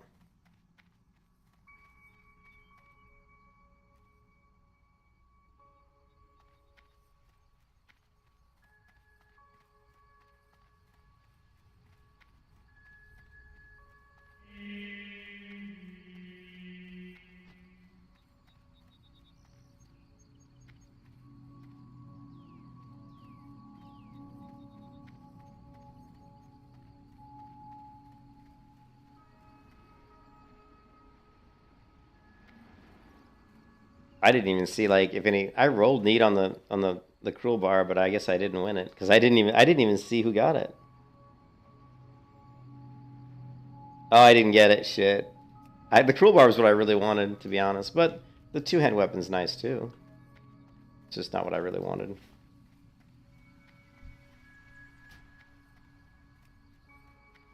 But if I would have given him the two-hand weapon, then he probably would have rolled neat on the cruel barb, and he would have ended. No, I didn't get the blade. He won the blade. But I'm dual-wield Fury, so the blade's better for me. But if I would have let him have the two-handed mace, he probably would have rolled neat on the barb, and he would have ended up with both of them. So I don't know. Who knows? Yeah, exactly. I used my lucky points on the hammer, but it's all good. So we have this like. We have this hammer, but it says slow weapon speed. But look, it hits hard. Look at that, 234 damage. I mean, it kind of crushes. Yeah.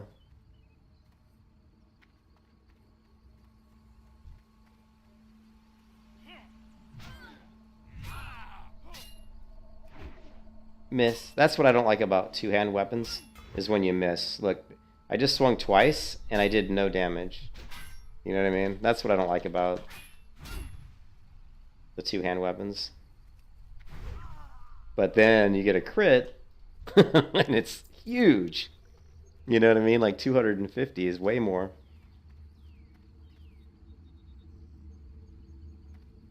Nah, anyways. What level is Shadowfang? Well, we can find out.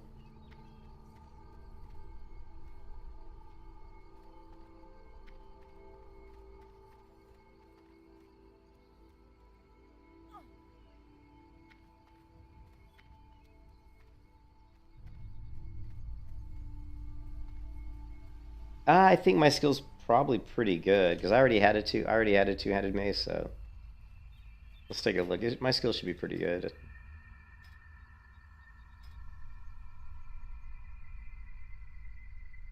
Yeah, I mean it's 116 out of 120, so it's pretty good.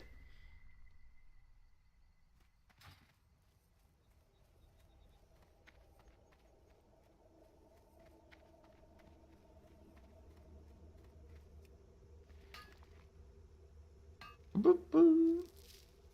It's good for my overpower procs. Don't do SFK until 26, 27. Yeah, I'm not.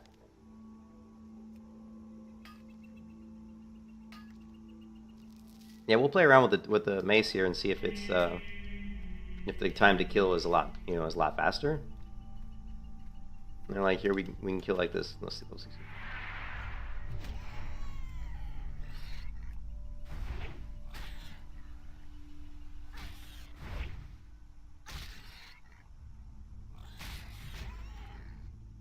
So we did 77 DPS against a level 16 beast. And my inventory, it is full. See if we can find another level 16 beast to test this with. Should be another boar right around here somewhere.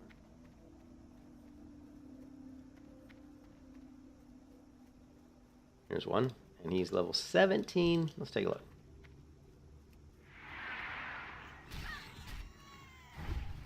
Oh, I didn't reset it though. But you can see right away the damage goes down.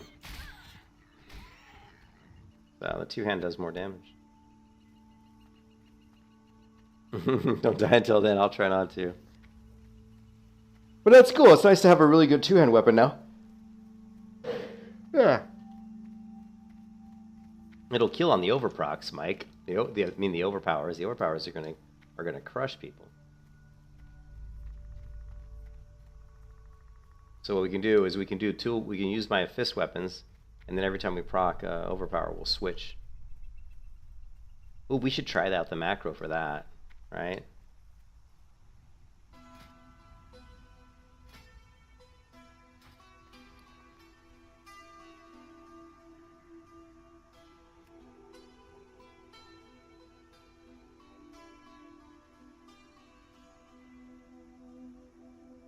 I'll set up the macro, so now whenever we do overpower, it's going to equip that weapon.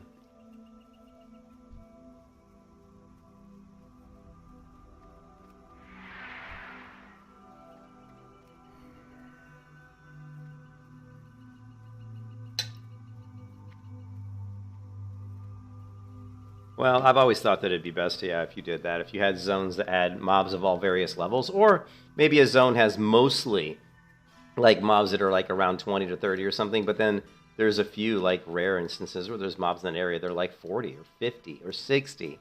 Like the real world, like, you know, when you're like Gandalf and you're running through, you're heading to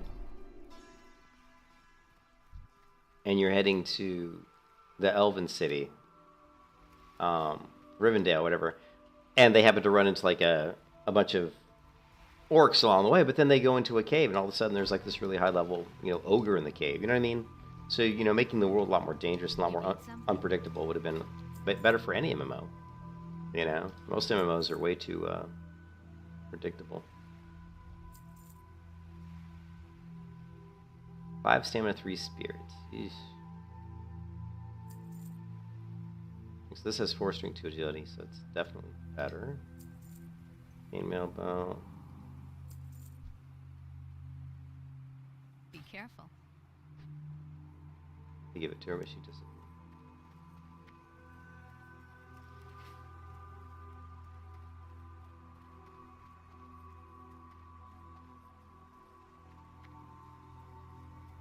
So I guess it was worth doing the dungeon. We got the really good weapon. I mean, that weapon's crazy good. 19.7 damage. Plus 11 strength, 4 agility. Hey there. Yeah. Where are we at here? We still need some pygmy spiders.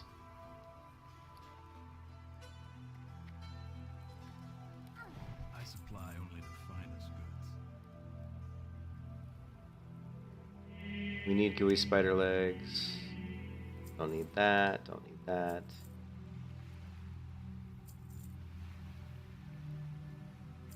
Don't need that. That.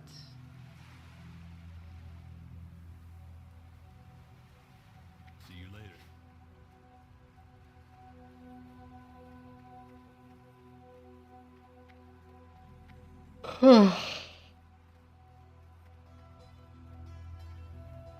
Yeah, it'd be a lot more cool if zones were all like really variable, and I always thought it would be really cool is if they could make, and someday this will probably happen, but I would love to see how cool would it be that when you logged into a game that the game actually was when we talk about Guild Wars 2 as a living world, right?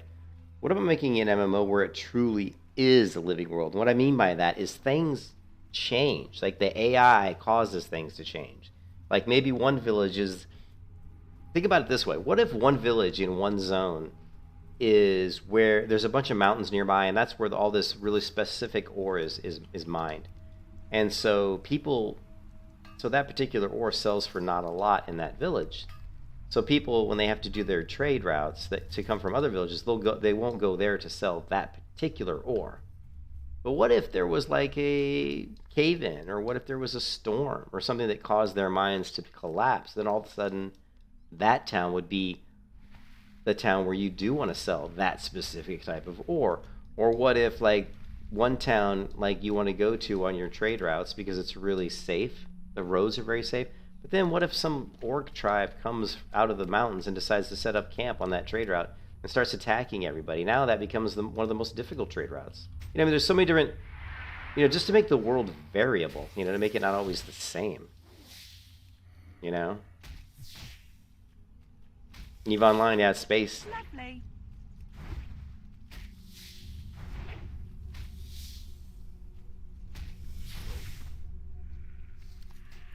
Oh, that might be an upgrade. Nope. It's more armor. No, it's not an upgrade. Damn. Not an upgrade.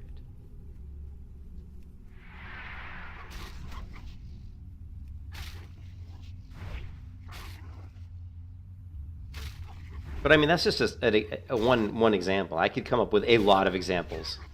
Examples where like maybe one zone there's like a desert area, and there's a specific group of spiders or something that are in that zone, and then something else happens. Maybe another predator moves in, and the spiders are driven out. The spiders aren't there anymore. Maybe now it's some horrible beast of some kind that killed all the spiders, or I mean, there's just so many different things you could do. Natural disasters are a great way to change zones. So, or to change zones by time of year. Like one zone in the summer is very safe, but in the winter it's really dangerous. You know what I mean? There's so many things you can do, and MMOs really haven't explored that very much. They've really not explored that too much. So I would love to see that.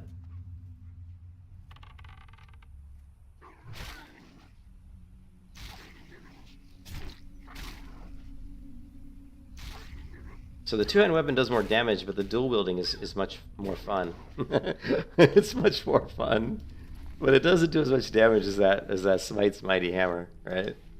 It just does not. Lovely.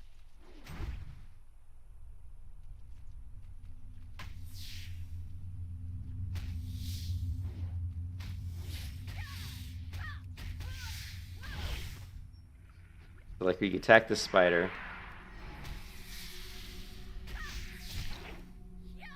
Lovely. And then we're gonna switch every time we get. Actually, oh, that's so the overpower macro worked, Mike. Because right there, like I did the overpower, and I actually had my. And all of a sudden, I'm like, why do I have my mace? I just have my fist weapons, but it's because the macro actually worked. So I don't need to switch to the Smite's mace when we do the overpowers. It'll do it automatically with the macro, so that's good.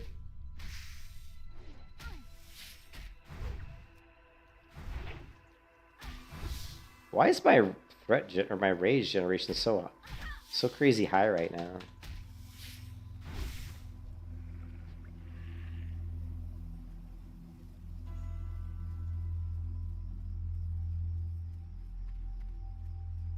Smugglers? Yeah, I never played that one. Never played Smugglers.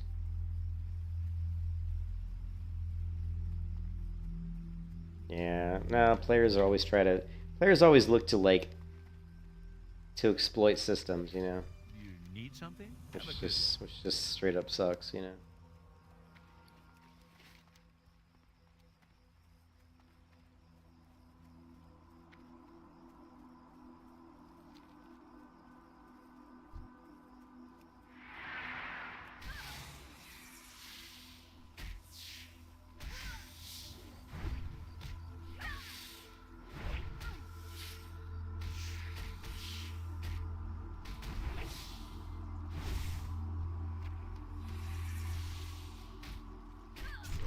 Lovely.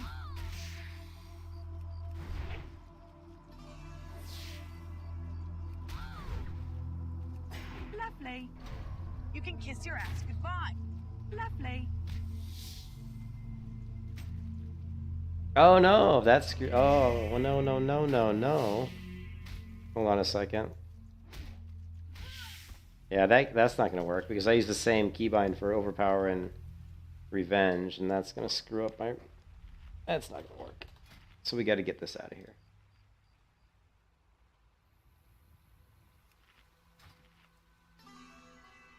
They spend. Yeah, there's always whales in the game. Actually, whales tend to ruin a lot of games because of that. That's why you don't want to have like pay-to-win mechanics. There shouldn't be any pay-to-win. You know what I mean?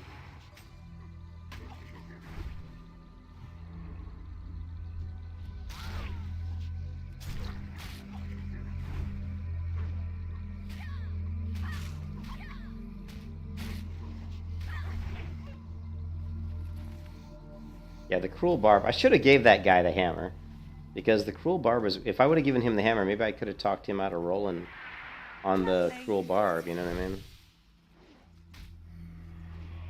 But it's all good.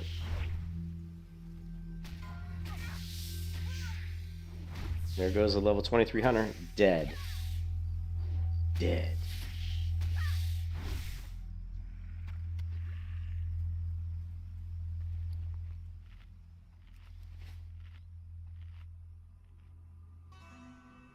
They take all the fun away for the sake of balance. Yeah, that's true. That's true, actually. Yeah, what's up, Alpha? This is not a PvP server. No, this is an RP server. This is Bloodsail Buccaneers. It's RP PvE. And it's the server that we chose when Classic first launched. This is the server we chose to be, you know, the hardcore server for the United States.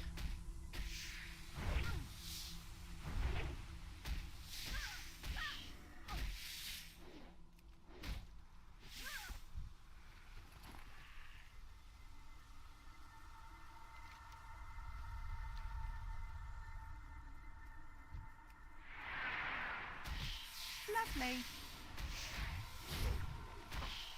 Lovely. Lovely.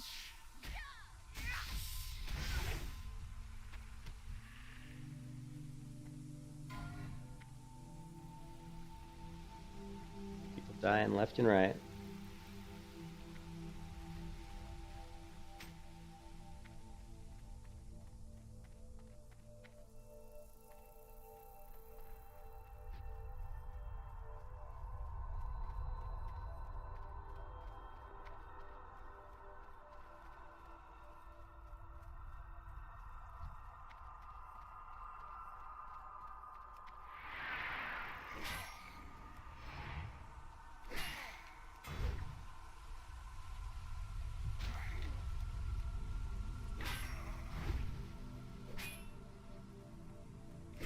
Lovely.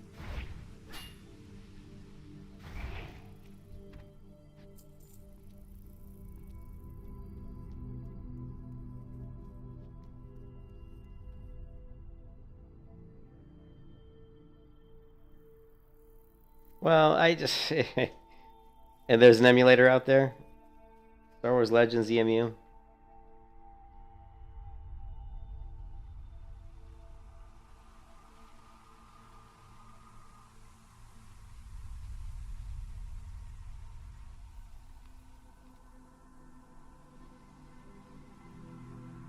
So do you mean this one here? Just the Star Wars Legends, this guy? Yeah. As long as it's fully 3D. I don't want to see any isometric games, man. I can't play isometric. I cannot play isometric games. I don't like that.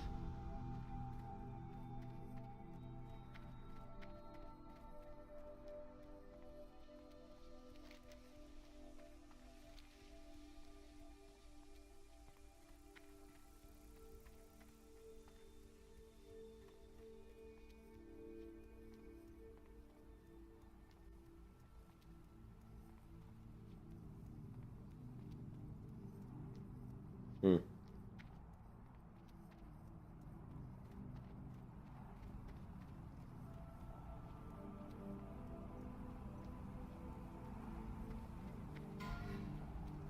Zero. The hunter has died.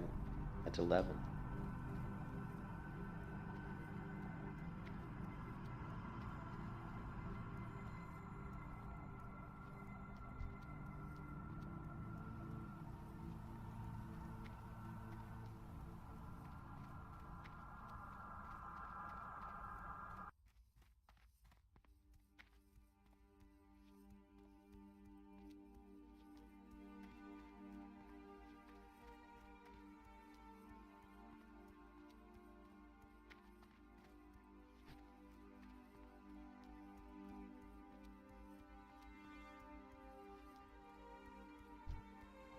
See how we do with the two-hand versus the beast here.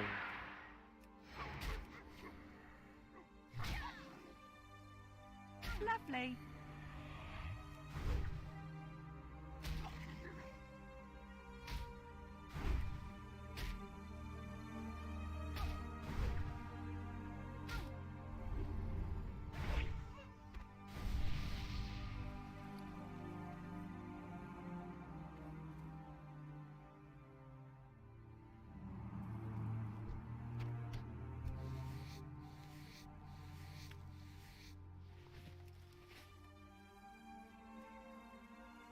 Crafting in Star Wars Galaxy is still unmatched today. I never played it. I never played Star Wars Galaxy. I heard good things about it.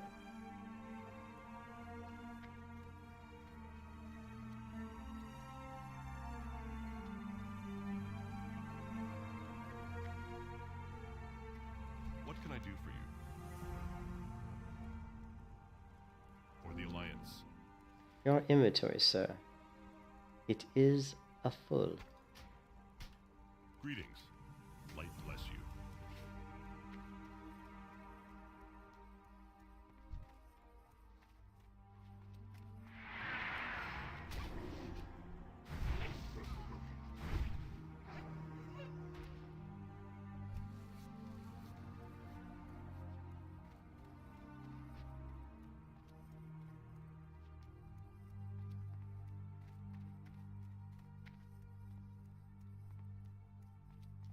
Yeah, I don't mind grinding because the first MMO I ever played was Lineage 2. So Lineage 2 was a heavy grinding, MMO. So I don't really have a problem. In fact, a lot of times I like grinding because you don't have to run all over the place. It's like you can literally just log in and say, today I'm going to go to this area and I'm going to sit here for 8 hours and I'm going to see if I get any good drops. I'm going to get some stuff for crafting and I'm going to level. I'm going to get some experience. Actually, there's kind of a nice bit of peacefulness to that. You're like sometimes even in vanilla WoW, you're like, I got to run here and I got to run there. It's just Lovely. like you're running everywhere. Oh, there was lots of travel. Alright, I better kill this guy. Okay. This is not what we want to You do. can kiss your ass goodbye. This is not what we want to do. We don't want to be here. I don't want to be here. Let me get out of here.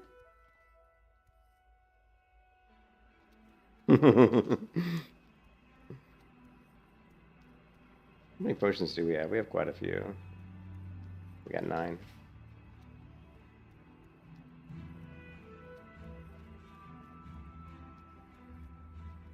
My problem with World of Warcraft, I love WoW and I enjoy playing WoW, but I've played it ever since it came out, so I get burned out. Like even right now, I'm burned. I mean, I'm burned out. I've been playing WoW this week, and I'm burned out the whole time. I mean, I'm enjoying playing, but it's not. I'm having fun, but it's not. If I had a choice, right, to do this or to play a new MMO that comes out tomorrow, I would play the new MMO in a heartbeat. I'd be like, hell yeah, because I want to play something new. But I don't want to go back and play like Star Wars Galaxy. Sure, I'm sure it's great, but I don't want to go back and play a game that's 20 years old or 10 years old. That's why I'm really looking forward to some new games, although I know that all the new MMOs that are coming probably aren't going to be very good. But just the fact that it's new and it's fresh and you don't know the systems, you don't know the quests, you don't know anything about it really. That's just so appealing compared to, okay, now I'm going to do this quest for the, 2000th time. And I can't tell you how many times I've done some of the quests in World of Warcraft. I mean, I've done them so many times. I played New World. I played New World even like years before it released. I was in one of the early betas. And I thought it was a lot better then when it was all PvP. And it was a lot different. New World in the earlier betas was very different than what got released. It was all PvP. The whole premise of the game was that you went out and you gathered materials, you crafted up bases, and then you defended your bases against NPCs and other players, but more likely against other players. And then you had to continually gather stuff to keep repairing your bases while they were being attacked by, enemy players or enemy NPCs. But at that time, there were no enemy NPCs. The only people in the game were players, right? They hadn't gotten that far enough in where they'd even created any NPCs. So yeah. Light be with you. Go with honor, friend. Be careful. Your inventory, sir. Need help? It is a full. Alright. We don't need this.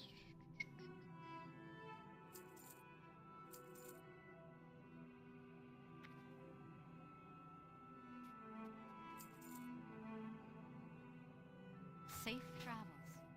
Well met. Light bless you. How are you?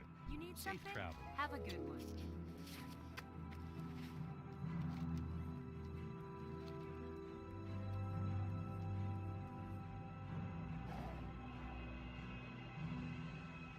There's tons of MMOs coming. There's a bunch of MMOs coming, but most of them probably won't be any good. Throne of Liberty's coming within the next. Actually, oh shit, is that today? I think it's tomorrow. Shit. I think it's tomorrow.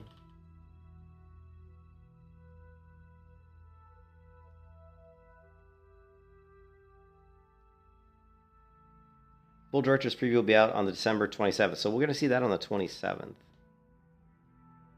2022년 12월 우리가 그리던 세상을 선보입니다. 낮에는 두근거림이, 밤에는 신비로움이 있습니다. 이곳은 살아 숨쉬고 있습니다.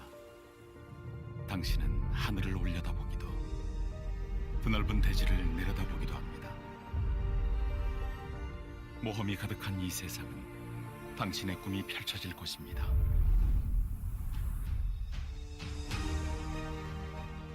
각자의 방식으로 모험을 하고 모든 이가 같이 즐거울 수 있는 이곳에서 당신을 기다리겠습니다.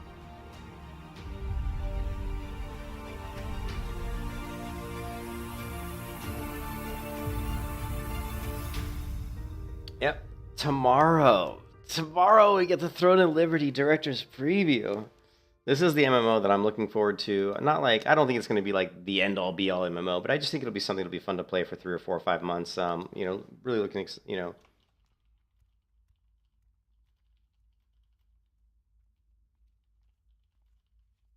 You know, really looking forward to see it. I mean, but you know, it's NC Soft, so you know how it is. I mean, there's gonna be some, yeah. I don't have a problem with Asian MMOs. They're not always. See, that's wrong, because Ion was a very good game. Lineage 2 was a very good game. Both NC Soft games, and they were both very good games. And I played them Can I help? for you know, years, and I enjoyed them very much. So I don't agree with that when people say Asian MMOs are bad. They're actually, it just depends on what you like, I guess. You know, I mean, I thought Ion was a fantastic game, and I thought Lineage 2 was a fantastic game. So, but people get this like, oh my god, NC Soft, you know, they killed fucking WildStar. You know, the reason WildStar failed was because they tried to satisfy too many people at the same time. All you had to do is be a member of the early forums, which I was. I was in every early beta of WildStar to see the writing on the wall. They were trying to do too much. You have to be a niche developer. You have to say, this is the tenets of my game. This is what I want my game. This is the identity of my game. And you have to stick to it. And most MMO makers don't do that. They either go, I'm going to make it this, and then they listen to feedback and they change it and they change it and they keep changing it and it just becomes this moving target. And then when it comes out, that's a perfect example was New World. New World was going to be one thing. Then they changed it. Then they changed it again. And now they're still trying to fix it, right? Well, WildStar was okay. WildStar was actually, a lot of people liked WildStar. WildStar had really fun. WildStar had fun quests. It had very good personality to it. Rift was good. Rift was very much a WoW clone, but the Rift added stuff that WoW never had, like open world rifts, public grouping. You know, those types of things were never really done in WoW that much. Rift was really fun. I played Rift when it first came out and had a blast. The only reason I didn't stick with Rift as much as I would have normally is because Rift also was out when I was very much into Terra. You know, Terra was a good game, you know. Yeah, I mean, I can see where some people would just be, well, it's so similar to this other game. But let's face it, WoW was a great game. So if someone tells me, well, Rift was just a clone of WoW, I'm like, well, wait a minute, WoW was a fucking great game. I had a lot of fun playing WoW. So even if it is a direct clone, as long as it's somehow got some stuff that's different, why would I think it's not going to be a fun game if I enjoyed that other game it's a clone of? You know what I mean? So, but it gets to a certain point where you get tired of the clones. You know what I mean? You get tired of seeing the same thing over and over again. Like Rift, Rift, Terra, Guild Wars 2, Black Desert.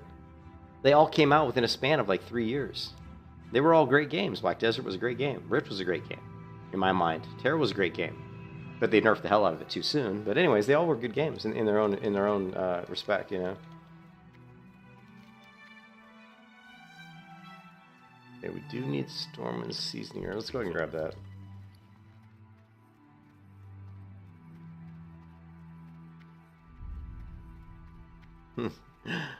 Sony Online Entertainment.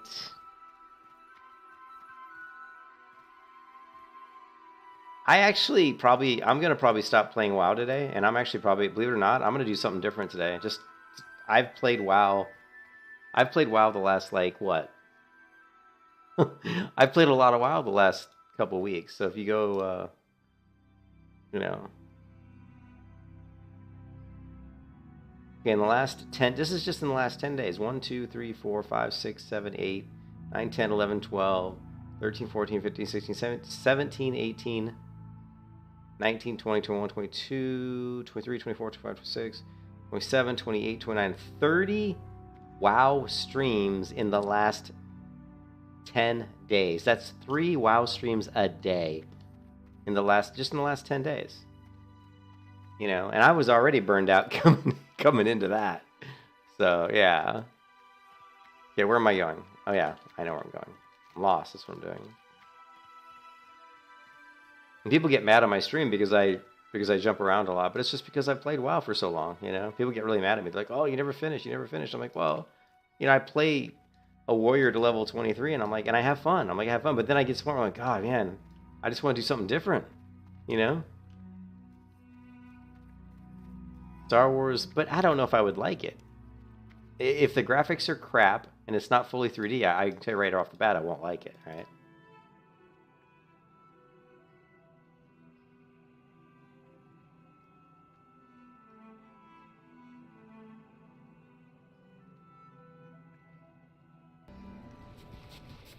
What do we got there?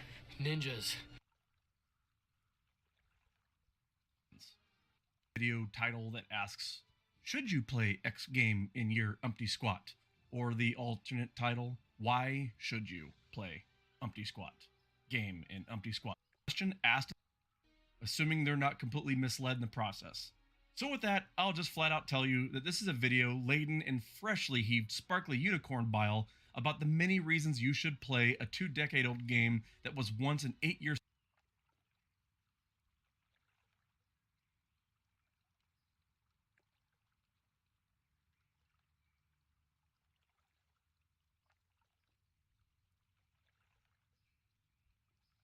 Hello everybody, Mobius1 here, bringing you an SWG EMU video from the new Finalizer server. And this is going to be a kind of a status update, a 2 weeks later. There are a number of AFK bots, I'm not going to deny that, but when you compare that to what Basilisk has been over the past 2 or 3 years, it's insane. I mean, just the number of people actually at the keyboard, the number of dancers, doctors that are all operating at the keyboard. Like, let's just poke our head into the Mos Eisley Med Center right now. Okay, I mean, it looks pretty slow now, but I was in here the other day and there were 3 at the keyboard doctors lined up here, which each one of them had a line of clients. It's been ridiculous and it's been amazing, honestly.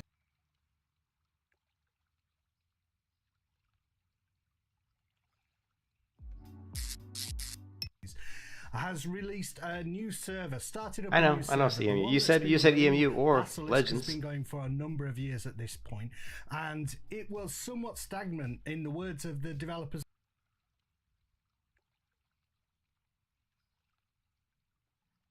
Welcome back. Old Galaxy's Legends is and why you should play Star Wars Galaxy's Legends.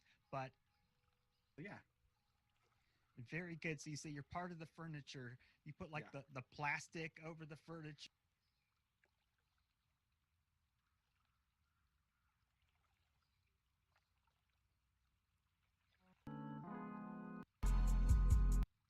Oh my god, can I just get like some gameplay? I just want to see some gameplay. Here we go, Legends gameplay. Because I want Naplu to be a tanky light side Jedi. So in order to make your pets really good, you really need some more beast mastery skills. You know, kind of you kneel down. So you have pets. Nuzzle and these different commands. You can get him to kind of sit and out. It's going to be, for instance, this looks pretty cool. The holocron that you need to get the belt of Master Bodo Bass and make money and buy the items that you want. I'm not sure if I'm making sense here, but it's not his like own house. you can do different types of gameplay to achieve your goals that are not necessarily left up to random chance. Yeah, so I'd have to go through and watch that video, but yeah, I mean, I'll take a look at it. I think the graphics put me off a little bit because they are so dated. I have a hard time playing games with really dated graphics, although I was getting ready to play some EverQuest 2 today, which definitely has, you know, some dated graphics. But it's fun. It's what's cool about EverQuest 2 is there is some pretty good group play in it, and there's also some pretty good grindy aspects to the game. It's not an easy game. There's definitely mobs that will kick your butt. One of the problems I have with the games like that, Wonder, is that I love sci-fi movies. I love sci-fi movies. They're one of my favorite genres. But when it comes to MMOs, fantasy MMOs are what I like. I don't know why. Probably because I grew up reading Lord of the Rings. Probably because I've read a ton of fantasy books. I'm a big fantasy fan. I grew up playing Dungeons and Dragons. I love Dungeons and Dragons. I love swords. I love shields. I love magic, you know? So for whatever, you know, so like when you start talking MMOs, I definitely lean much more towards fantasy. I played Star Wars The Old Republic, and I thought it was pretty fun, but it wasn't like, it was fun, but I never had as much fun in that as I would have in like a fantasy game. Yeah. Yeah. What about Elder Scrolls Online, Mike? Do you like Elder Scrolls Online, Mike? Star Wars has a lot of fantasy to it, but it's still, I mean, when you're doing like shooting like, you know, blasters and using lightsabers, that doesn't feel as fantasy to me as, you know, as fantasy.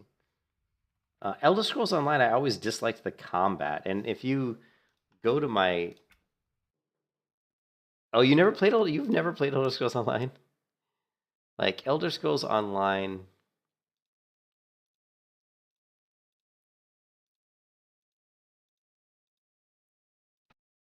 Still couldn't get Turtle WoW to launch correctly.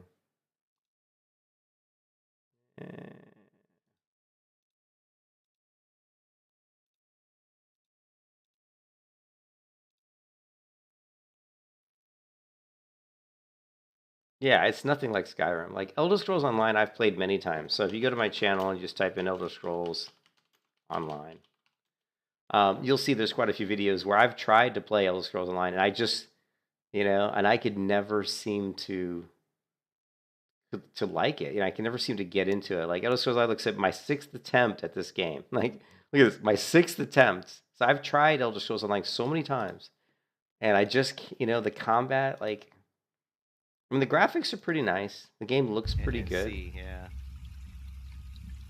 You can see here the graphics. I mean, see this. I love the thundering and storm. So I've got like a kind of this dark elf character who's using a bow. And one of the things I liked about Skyrim was I liked the bow. The best bow combat though is New World. I mean, when you're talking MMOs with the best bow combat, New World does a great job with bow combat. It's what I like about one of the things I actually absolutely love about New World.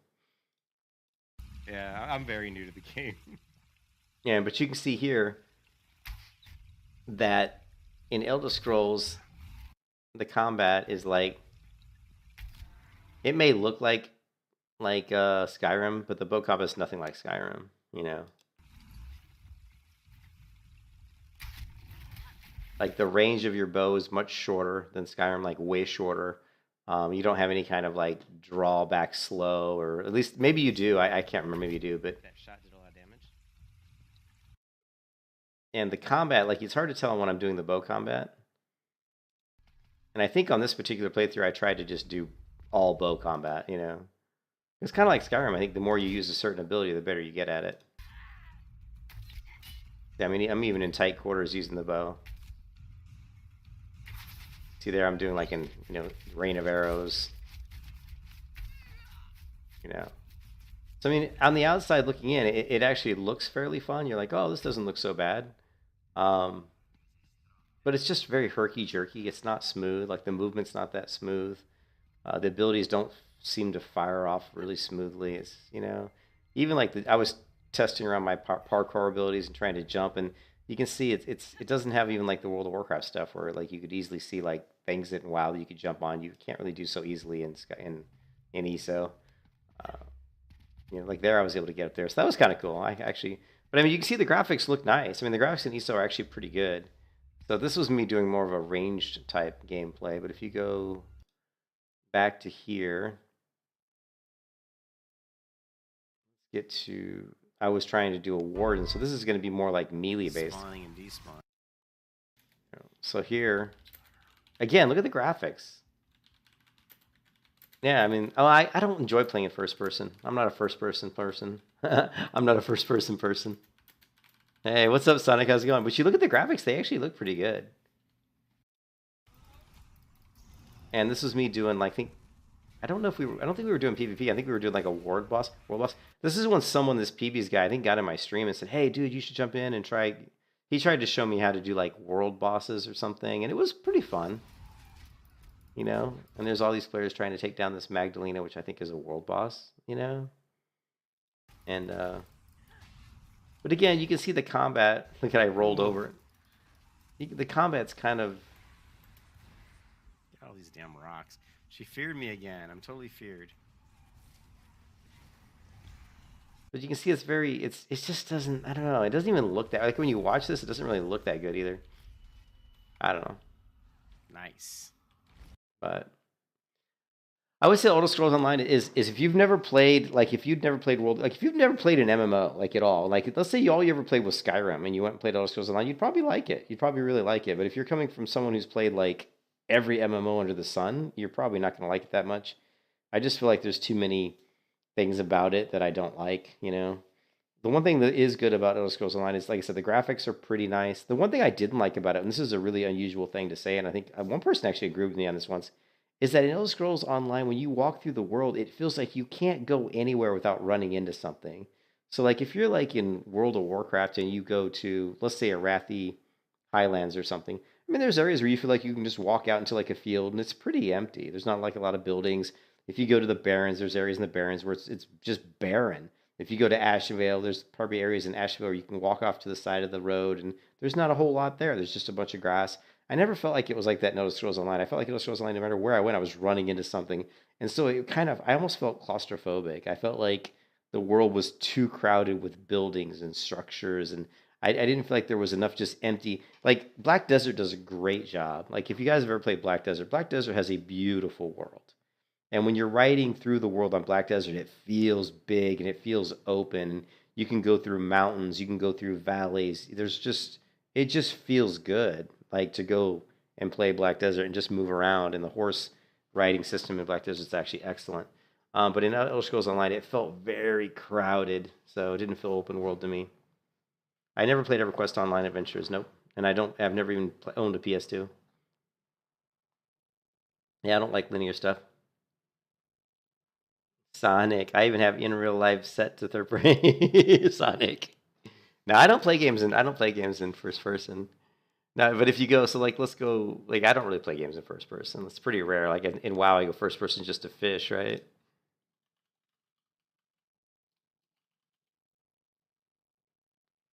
Let's see.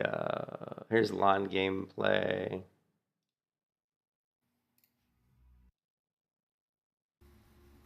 Like, just look at the difference here. This is Black Desert, right? But look at the world. Just, I mean, the UI is cluttered in Black Desert. I don't like that. But look at, like, when I'm walking around sometimes, like, look at this cliff. Look at this cliff. You know what I mean?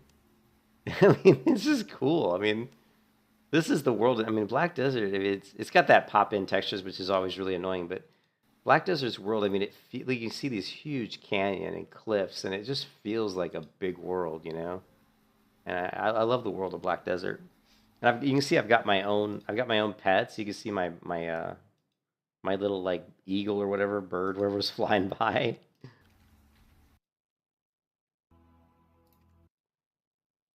On it. Let's see. Here you can see. Check this out. So here I've got, like, I have my own residences where I live, you know, and I can put down, like, crafting stations. What is this? Like, here's me getting into my own boat. Here's me getting into my own boat, and I'm gonna go. The water looks pretty deep. I'm scared. Look at that. My boat's sinking.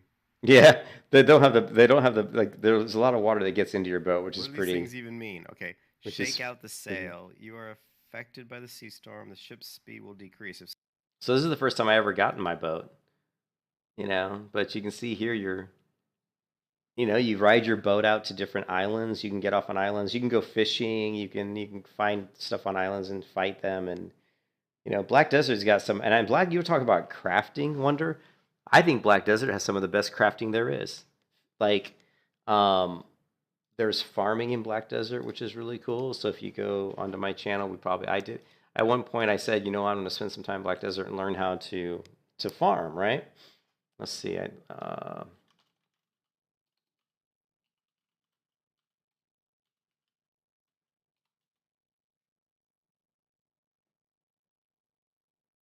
I don't know what it's might not be called farming.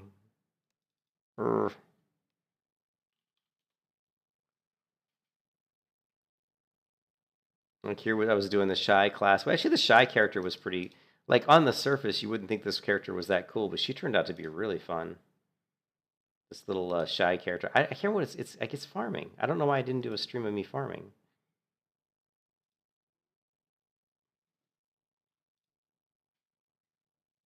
But again, I mean, you see the world though. I mean, just look at the world. Like, look how massive the world looks. So like in Elder Scrolls Online, you'd never feel like you were running through like this huge open like spaces like this, because there'd always be like some building ahead, or it just always felt like it was kind of limited. And that was one thing about Elder Scrolls I did not like. Black Desert's actually a massive, massive world. I mean, it's actually quite a massive map.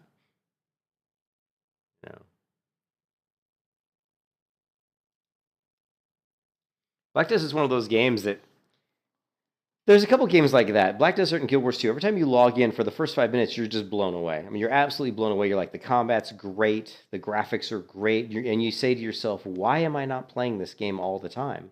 And then you start playing it, and after about 5 hours, you're like, it's almost like you feel like it's hard to like have objectives. It's like, what is my objective, or what's my end goal here? Like Black Desert really is just a PvP game in the end. And I think for me, the way I had fun in Black Desert was learning the crafting and learning the housing and learning how to build a ship, and all that stuff was really fun. Learning how to breed horses, you know what I mean?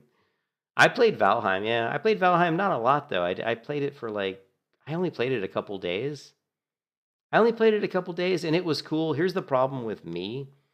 The funny part is when I play MMOs, when you watch me play MMOs, I tend to play pretty much by myself almost the whole time. But I have a hard time playing games that aren't multiplayer. So Valheim's not really a I mean, you can have other people in it, but it's not a massively multiplayer game. I even though I don't group with other people in these games a lot, I like the idea that I can. I like the idea that there's a lot of real people in the world playing. I know it sounds weird, but like to walk around in a game and not see anybody but myself, it's a weird feeling. It's almost like I feel like I'm wasting my time. I don't know if that makes any sense, because I feel like if there's other real people in the game, it's like it's a social thing. It's like I can talk to real people. I'm interacting like I'm talking to you guys in stream. I can talk to them. I can meet people from all over the world. I feel like there's a little bit of value there.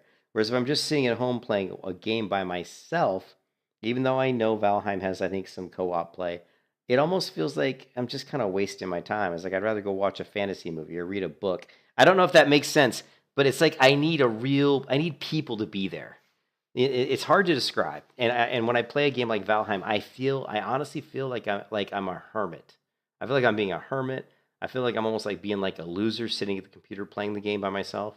I mean, I almost feel like that. Whereas when I play WoW, it's so much more of a social thing because I'm streaming it. I'm talking to you guys. People are talking to me about Sweden or whatever country they're in, and I learn things about other countries, and it's just a completely different experience. That's why I like streaming so much, because I can interact with real people while I'm playing a game. So I think that's why playing MMOs, streaming has made MMOs more digestible for me, because I don't really feel like I have to group all the time with people in the game, because I'm basically grouping with people in the stream chat. You know what I mean? And they're right there telling me, hey, you forgot to do this, idiot. You forgot to do that. Oh, like Mike's telling me how to build out the talent tree, just like you would if it was somebody in the game, but instead of somebody in the game, it just happens to be somebody in the stream. Yeah, so Wonder, you know exactly what I'm talking about. Wonder knows exactly what I'm talking about. Yeah, that's what I do.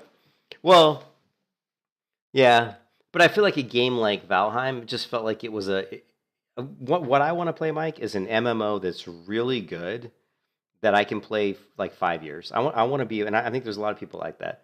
I want to get into an MMO where I can just play this game for 5 years. I know I can log in at any time, play for an hour, and have fun.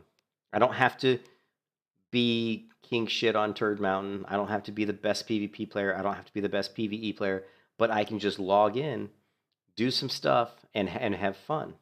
And know that whenever I leave and come back, all my stuff's still there. Some of my friends that I might have met in the game are still there. You know what I mean? And I don't feel like you have that with a game like Valheim. I feel like games like that are trendy for like 6 months and then they just kind of disappear. Yeah, I know you mentioned Dark and Darker. Yeah.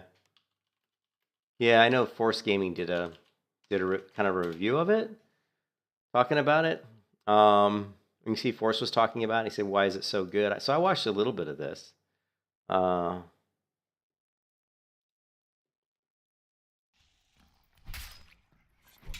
It looks so much like Skyrim, doesn't it? It looks a lot like Skyrim.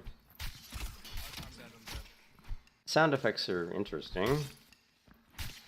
It seems kind of slow. Like the combat seems pretty slow.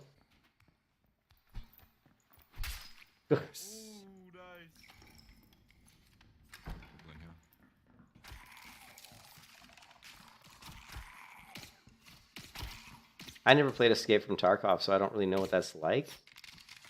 Two archers from what I can see. Sound effects are a little bit over the top, but it seems like a lot of archer gameplay, which normally I wouldn't complain about because I love the bow, but it seems like all he's doing is just shooting arrows at everything. So I would say that this doesn't seem very realistic. Like if you've got people charging you with swords and you're using a bow, I would think in real life that probably wouldn't work out too well, you know? There's still one more, yeah, there is.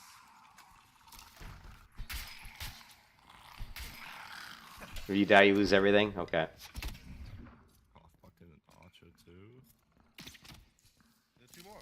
No, one more. Let me in. On the left. One, twice. So is he fighting other players, or is this just one? Is this just like?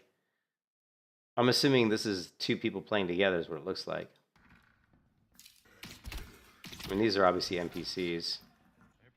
In here. I'll open that. I'm a 3-shot. Yeah, exactly, with the bow for sure. So it's both. Okay, I mean, it looks okay. It doesn't really look like. I mean, I'd have to play it. It doesn't really. I mean, like I said, I like MMOs. I like crafting. I like dungeons. I like PvP. I like all that stuff. You know. It just seems hard to find a new game that does a decent job with those things. You know what I mean? Watch out! Move! Let me out. You hurt. Jesus. Yeah, I'm gonna bandage up a little bit. Give me a sec. Don't push it yet. Just hit. One more bandage and we can. Oh, you med. I might have to dip. No, we're good. He's got lighted. Don't let him do then. He's in. Nice one. Oh, me. You just killed me, dude. Yeah, just med. Alright, hang on. There's another door over here. Yeah, I'll keep him distracted. He's going right. Dead. Nice. Dead. I'm gonna pop a campfire. I mean, it looks okay. I mean, it looks like it'd be fun to play with a friend. You know what I mean? It looks like it'd be pretty cool to play with a friend. Yeah, see, I never played Tarkov. Yeah, Sonic, that's what... Yeah.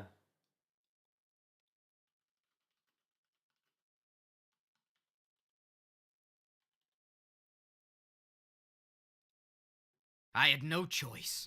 The darkness was closing in and I was heavily in... Oh. Why am I doing no damage to anything? There we go, okay.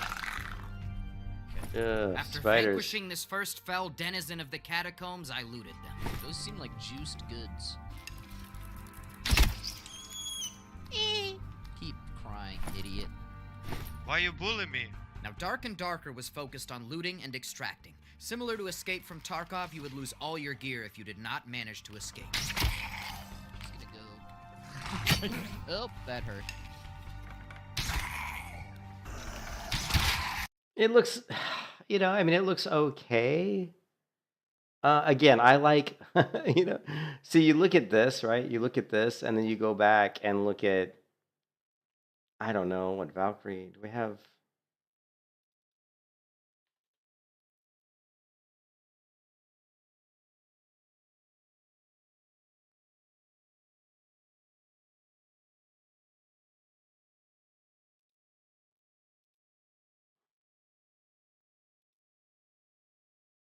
I don't know. It's, you have a game like this where you're kind of dungeon, Okay, buddy, wrap it up. With another skeleton where you feel dead, like I you're then dungeon crawling, and then you've got a game like this where it's really, I mean, I really like open world games, and I mean like open, like out in a big wide open world where you can move around and go where you want. And this feels like what this feels like is an instance. It just feels like an instance MMO. You know what I mean?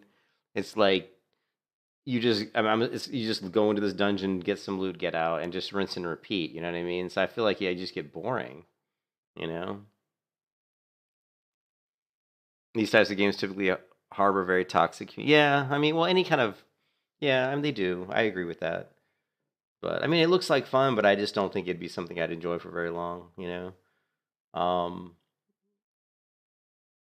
Yeah, but I mean, in regards to like VR, I don't.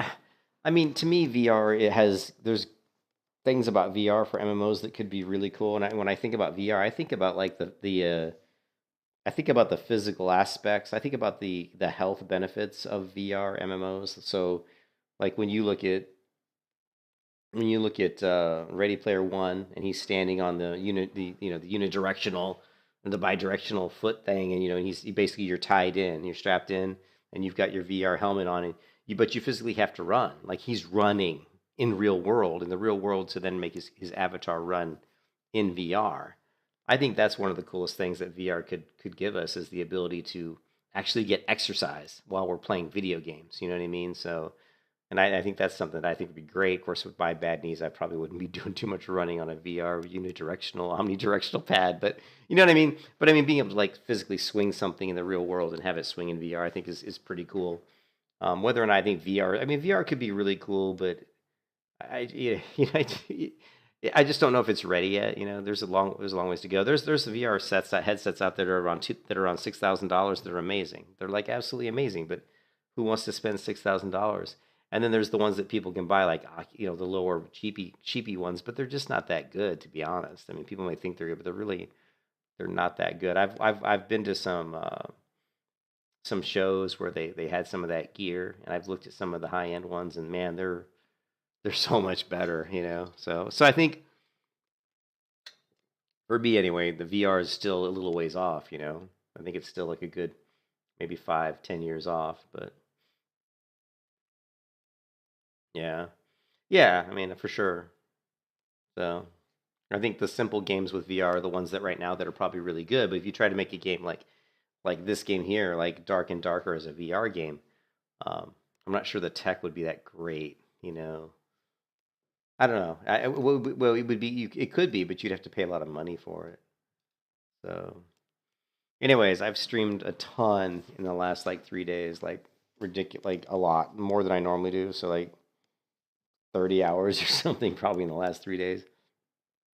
So I'm very tired. But yeah, I think, what I'm looking for is a challenging game. I don't want. I don't want to play an MMO where everybody's trying to min-max the shit out of it. I get so tired of that.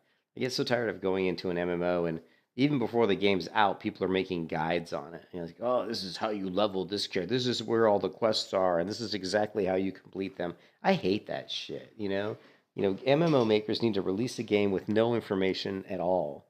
You should go to a character creation screen, and all it says on the character creation screen is, here are 6 playable races, and it has a small blurb about where they grew up in. Like, oh, here's like, for example, the like the Czech race. And all you know about the Czech race is they grew up in the mountains to the east, and they're a hardy group of woods people who are good with crafting wooden furniture or something. I mean, just very basic stuff. And don't even tell the gamer, the player, like what benefits their race may have. Nothing. It's like, that's all you know. They live over here. They're a woodsman type people. And then here's a people over here that live in the mountains, and they're a little bit hardier, and they're good at constructing like things out of stone. And here's some people that live in another forest, but this forest is, somehow different than that forest. And here's the people that live in the plains, and here's people that grew up in the desert. And you just pick, and you have to figure it out, man. You go in there and you figure the shit out. No information, no quests, no exclamation marks above people's heads, no indicators on maps where anything is. In fact, there is no world map. There's no world map. There's no mini map. No world map, no mini map. All you have is a compass. This way's north. And you go that way, and guess what? You just freaking either map it out on a piece of paper at your computer desk, or you fucking try to just keep it a map in your head, and that's the kind of shit I want, Yeah.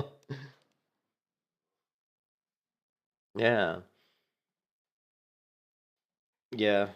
Yeah, graphics don't make the game. Graphics certainly help, but they don't make the game. So you had to read and work out the nah, I'm not into riddles. I wouldn't like that.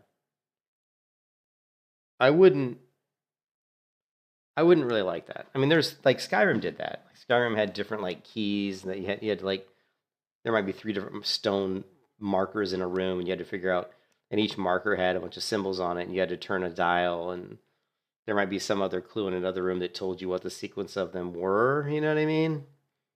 Yeah. Yeah, the add-ons they really hurt. Yeah, you're right. Like the add-ons that like tell you, like the first time the Quest Helper came out,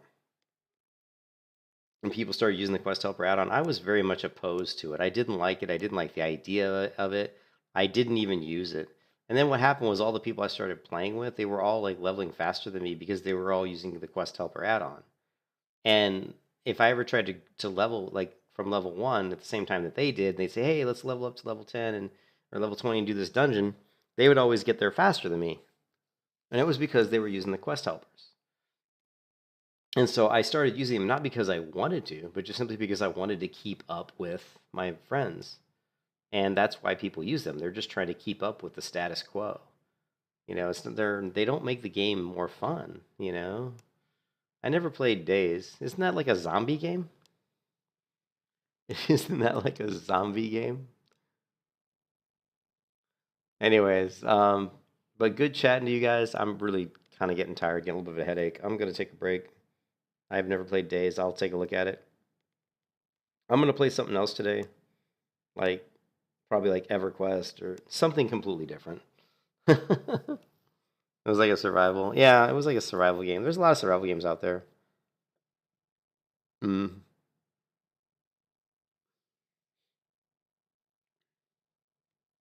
I mean, really, I'm just looking forward to Throne of Liberty. Because I think that Throne of Liberty has world PvP events that everybody can jump in. It's got world bosses. It looks entertaining. It's got good graphics. It has not great combat, but good combat. So it looks like it could be fun. I'm not going to say it's going to be fun, but I think there's a chance it could be a fun game. And like I said, fun for like 3 months. I don't think it's going to last for a real long time.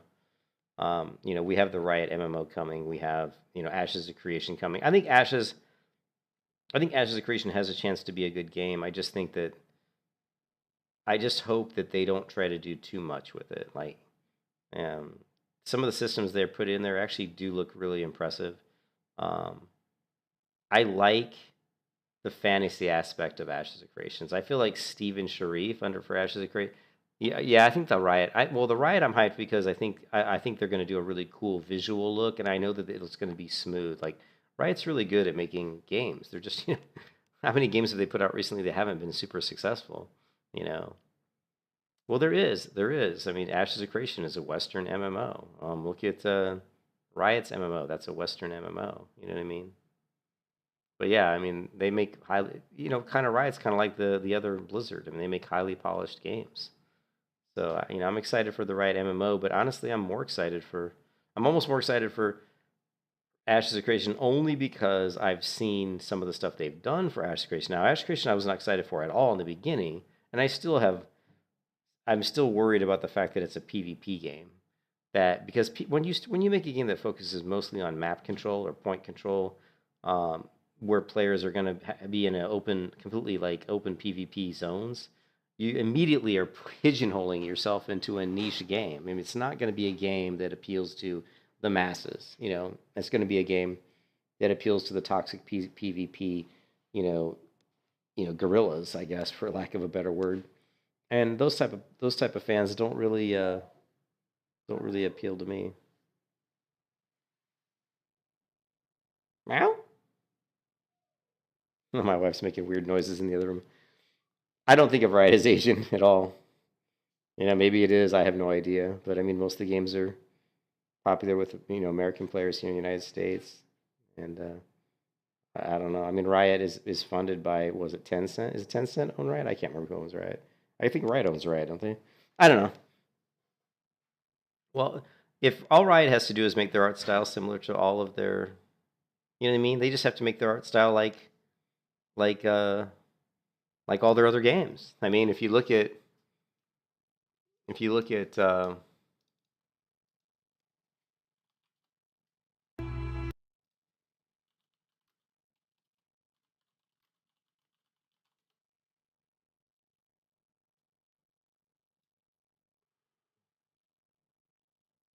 I mean, if you look at any of the art style, it's pretty good. here's a Riot Games MMO art style speculation showcase.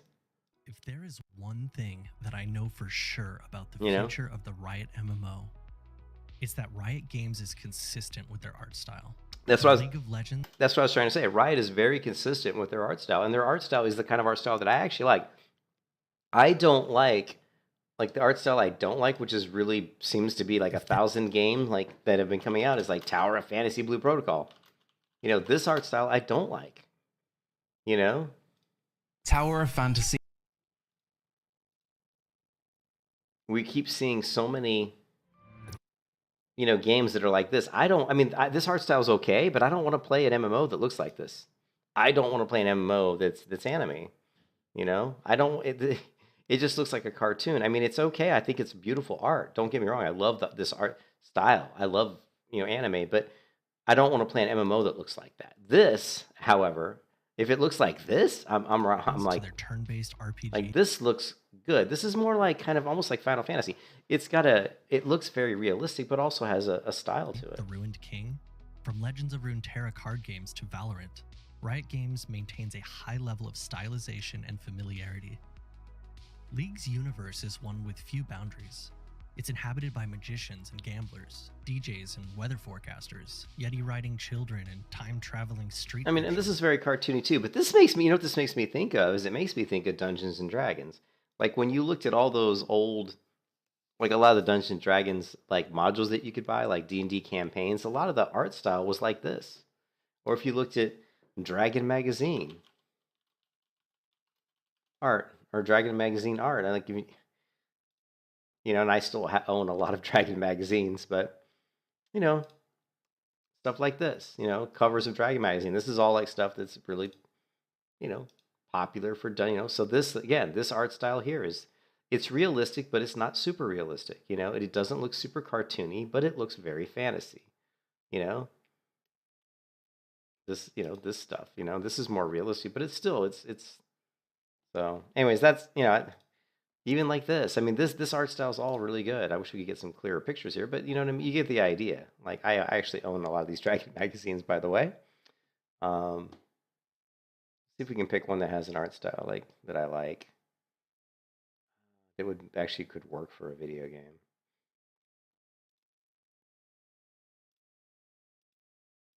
I don't know. But anyways, you kind of get the point. If you go back to this video, like, it's so different than this. You know what I mean? Next, you can tell is Asian.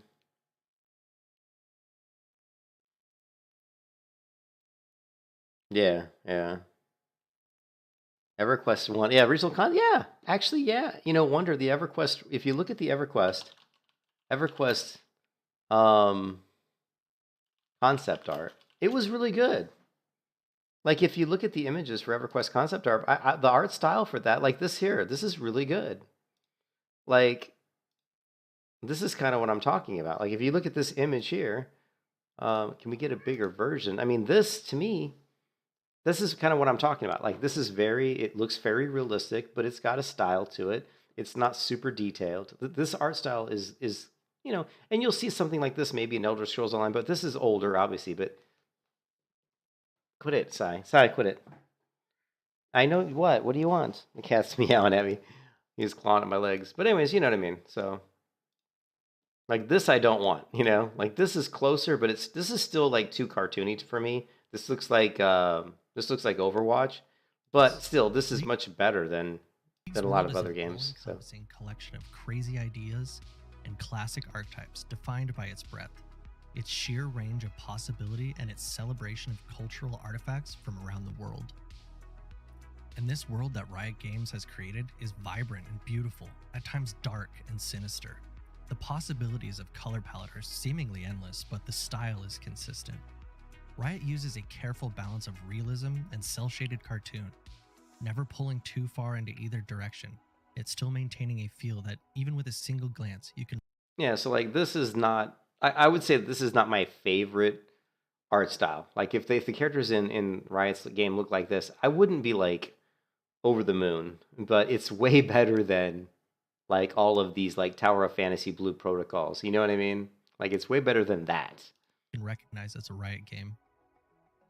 I'd be willing to bet all my gold coins on the fact that this will be maintained in the Riot MMO. This art style is taken to an even more beautiful extreme in their Runeterra-based Netflix series Arcane. In the Netflix series, which I still have to watch Arcane, right? I still haven't, you know, I still haven't watched Arcane yet. I need to.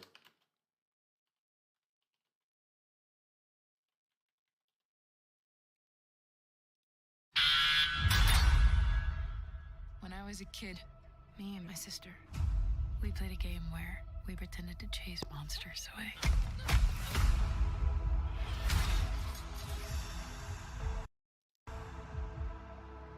I'd say, no monster's gonna get you when I'm here. Then a real monster showed up.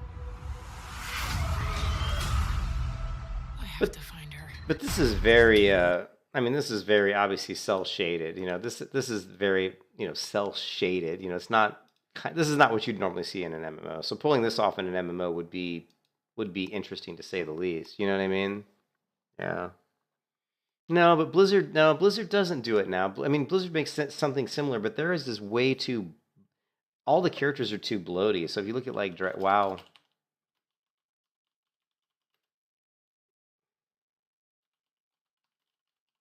I don't know if we can get a good video. We probably better off just to pull up the damn game, right?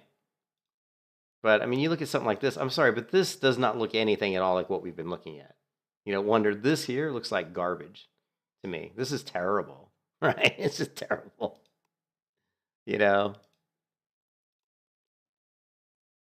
But yeah, the character on the right, like the shape of the body is similar. So I understand what you're saying. But I do think, you know, I'm trying to think of an MMO that has a really good. What do you want, Sai? I can let the cat out. Come here. You want out?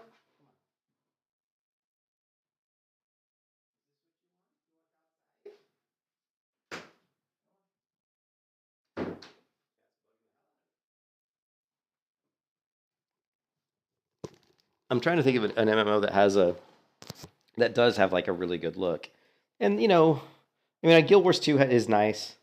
Like Guild Wars 2 is pretty good. Guild Wars 2 has a beautiful world. There's no doubt about that. But it's still like not really realistic enough, I think, in a lot of cases. Like, see, this is a little bit silly. This yellow armor, and you know, it just looks kind of silly to be honest. What I like about Guild Wars 2 is I like the world. Like the art style of the world is very unique, and I think it looks really good. But then when you get into this, it's just not as clean and precise. I'm trying to think of a game that's got it, and it's got a good look. Yeah, that Blizzard does outsource a lot now. Yeah. I'm trying to think of a game that really has a nice look like it doesn't have to be an MMO. Like think of a game that has a really cool character models that would translate really well into an MMO. You know what I mean? You know? Yeah, yeah, they do. They do outsource a lot. Yep. You get what you pay for too, right? What can we think of? What was? I'm trying to remember what that. It's been a long time since I played Elden Ring.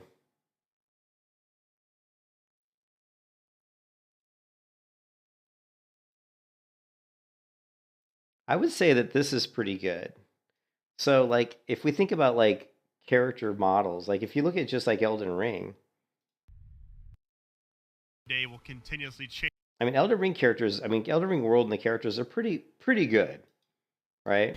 I will take it.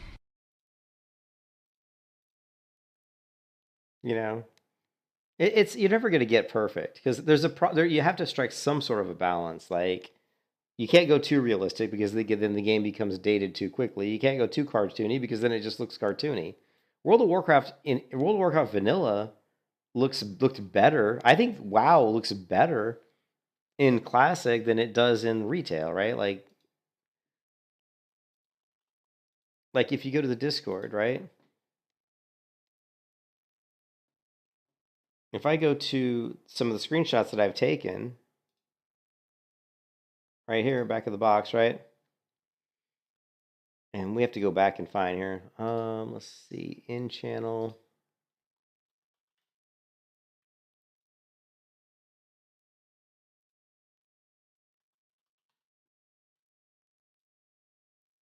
Okay, so if you look at screenshots I've posted in this channel, right? There's someone in here that I think, oh, it looks like they're not all going to show. Oh, wait, they are. There's like 6 pages of screenshots, right? But like this one's I think is a really good one.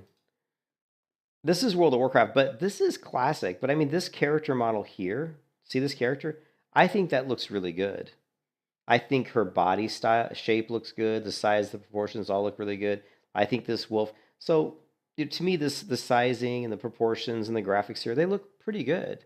We just need to maybe beef up the realism a little bit. You know, make a little bit more quality around her skin texture. Make her hair a little bit, more lifelike. Make it not quite so much, just like an older version, but make the boots have a higher. So basically, just better textures, much higher quality textures. Make the clothing more 3-dimensional, so it's not just flat, like looks like it's painted on. And then obviously with the wolf, we'd have to go with the wolf that's a lot more realistic. So I like the look of this. I like the colors, but just bring up the texture quality, the detail. I don't, it's again like here's another one. Again, the shape, the character model itself, the shape of the model, I think is really good. Even the enemies, again, the enemy's good. I think they do a good job with the models. Now this is like classic World of Warcraft, and then you look at like the retail version of the game. To me, looks way worse, like way worse. And here's another one of me standing in Mulgore. This character model to me looks so much better than some of the Dragonflight character models. I don't know. That's just me. It's just me. Man, I got well, I took a lot of screenshots. I forgot how many screenshots I posted on this particular Discord.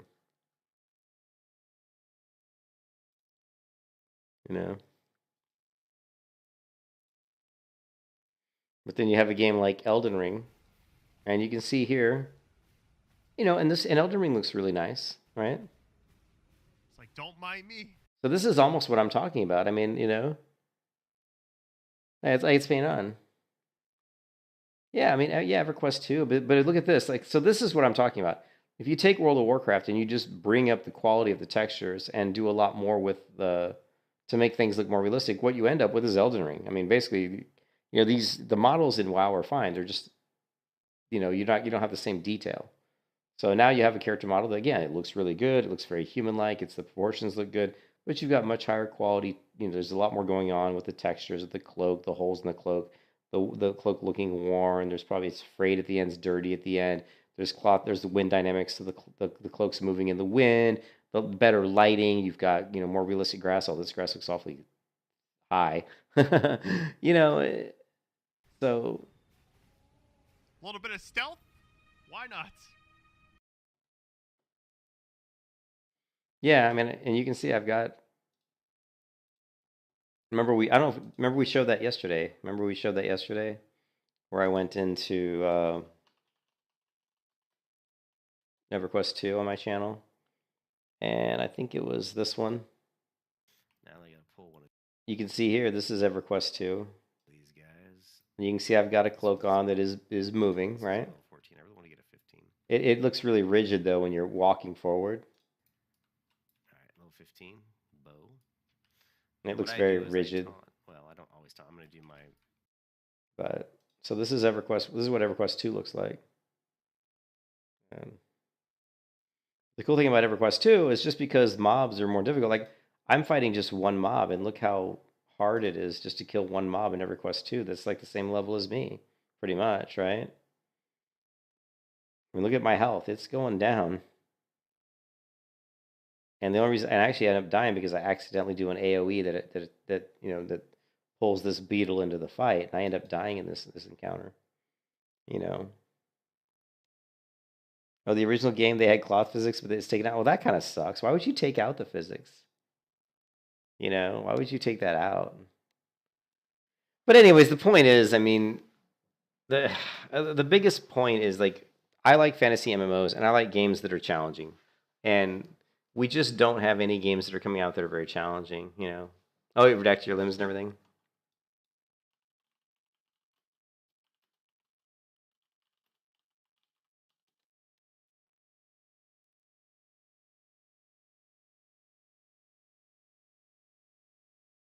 There's a lot of videos. EverQuest 2, should you play? If you guys haven't looked, there's a ton of videos on EverQuest 2.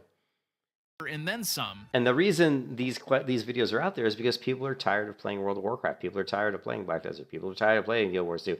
We've all been waiting for a new MMO for so freaking long. There has been no major MMO release in the last decade that has amounted to anything. Not in the West. There's been a few in the East that have been pretty successful. Lost Ark, but I don't really consider Lost Ark an MMO. I have a hard time considering Lost Ark an MMO. Sorry, it just doesn't feel like one to me. It was too expensive to add the expansions. Oh my god. Totaling 22 different race choices to play as. I didn't know you had elves working here. Boy, you're hilarious, my friend. Each race also has slightly different stats and perks, but it honestly doesn't. We watched this video yesterday, actually. Yeah.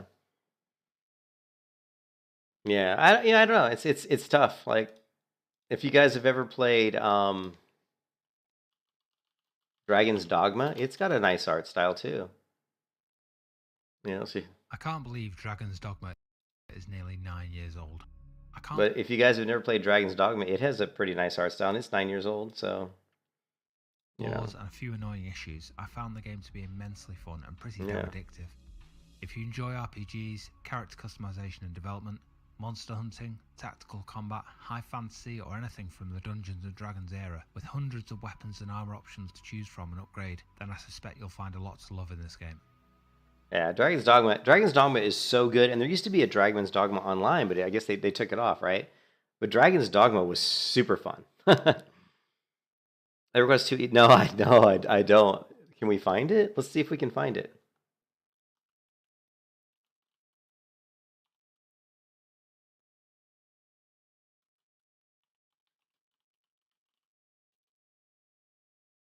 Oh, let's watch it, dude. I've never seen this. Hi there, everyone. I'm Scott Hartzman. The game looks like. We hope you'll enjoy seeing EverQuest 2 realistic characters pose. That's not quite as simple as it sounds. For the evil races,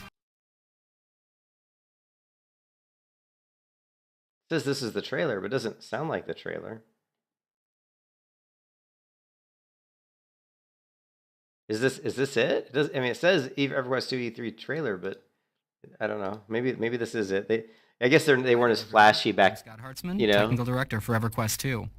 We're here today to show off something that the whole team's proud of. an in-depth look at what all the pieces look like when they come together. What you're about to see has all happened inside the game itself. Other than the titles, this is what the game looks like. We hope you'll enjoy seeing EverQuest 2, where adventure comes alive.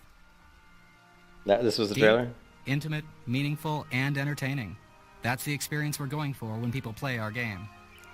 We're striving for EverQuest 2 to be the most immersive MMO ever created. One of the ways we're making this happen are through our photorealistic characters and their environments. Photorealistic characters. That sounds funny to hear him say that now, doesn't it? Did these look photorealistic? Here we're making up the party that you'll be seeing advance through their careers. With millions of possible combinations, you really can make yourself a unique-looking character. In addition, we have 16 races and 24 classes to choose from, and any combination goes. That's not quite as simple as it sounds. For the evil races, we're striving for EverQuest 2 to be the most immersive MMO ever created. One of the ways we're making this happen are through our photorealistic characters and their environments. Here we're making up the party that you'll be seeing advance through their careers. We're here to come together. This is live. Deep, intimate, meaningful, and entertaining. That's the experience we're going for when people play our game. Yeah, I did see the skirt. We're striving for EverQuest 2 to be the I think it moved. I think her skirt moves when she bends. Is that what you're talking about? When she bows. Yeah. I saw it move right here. You can see the middle piece of the skirt kind of fold down in between her legs. Yeah. To be the most immersive MMO ever created. One of the ways we're making this happen are through our photorealistic characters and their environments. Here we're making up the party that you'll be seeing advance through their careers.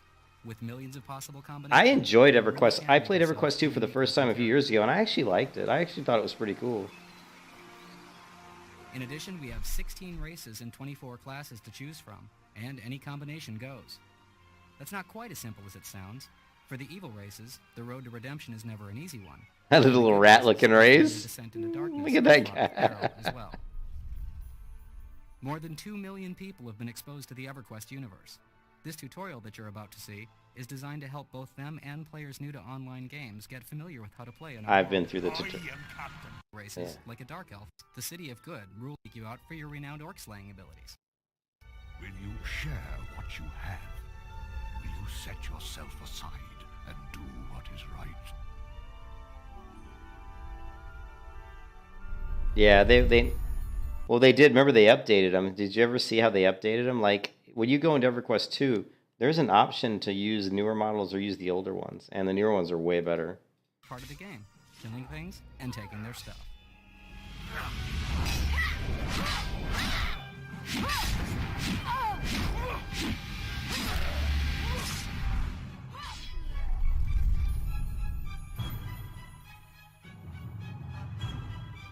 Isn't there, but what about the EverQuest? Isn't there, oh, I'm thinking of the EQ99, which is the original EverQuest. Isn't there any EverQuest private servers? EverQuest 2 private servers?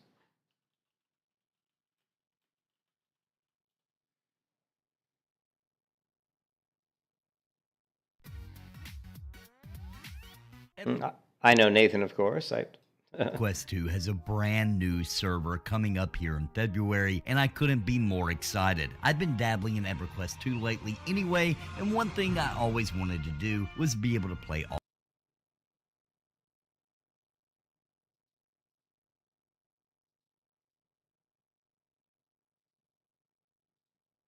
And there's this Zek Labs test server. We're currently on the official development server for the EverQuest 2 EMU server code emulator. Our development team has over 20 years experience in EverQuest emulation.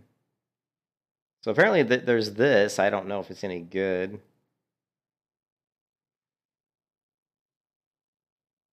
And then there's this question. There are several emulators out there. Most of them have died trying. There's one that I know of that I'm trying to say this. I wouldn't. Yeah, it doesn't look like any of these emulators have really gone anywhere. You know what I mean? Ever look. Yeah. I mean, if you watch that video we looked at, I think it's this video here. Make a difference in the grand scheme of things at endgame. A certain monster. created an account, and boy, do I have a lot to talk about. So I watched this video yesterday, and he talks about all the different versions of servers there are in EverQuest 2, because there are a lot. But the one thing I like about EverQuest 2, and the one thing I like about a lot of these old MMOs, is there's something to be said for like just tab targeting and like knowing how to chain, like having abilities that chain together in a good way, and knowing how to use your skills at the right time to keep your health up and to do, you know, the optimum DPS. And if you don't know how to do that and you don't use your skills correctly, you basically just get killed. I like that. I like understanding your class, understanding the little hidden gems, because I think every MMO should make a class such that they don't tell you everything, that you have to figure out little things about the class. I think that's always good. And it's so much different than playing a game like Black Desert, where it's more action based and you're doing a lot of moving and dodging and rolling. That brings a whole other different type of skill play style into it. But a game like EverQuest where you just go in and you have all these abilities, it's like, which ones do you need to use for each encounter? And I think that's really fun when you have a lot of options, but you have to know which one makes the most sense for each specific scenario. And I've always enjoyed that type of gameplay. And that's what I think EverQuest actually does a pretty decent job. Like I say, it's great, but I think it does a pretty good job of that. You used to be such a fanboy for SOE. Oh, they said it was a complex mess. I never shared my 10 different quality versions of your skills. Jeez. I actually had when they were doing EverQuest Next Landmark, they had a thing for EverQuest Next Landmark where SOE wanted you to submit your own EverQuest story to them. Let's see if we can find it. And so you can see there's a lot of videos here where people did my EverQuest story. My EverQuest story? It's awesome. Started playing EQ1 in 2002. So, I was 12 years old. I was diagnosed with Lyme disease, and I had to stop playing. So this is 9 years ago, though. So my EverQuest story is a little bit different. This was 9 years ago. I can't believe that EverQuest Next was not. That wasn't EverQuest Next, was it? When did EverQuest Next like die? Let's do EverQuest Next trailer. Yeah, so it was 7 years ago. So what they did, though, SOE, what they did was when they did their EverQuest Next trailer announcement. Actually, let's do and then they canceled it, which was just it was just terrible.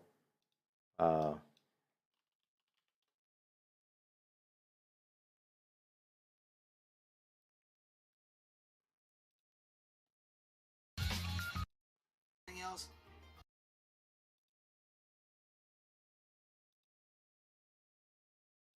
Game already. It's time to get some new ideas into this genre. And if somebody was gonna... So I watched this live and I was stoked. I mean, I was like, I never played EverQuest, and I never played EverQuest 2 at this time. I'd never played EverQuest, never played EverQuest 2, but I knew EverQuest Next was a new game they were working on. And of course I was looking for a new MMO that would be fun. And I always liked this Dave guy. He just seemed like a cool guy. I mean, he just seemed like a D&D kind of guy. So I always liked this guy. And director of development. And so he was talking about this game, and check it out. Do it. It should be EverQuest.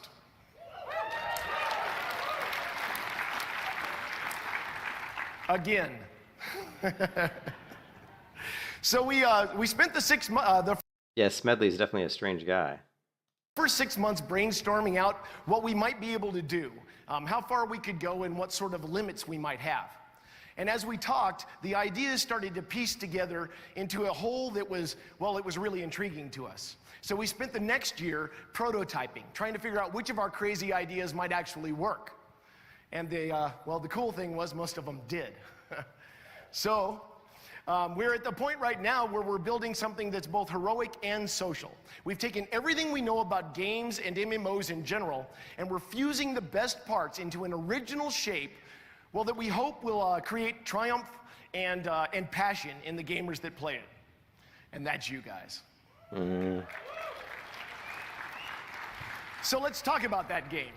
And the way that I want to start talking about that game is by talking about the world of Norath. When we decided to build this game and to take it all the way down to its core and start all over again, we decided to go ahead and do that with everything, including the lore.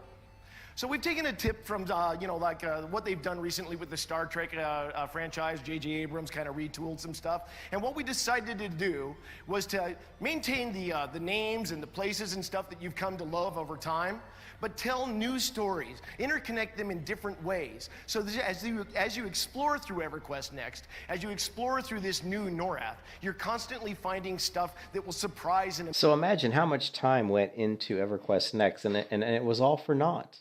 Like, all this time went into EverQuest Next, and it never went anywhere. The game never came out. I mean, that's just so sad. That's, like, so sad to me. Amaze you. Now, that's the lore, and I'm going to leave most of that to the panels, but I wanted to take just a moment to let you know that we're going to be releasing new fiction on a regular basis as we go through the development process. And in fact, later today, the first of these stories will appear on the website, EverQuestNext.com. And you can download The Last Stand of the Tiered All, which will have a lot to do with the sand painting you just saw. I want to introduce, if some of the authors that are here could stand up right now, please. These are some of the authors that are writing our stories.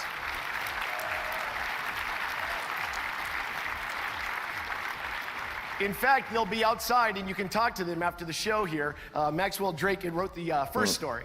Thank you, guys.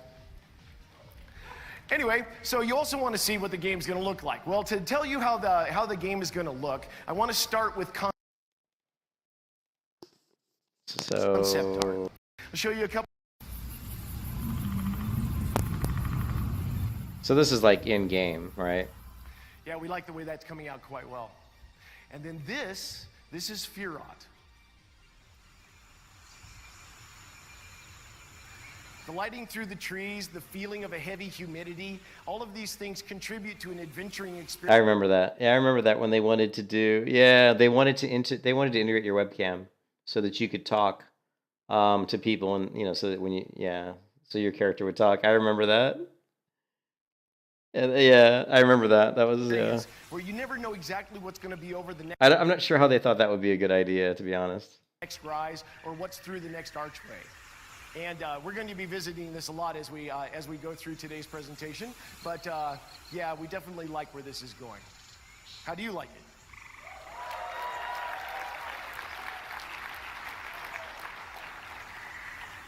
Great. Well, then I'll show you a little bit more of our tech. We, of course, have a really cool time of day system, and that has some really, really huge benefits as we... when I watch this, it makes me want to crack open Unreal Engine 5 and just start learning it and do my own game. Yeah. So that we can show you the whole day as it progresses. But you can see that as the sun moves through the sky, the lighting changes all the way around the world.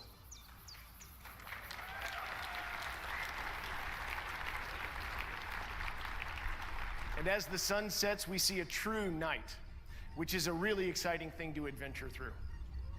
Yeah, you don't see too many MMOs that stick with a true night, unfortunately. Now, there's a lot more to it than just pretty pictures. So what we want to do is then now take you to the way that we developed our characters and the different races of Norath. So then we wrapped around back to the humans again. So they went... EverQuest Next was very, that would allow the way that you want to use the first time anybody.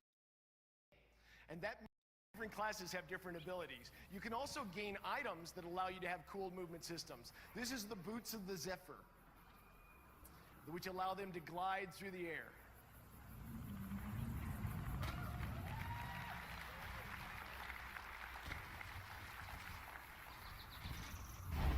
Little flash.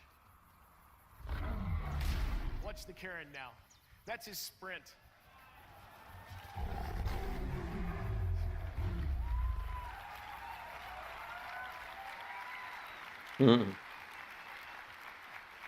This was the original EverQuest Next debut gameplay footage at SOE Live 2013.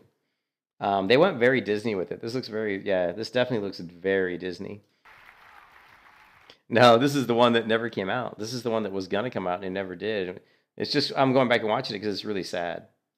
Like, it's really sad. The one thing where they went with this was, and I think they thought it was a good idea, but it really wasn't a good idea, is they went with destructibility, which I think is not a good idea for an MMO, to be honest. And of course they went with Voxel Farm, right?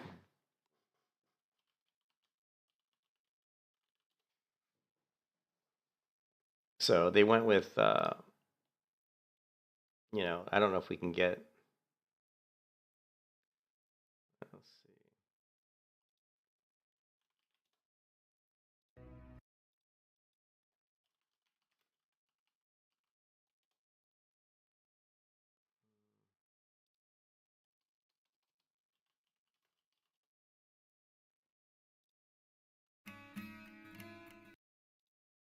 And so they went with basically voxel farm, which allowed you to build basically a voxel. So you think of like Minecraft, you know, Minecraft is voxels, but voxel farm allows you to create more complicated voxels, but they're all destructible. So if you look here, let's see if we can get some, you know.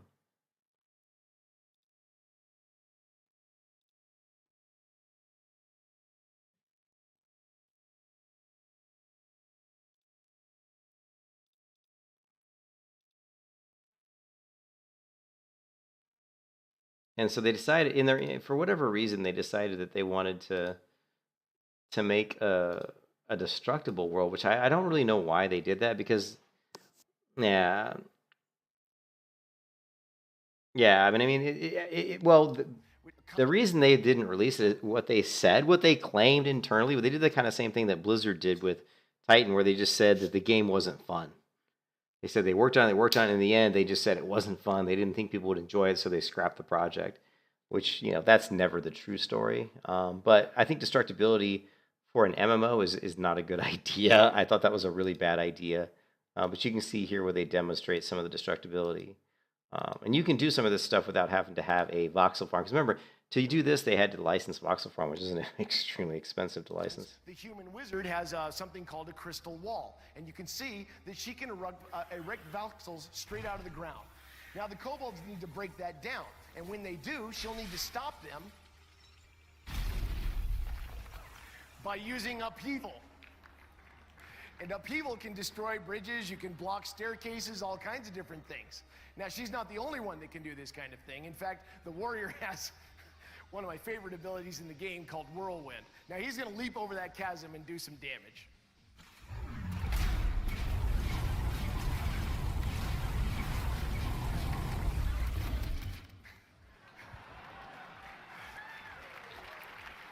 I mean, it looks cool, but in the end, what does it really provide you for an MMO? It's not really giving you a whole lot, to be honest. So, yeah. No, I didn't die. I was just taking a break, and then we kind of got on a tangent, so I apologize. I'm actually gonna go, guys. I'm gonna go get something to eat and hang out with the wife. No, I was just taking a break. We started talking about the next gen MMOs and what MMOs we thought would be cool. I did not die, and we'll come back and play the character probably tomorrow. To be honest, I'll probably come back and play the warrior tomorrow. And but I got to get going. I'm tired. I streamed a lot the last like 3 or 4 days. So, but I think destructibility in an MMO doesn't really make any sense. So really at all. To be honest, I don't really know why. I always question. I'm a fairly intelligent individual, and I think that a lot of people that play MMOs that come and watch my stream, they're fairly intelligent individuals. And I just wonder sometimes if you sat down at a table and you drew up some of the systems that we see in these MMOs, would we really agree with a lot of this stuff? I certainly wouldn't. I mean, if someone came to me and say, hey, we're going to make this destructible environments, I'm like, why? I'm like, what's the purpose of that? And if you are going to do that, why do you need the whole game engine to support voxels to do it? And why do you have to license somebody else's software? Just none of that. I would never want to tie myself to another developer for support or for upgrades. It's just not a good idea. So yeah. Well, I mean, of course. I mean, that's the whole point. I played EverQuest Landmark, right? I used EverQuest Landmark a ton, and I actually really liked EverQuest Landmark. But the point is, EverQuest Landmark was meant to be a tool that they were going to use to develop stuff for their game, and they were going to allow people to develop stuff in EverQuest Landmark and then actually put it on the SOE store to be purchased by players to use inside EverQuest Next. Believe it or not, that's the way it was all supposed to. That's the way it was supposed to work out.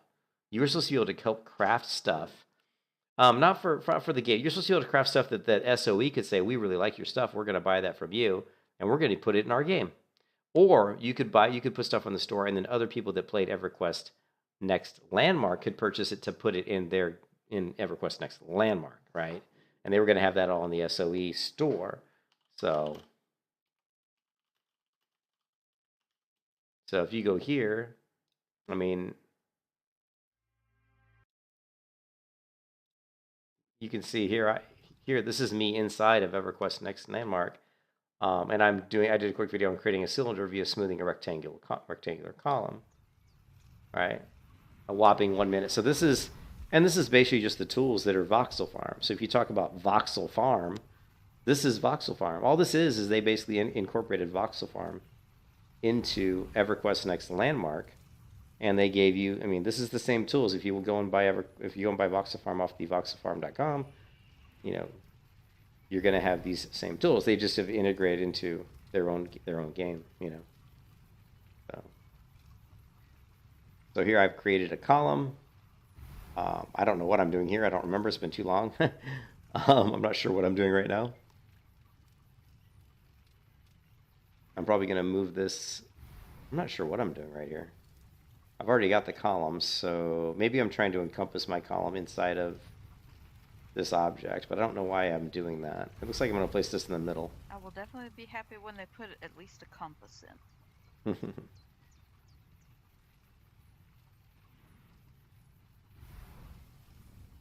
So I don't have to open the large map every time to see what direction I'm. And you can see here, every time it flashes, that's me applying a smooth operation to the column. So every time you see the flash, that's the smooth operation being applied. And then what you get after you've done the smooth operation on basically this column is kind of more of a rounded object. It's kind of cool how it like melds into the ground, though. That's pretty neat. See how it almost melds right into the ground? That's kind of cool, actually. Yeah, there you can see it right there. But yeah, I played EverQuest Next Landmark, and I was really sad when they shut that down because it was a really cool thing. It was a really cool environment. One of the earliest, yeah, it was a really cool environment. So I'm going to go, guys, because I'm literally falling asleep here at the keyboard. But yeah, I'll play the Warrior probably tomorrow. I'm going to take a break, guys, and do some other RL stuff today. And thanks for coming. And yeah, we'll see. I mean, hopefully we'll get some new MMOs down the road that'll be fun. Right now, I think it's kind of sad that we've all been playing the same ones for the past 10 years. You know, I mean, what new MMOs have come out in the past 10 years that people are actually playing? I can't think of any other than maybe like Lost Ark, you know, or like New World. And those certainly are not very good games, in my opinion. So I'll talk to you guys later. Peace out.